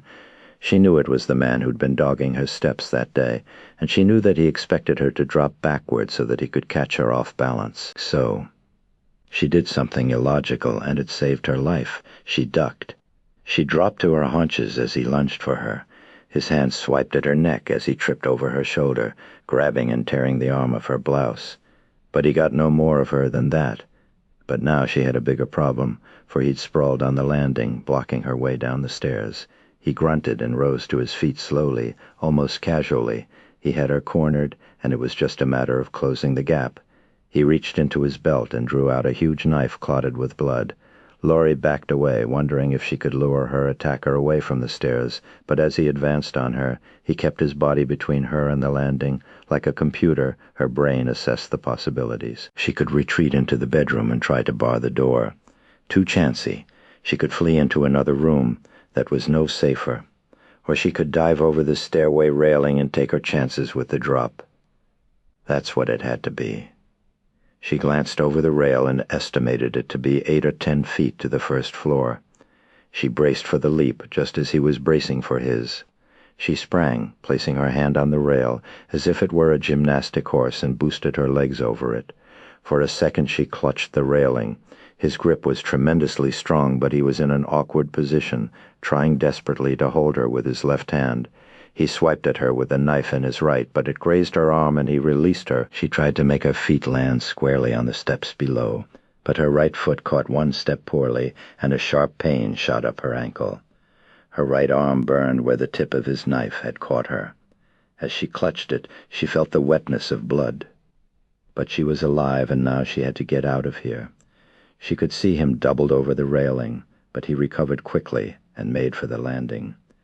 Laurie climbed to her feet. The pain in her ankle was excruciating, but she managed to hobble toward the kitchen. She heard him stumping down the stairs.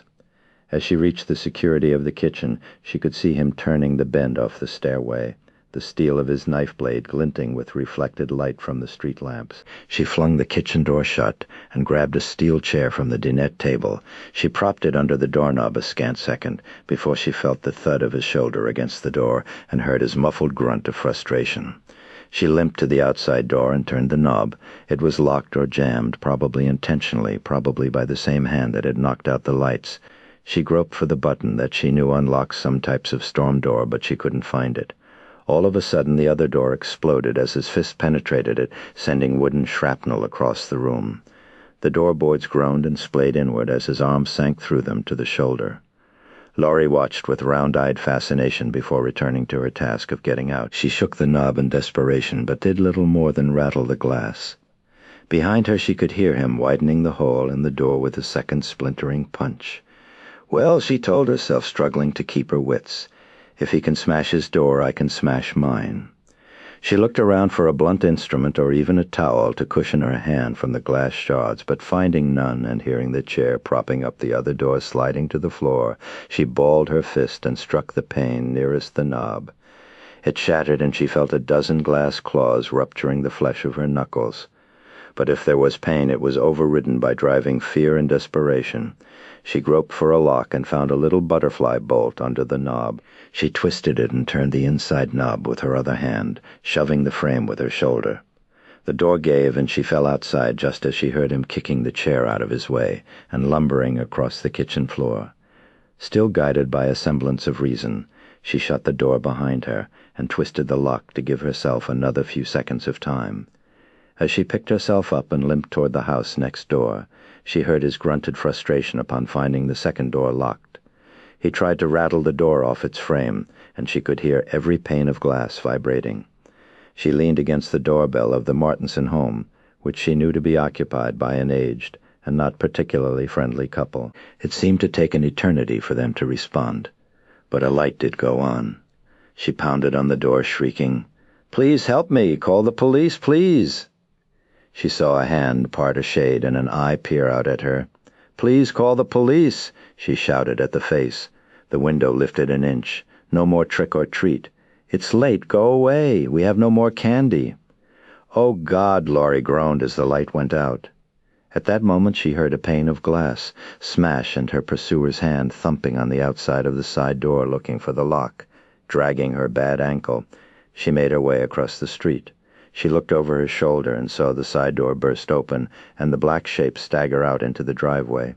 He looked around, then spotted her. She was almost at the Doyles' front door. The key. Where was the key? She had clutched a ring of keys in her hand when she entered the Wallace home. Her jeans had been too tight to stuff a keyring into her pocket, so she had carried them into the house, and somewhere in the melee she had dropped them. He was coming after her in steady, unhurried steps, knife bared as if daring the world to stop him. Anyone looking out at the scene would see a Halloween mime presented by a couple of clever youngsters. Why, those shrieks of hers were so blood-curdling. They might be the real thing, and look how cunningly he'd painted that knife blade to look like blood. Laurie pounded the door with the flat palm of her hand. "Tommy, Tommy, open the door!" "I'm locked out." She thumped with her closed fist. "Tommy, wake up, it's me, Laurie." She looked around her and found a geranium planter beside the doormat. She picked it up, stepped back, and threw it at the bedroom window where Tommy and Lindsay were sleeping. "Please, God, smash! Tommy, wake up, it's me, Laurie!" She stood helplessly waiting for that welcome face to appear in the window. She continued shouting. The shape was halfway across the street now, the features of his face resolving under the streetlight. Either it was a rubber mask or a real face too hideous to imagine. "Tommy!" A sleepy face peered out of the broken glass. "Laurie?" "Tommy, hurry down here and open the door! Hurry!" The face disappeared, and Laurie prayed the kid didn't think he was dreaming and go back to bed. The murderer was on the lawn now, and loping toward her, knife poised. Laurie's mind flashed on the sight of Annie with her belly ripped open and her guts hanging out on the bed. "Tommy, hurry!" The blessed sound of a bolt being thrown open. She twisted the doorknob and shoved her way inside, knocking Tommy down. She slammed the door and twisted the lock and drove home a second bolt as Tommy picked himself up and rubbed his eyes. "Tommy, I want you to go back upstairs." "What is it, Laurie?" "Be quiet. Get Lindsay and get back into the bedroom and lock the door." "I'm scared." "Do what I say now." He backed away toward the stairs. "Laurie, what?" "It's the bogeyman, isn't it?" "Hurry!" Tommy burst into hysterical sobs as he scampered up the stairs. The bedroom door slammed and clicked as Tommy locked it. She could hear Tommy and Lindsay making each other crazy with fear, but there was no time to spare to calm them down. She dashed for the phone and picked it up, waiting for a dial tone finger poised over the dial. No dial tone, the phone was dead. She slammed it down and stood paralyzed, trying to determine her next move. A breeze rippled, though the air rustling through her hair. It was coming from the kitchen. She took one step toward the kitchen, then stopped and backed away. If the door was already open, it was too late. He was already in the house. Now it overwhelmed her. The reality of evil, the horror of reality, penetrated to a brain that since birth had been programmed to perceive horror and evil as something that could be contained within the perimeter of a 19-inch television tube. The shock was so violent she thought she would go mad. She buried her face and let out a mournful wail followed by choking sobs. "Please, please stop," she whimpered, sinking to her knees before the living room couch. "Please." She became aware of another sound in the room. Someone was breathing heavily and advancing on her. "Please." Sam Loomis ran up the street, head tilted like a bloodhound trying to pick up a scent, except this wasn't a smell he was seeking, but a feeling, a vibration. "You're getting hot? No, you're getting cold. No, you're getting hot again, hotter. No, colder." A voice seemed to say to him. His eyes searched house after house, hoping to detect something out of kilter, but he was greeted with the disappointing sight of Prim House after Prim House nestled beneath sheltering trees on pleasantly manicured lawns. If only this were 19th century Transylvania, he said blackly to himself, I'd know where to search. But this is the last quarter of the 20th century in a lovely suburban town in the Midwest in modern America. Surely any manifestation of evil would shine like a beacon. "God damn your soul, show yourself," he cried at the night sky. A pair of headlights pinned him as a police car swerved onto the street. The car pulled to an abrupt halt next to him. "Where the hell were you?" Brackett shouted from his window. Loomis could see his face flushed with rage. "I went back to the Myers house." Loomis impatiently waved him quiet. "I found the hospital station wagon. He's here." "Where's the car?" 3 blocks down. "Look, you go up this street and back down the next one. I'll go this way and crisscross you. Honk your horn if you see anything. Fire your gun if it's serious. I'll fire mine. And if I see him, fire your gun at his heart." Chapter 15. With death near at hand, a host of crazy thoughts tumbled through Laurie's brain. It was not exactly as they said, your life passing before your eyes. It was more like random snapshots of herself pulled from an unsorted collection, a trip to Michigan with her father, when their canoe was blown ashore by a violent sudden squall, a 2-layer cake baked with her mother, and the discovery they'd made only enough icing for 1 layer, a baby raccoon she'd kept for a pet until it tore up the den in a fit of rage. She wondered what it would have been like to go to bed with a man. She wondered who would come to her funeral. She wondered what grades your teachers gave you if you died mid-term. She wondered what they'd dress her in for the funeral, and whether her face would be mutilated when they opened the coffin. She wondered what would have happened if she'd kept her date with Ben, trainer. She wondered what it was like to die, and to be dead. She sat at the foot of the couch almost serenely, like a condemned person awaiting execution. Beside her lay Mrs. Doyle's knitting kit, the needles, her blood-stained hand enclosed one of the long needles at the precise moment his forearm encircled her neck. His arm might have been carved out of mahogany. It was solid and muscular, and for the instant before she acted it clamped off her windpipe as effectively as a steel vise. She smelled the vile reek of blood on his arm and the stench of his breath. She knew that if she hesitated even 2 seconds it would all be over, for even if he did not strangle her to death, the blade in his other hand might even now be describing the arc that would terminate her belly. Measuring her next move carefully, knowing it might be her last if she were wrong, she thrust the 8-inch needle over her shoulder in the vicinity of his face. She felt it sink deeply into flesh. She heard a grunt, and his forearm relaxed long enough for her to slide out from under it. She ran for the stairs, looking behind her for just a heartbeat. He was staggering back from the couch, clawing at a needle buried in his neck. She ascended the staircase 3 steps at a time, despite the agonizing pain in her swollen ankle. She pounded on the locked bedroom door. "It's me, Tommy, Lindsay. It's me. Open the door, hurry." Tommy opened the door and peeked out. She rushed into the room, knocking the kid on his behind for the second time. She kicked the door shut and locked it. The children's faces were stained with tears, and their eyes rolled involuntarily. They were perilously close to passing out from shock. She embraced them, shushing. "It's all right, kids. Shh. It's all—" She cocked her head. She could hear movement downstairs, furniture being shoved around, heavy footsteps staggering toward the stairs. "Now," she said, fighting desperately to contain the fear savaging her chest. "I want you to change your clothes, Tommy. We're going to take a walk outside." It was the bogeyman, wasn't it? The boy said, his little body trembling like a trapped animal's. "No," said Laurie, listening. There was a heavy thud at the foot of the stairs, then silence. She brightened. If that noise was what she hoped it was, the threat was over. No, it wasn't. "I'm so scared," whimpered Lindsay. "There's nothing to be scared of now," she reassured the little girl again. She listened. It was quiet. "Are you sure?" Tommy pleaded. "Yes." "How do you know?" "Because I killed him." "But you can't kill the bogeyman." "I can, and I did. He's lying at the foot of the—" Her sentence was shattered along with her peace of mind by a tremendous blow on the door. It held, but the panel closest to the knob arched inward, showering the floor with paint chips. The next blow would shatter it. Though the fight had all but drained out of her, Laurie moved instinctively to save the children, hauling them into the bathroom. They bawled like cattle in a slaughterhouse as she closed the door on them, shouting, "Lock it! Lock the door!" She waited 10 lifetimes for the click, and wondered what good it did to lock doors when this beast was able to shatter them like rice paper screens. Already his fist had broken through the weakened panel and was groping for the lock.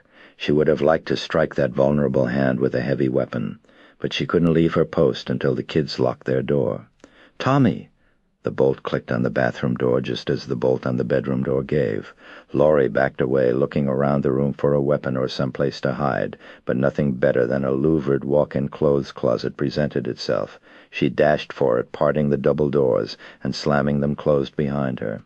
She noticed a tie rack just inside the door, and she now grabbed a tie and wrapped it around the little porcelain doorknobs so as to hold the double doors closed. What good this would do, she didn't know, and she laughed grimly to think that anyone who could punch through half-inch plywood would be fazed by a door of thin pine slats held closed by a necktie. But perhaps it would buy her 3 seconds to think, to prepare to defend herself. Or maybe it would merely buy her 3 more to live. She heard the bedroom door burst open, and his stumping footsteps enter the room. He growled as he breathed, and again the reek of her friend's blood freshly spilled on his hands permeated the room. She moved farther back into the closet, and sent some empty hangers jingling to the floor. "Nice going, Laurie," she said to herself. "Why didn't you just shout, 'I'm in here, Mr. Murderer'?" He shuffled toward the closet and rattled it with tornado-like force. Laurie retreated to a corner of the closet and slumped to the floor. "So this is where you die," she declared inwardly. A second later the fist came through the louvers with the ease of a hammer smashing a balsa toy. The blood-clotted hand swept the closet, fingers seeking a piece, any piece of Laurie's body, but finding only clothes and hangers. These fell on her, and with them fell on her exhausted mind the last thing to do before succumbing to the assassin's crazed assault. She picked up a wire hanger. She began to untwist the handle, which consisted of the two ends of the heavy gauge wire wrapped around themselves. As the killer's hands played up and down the louvre slats, she at last managed to separate the two ends of the wire and unbend the hanger. She grasped it tightly halfway up and held it ready. The door hung on a splinter. The next strike would destroy it. Sure enough, it belled in, buckled and exploded in a million fragments, and Laurie seemed to see them all in sharply focused, slow motion, like the fragments of a life blasted beyond recognition, a father, a mother, a home, a school, a friend, a past, a future, a present. The snarling thing was inside the closet with her, lashing out at the limp clothing, and sweeping it aside or tossing it to the floor. The ferocity of it was wonderful to see, and some detached, dispassionate part of her watched the performance with admiration, as if it were a circus ring and she safely stood outside. Then she was no longer a spectator. She was now the prize at the bottom of the bin, though dark as a coal mine. She could see that he had turned away from the far corner of the closet and now faced her, his eyes as keenly focused in the darkness as hers were. They confronted one another silently, except for the hiss of their breath. There followed a moment when Laurie fantasized that he would not make his lunge, that he would tear off his mask and laugh and say it was all a Halloween prank, and the bodies across the street were just cleverly made-up store dummies, and you could get up now and go home, and we'll see you next Halloween. Or maybe he had decided he'd had enough slaughter for one night and would turn away and deliver himself into the hands of the police. Or maybe he'd succumb at this very last instant to the wound in the neck she'd inflicted in his neck with Mrs. Doyle's needle. Sure, Laurie, sure. Still dreaming right up to the last, aren't you? Slowly, deliberately, he drew the knife out of his belt and knelt before her, gauging the precise spot where he would plunge the blade in. She wondered what part of her he would consider prime. He seemed to be studying her the way a butcher studies the carcass of a steer. She clutched the wire hanger with both hands and concentrated on the one vulnerable area. She thought she could damage. She felt his hot, stinking breath on her face and knew he would never be closer while she lived. With a prayer to God, she thrust the hanger into the black hole in the mask, where a glint of eyeball reflected what scant light there was in the room. For a second there was resistance, as if the wire had struck his cheekbone or nose or eyebrow. Then the point punched through with a squish, and he recoiled with a primitive howl that would stay in her mind forever as the most chilling sound she'd ever heard. Reflexively he swung at her with the knife, but she'd already slid out from under and was rolling out of the closet and staggering to her feet. The assailant lurched out after her, both hands covering his face. His knife had dropped to his feet, and she saw it and wondered if she could snatch it before he did. Her jab with a wire hanger had penetrated one eye, but he had one good one left, and she knew that as long as his heart beat at all, he would come on, his determination as fixed as if his entire system had been programmed with but one function, to kill. She circled out of range of his good eye, but he stood almost atop the knife, and she had to get him off it. What she did next was either incredibly or incredibly stupid, and maybe it was a little of both. Picking up one of Mrs. Doyle's perfume atomizers, she threw it at him, shouting, over here, buddy!" He pivoted in the direction of her voice, and as he did, she pivoted with him, so as to keep to his blind side. He staggered toward the spot she'd been in, giving her the opportunity to lunge for the knife. She grasped the handle with both hands. Suddenly all the agitation drained from her, and a calm and clarity settled upon her. "Over here, pal. Here I am. Come and get me." She beckoned almost seductively. If anyone had told her a mere 3 or 4 hours ago that she would be shoving a knife into a man's body, she'd have had that person certified and committed to the funny farm. But now that she realized that this nightmare wasn't going to end by itself, that no one was going to shake her shoulder and say, "Come on, wake up, it's time to go to school," she felt capable of anything. She had, in the course of a half-hour, gone from a wide-eyed innocent to a willing, even eager participant in this deadly game. No soldier had ever gone through a quicker basic training, with one hand over his blind and bloody eye, and the other swiping the air for a piece of his tormentress. He stumped toward her, bellowing in rage and pain. She crouched so that he loomed over her, filling the space above with his black presence. "Now, Laurie." "No, not yet. One more second. Let him get close enough to stumble over you." Now, Laurie, now please hurry before it's too late. Yes, now. Do it now, Laurie. Just as his knees were about to collide with her, she plunged the blade upward with both hands into his groin. The knife went in so easily she wasn't sure if she'd actually stabbed anything. Only his bellow of pure pain confirmed the strike. She wanted to twist and slash the blade inside his guts the way he'd done to Annie, but he dropped away from her groaning to a corner of the room, and she didn't want to risk administering a coup de grace in the dark. The kids, meanwhile, were crying hysterically in the bathroom, and she had to get them out. She'd heard of people actually being frightened to death, and now she knew it was entirely possible. As it was, the kids would bear the mark of this traumatic night in their souls forevermore. And you, Laurie said herself as she rushed to the bathroom door, won't do so badly in that department yourself. It took her several minutes of pleading and reassuring to get them to open the door. She kept looking over her shoulder and listening. There was a stirring in the comber, but presently it ceased.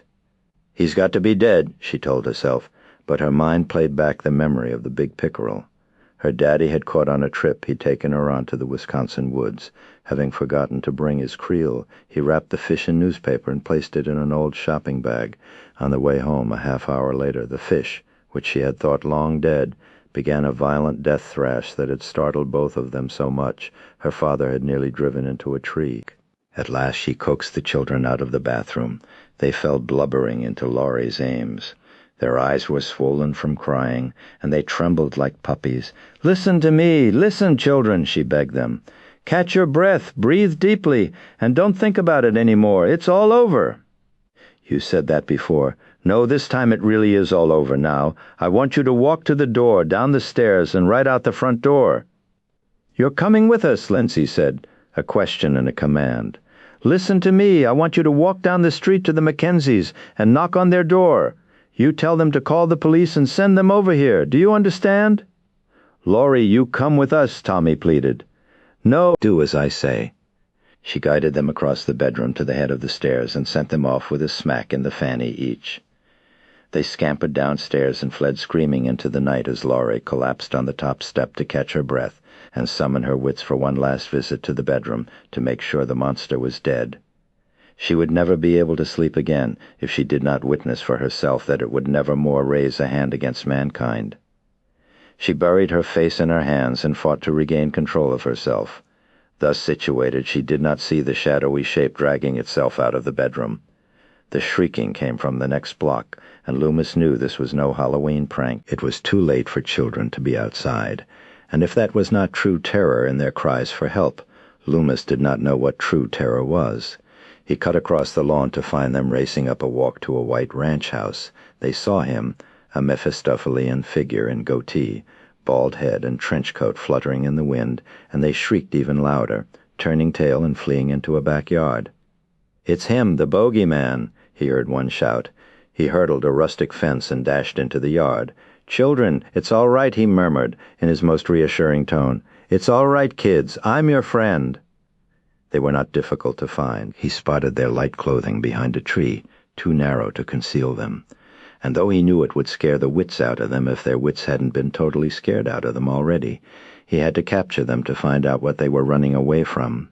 He tiptoed up to the tree, then dashed around it, tackling them both in strong but gentle arms. They broke into hysterical cries and wriggled in his anus in a desperate effort to escape. He clutched them tightly, uttering tender blandishments to soothe them until at last they relaxed long enough to answer his questions. "Where are you coming from?" "There," the little boy said with a general sweep of the western horizon. "Where's there? Show me." They escorted him back to the front lawn. Tommy pointed to a house catty corner from their position. Its lights were out, its front door wide open. "What's going on out there?" a voice shouted. A porch light went on, and a man in pajamas stormed out of the house. "There's trouble across the street." "Serious trouble," Loomis said, dragging the children to the man by the collars of their shirts. "Take these kids and call the police at once. Get Sheriff Brackett. Tell him I found our friend at that house there, the Doyle house. Whichever that one is with the open door. Mister, this is no joke. I mean, I've been trick-or-treated to death tonight." "You don't know what death is," Loomis hissed, drawing his gun as he rushed across the street. Laurie inhaled deeply, realizing it was the first calm breath she'd taken since it all began. She lifted her face from her hands and contemplated the next move. She wasn't sure what it should be. She would have liked to wait for the police, but God knew if the kids had done what she'd instructed them to do, so she didn't want to wait. But she didn't want to flee the house either. Suppose she did, and when she returned with the police, he was gone. Would she ever sleep peacefully again, knowing he was out there alive, lurking, stalking? No. She must either stand guard here outside the bedroom door, or go in there and look upon the still corpse, so that she could comfort herself with the image of his dead body whenever the horror visited her dreams. That is, if he were dead. Suppose he weren't? She knew he was badly hurt. A needle in the neck, a hanger in the eye, a knife in the groin. Surely no one who wasn't supernatural could endure such injuries and still live. Then, what held her back from going in there? It was the realization that if by some miracle he was still alive, she would have to finish the job. She was no longer afraid that he could harm her. It was inconceivable to her that he could be that alive, let alone alive at all. No, it was the idea of actually murdering someone in cold blood. Self-defense was one thing, but a helpless man, even one who had slaughtered her 3 friends who had attempted to do the same to her, well, she wasn't sure she could bring herself to do it. Essentially, she was not an avenger. Civilization was too deeply bred into her. The killer instinct had been diluted to the point where normally she could not imagine doing anything more harmful with a knife than cutting a slab of roast beef on her dinner plate. The longer she sat, the more confused and uncertain she became. She wished the decision could be taken out of her hands. A moment later, it was. In a night filled with startling horrors, this was the most startling and horrible of all, the hand on her hair pulling at her scalp until she was sure he would tear it off her head like an orange peel. His other arm enclosed her throat, and only because she'd had her arms in front of her face did she prevent him from snapping her neck on the first blow. As it was, she heard a bone snap in her wrist, and she knew it was all over this time. She'd been lucky 3 times, but she'd underestimated her foe. Now she was his. She kicked to her feet and squirmed in his grasp, hoping to kick them both down the stairs, where he just might release her, but he guessed her strategy and yanked her away from the landing. His forearm tightened around the wrists pinned to her face, and the pain was so excruciating she knew she would pass out in another second. Then she heard the explosion and felt his body jump as if someone had struck him with a fist. She was free. She fell to the floor. In her hand was a damp rubber mask. She looked for her assailant and found him leaning against a wall, a dark blotch spreading quickly over his right shoulder.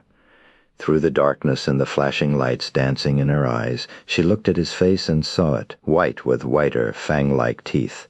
His wet black hair was matted over his forehead, and one eye bulged like a dead fish's. Where his other eye had been was a wet, bloody hole. A movement on the stairs caught her attention. A bald man with a goatee was running up them, holding a huge black revolver with trembling hands. "Get out of the way!" he shouted at her. She rolled away as he mounted the stairs. The dying man staggered into the bedroom, toward the French windows that opened on the Doyle's sun deck. The bald man reached the landing and stepped into the bedroom, leveling his gun at the retreating figure. The explosions were ear-splitting. Laurie was deafened by the first and felt rather than heard the subsequent ones. She saw the assailant lurch back with each gunshot as if struck with a bat. He crashed backward through the French windows and tumbled from the sun deck into the backyard below. The moon and streetlight caught the blood gloss of at least 3 bullet holes in his chest. She did not ask at first who her rescuer was. She simply fell into his arms and burst into racking sobs. His embrace was so comforting she could have fallen asleep in it. Maybe if she did, she would wake up to find the world as it had been this morning. This morning? Was it a mere 16 or 17 hours since she had stood on her doorstep bantering with her father? It seemed as if she'd lived 3 lifetimes in that scant time. Suddenly she was in pain. The adrenaline that seemed to act as an anesthetic started to wear off. Her ankle throbbed where she twisted it, dropping over the stairs at Lindsay's house. Her wrist ached and had begun to swell where he'd cracked the bone. Her slashed arm tingled agonizingly. Her scalp felt as if someone had taken a tomahawk to it. No, these were not the symptoms of a dream. This was the nightmare of reality. It would take her years to absorb this truth, and a lifetime to ponder it. The man released her, and she looked up at him. "Thank you. Are you a policeman?" He smiled. "No, just a friend." "A friend with a gun, thank God." Thank God. Loomis was trembling. He hyperventilated several times to slow down his racing heart. Then he walked to the shattered windows and peered down. It lay on its back amid 1,000 shards of broken glass that twinkled in the moonlight like hoarfrost. The front of the uniform stolen from the truck driver glistened blackly with blood that seeped out of the tremendous rents in his flesh caused by Loomis's magnum. One of its eyes gazed stupidly up to the sky. Where the other had been was a black hole caked with clotted blood and jellied aqueous humor. Loomis stared at the corpse a long time, watching for a sign of life, detecting none. He turned back into the bedroom and reached into his trench coat pocket. "What are you doing?" the girl asked. "Reloading," he said, pushing the long heavy cartridges into the chamber of his gun. "Why?" Loomis shrugged. "It heightens my sense of security," he said, with an irony that was lost on her. He started down the steps. "Where are you going?" "To examine the body. I would like you to go across the street and wait for the police." "No," said Laurie. "I think I'd like to come with you." Loomis looked at her quizzically. "You haven't had enough for one night? I want to make sure it's all over. Suit yourself, I assure you it is. Which is why you're reloading your gun," Loomis said to himself, heading downstairs. From the way the girl clutched his arm, he knew she was thinking the same thing. Poor child, if she knew what he knew, she'd be thinking darker thoughts than that even. She'd be thinking about the dream that little Michael, angelic choirboy face turned to the ceiling, as if in prayer, had told him some 15 years ago, a dream about his vengeance on a Druid girl who had not returned his love, and on her lover who had mocked him, a dream about a ceremony on an accursed gravesite, where his head and heart were left exposed to the elements to rot, while some shaman recited an awful curse dooming him to roam the earth forever, lusting for blood.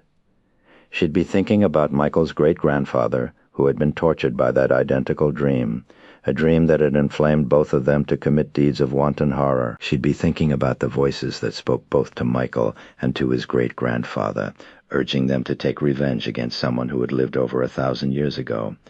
She'd be thinking about a festival called Samhain, whose grotesque rituals designed to protect Druid harvests against the depredations of howling demons had been transformed over a millennium or more into the harmless holiday called Halloween. Halloween, charming children in cute costumes begging sweets, cardboard cutouts of skeletons and witches on brooms, warmly glowing jack-o'-lanterns, artless parties and entertaining games, spooky movies on TV, innocent pranks, trick-or-treat. Loomis exited into the cool night air and rounded the side of the house, trailed by Laurie. Cautiously, he prowled toward the backyard, the moonlight glinting on the blue barrel of his gun. One more corner to turn. Loomis stuck his head slowly around it and focused his eyes on the place where the body had landed beneath the French windows. It was gone. He rushed to the spot, suppressing a sob of frustration, a patch of flattened grass, surrounded by twinkling shard of glass. No other sign, not even blood. Above the thudding of his heart he heard the girl whimper behind him. He turned and put his hand under her arm to support her. Mutely they stared at the patch of grass. Until this moment he had hoped against hope that the entity he had pursued to this place was a thing of flesh and blood like himself, though deep in his heart he had known it would be otherwise. The evidence pointed not merely to another interpretation, but, as he had said to Sheriff Brackett, to another dimension. He shuddered, wondering what little boy at this very moment was tossing in his sleep, tortured by a dream of tragic love that had occurred far away, and long ago tormented by a voice commanding the dreamer to take revenge. Laurie's nails dug into his shoulder as she stared like a soldier in shell shock at the empty place on the lawn. "It was the bogeyman, wasn't it?" she murmured. As a matter of fact, Loomis replied, it was.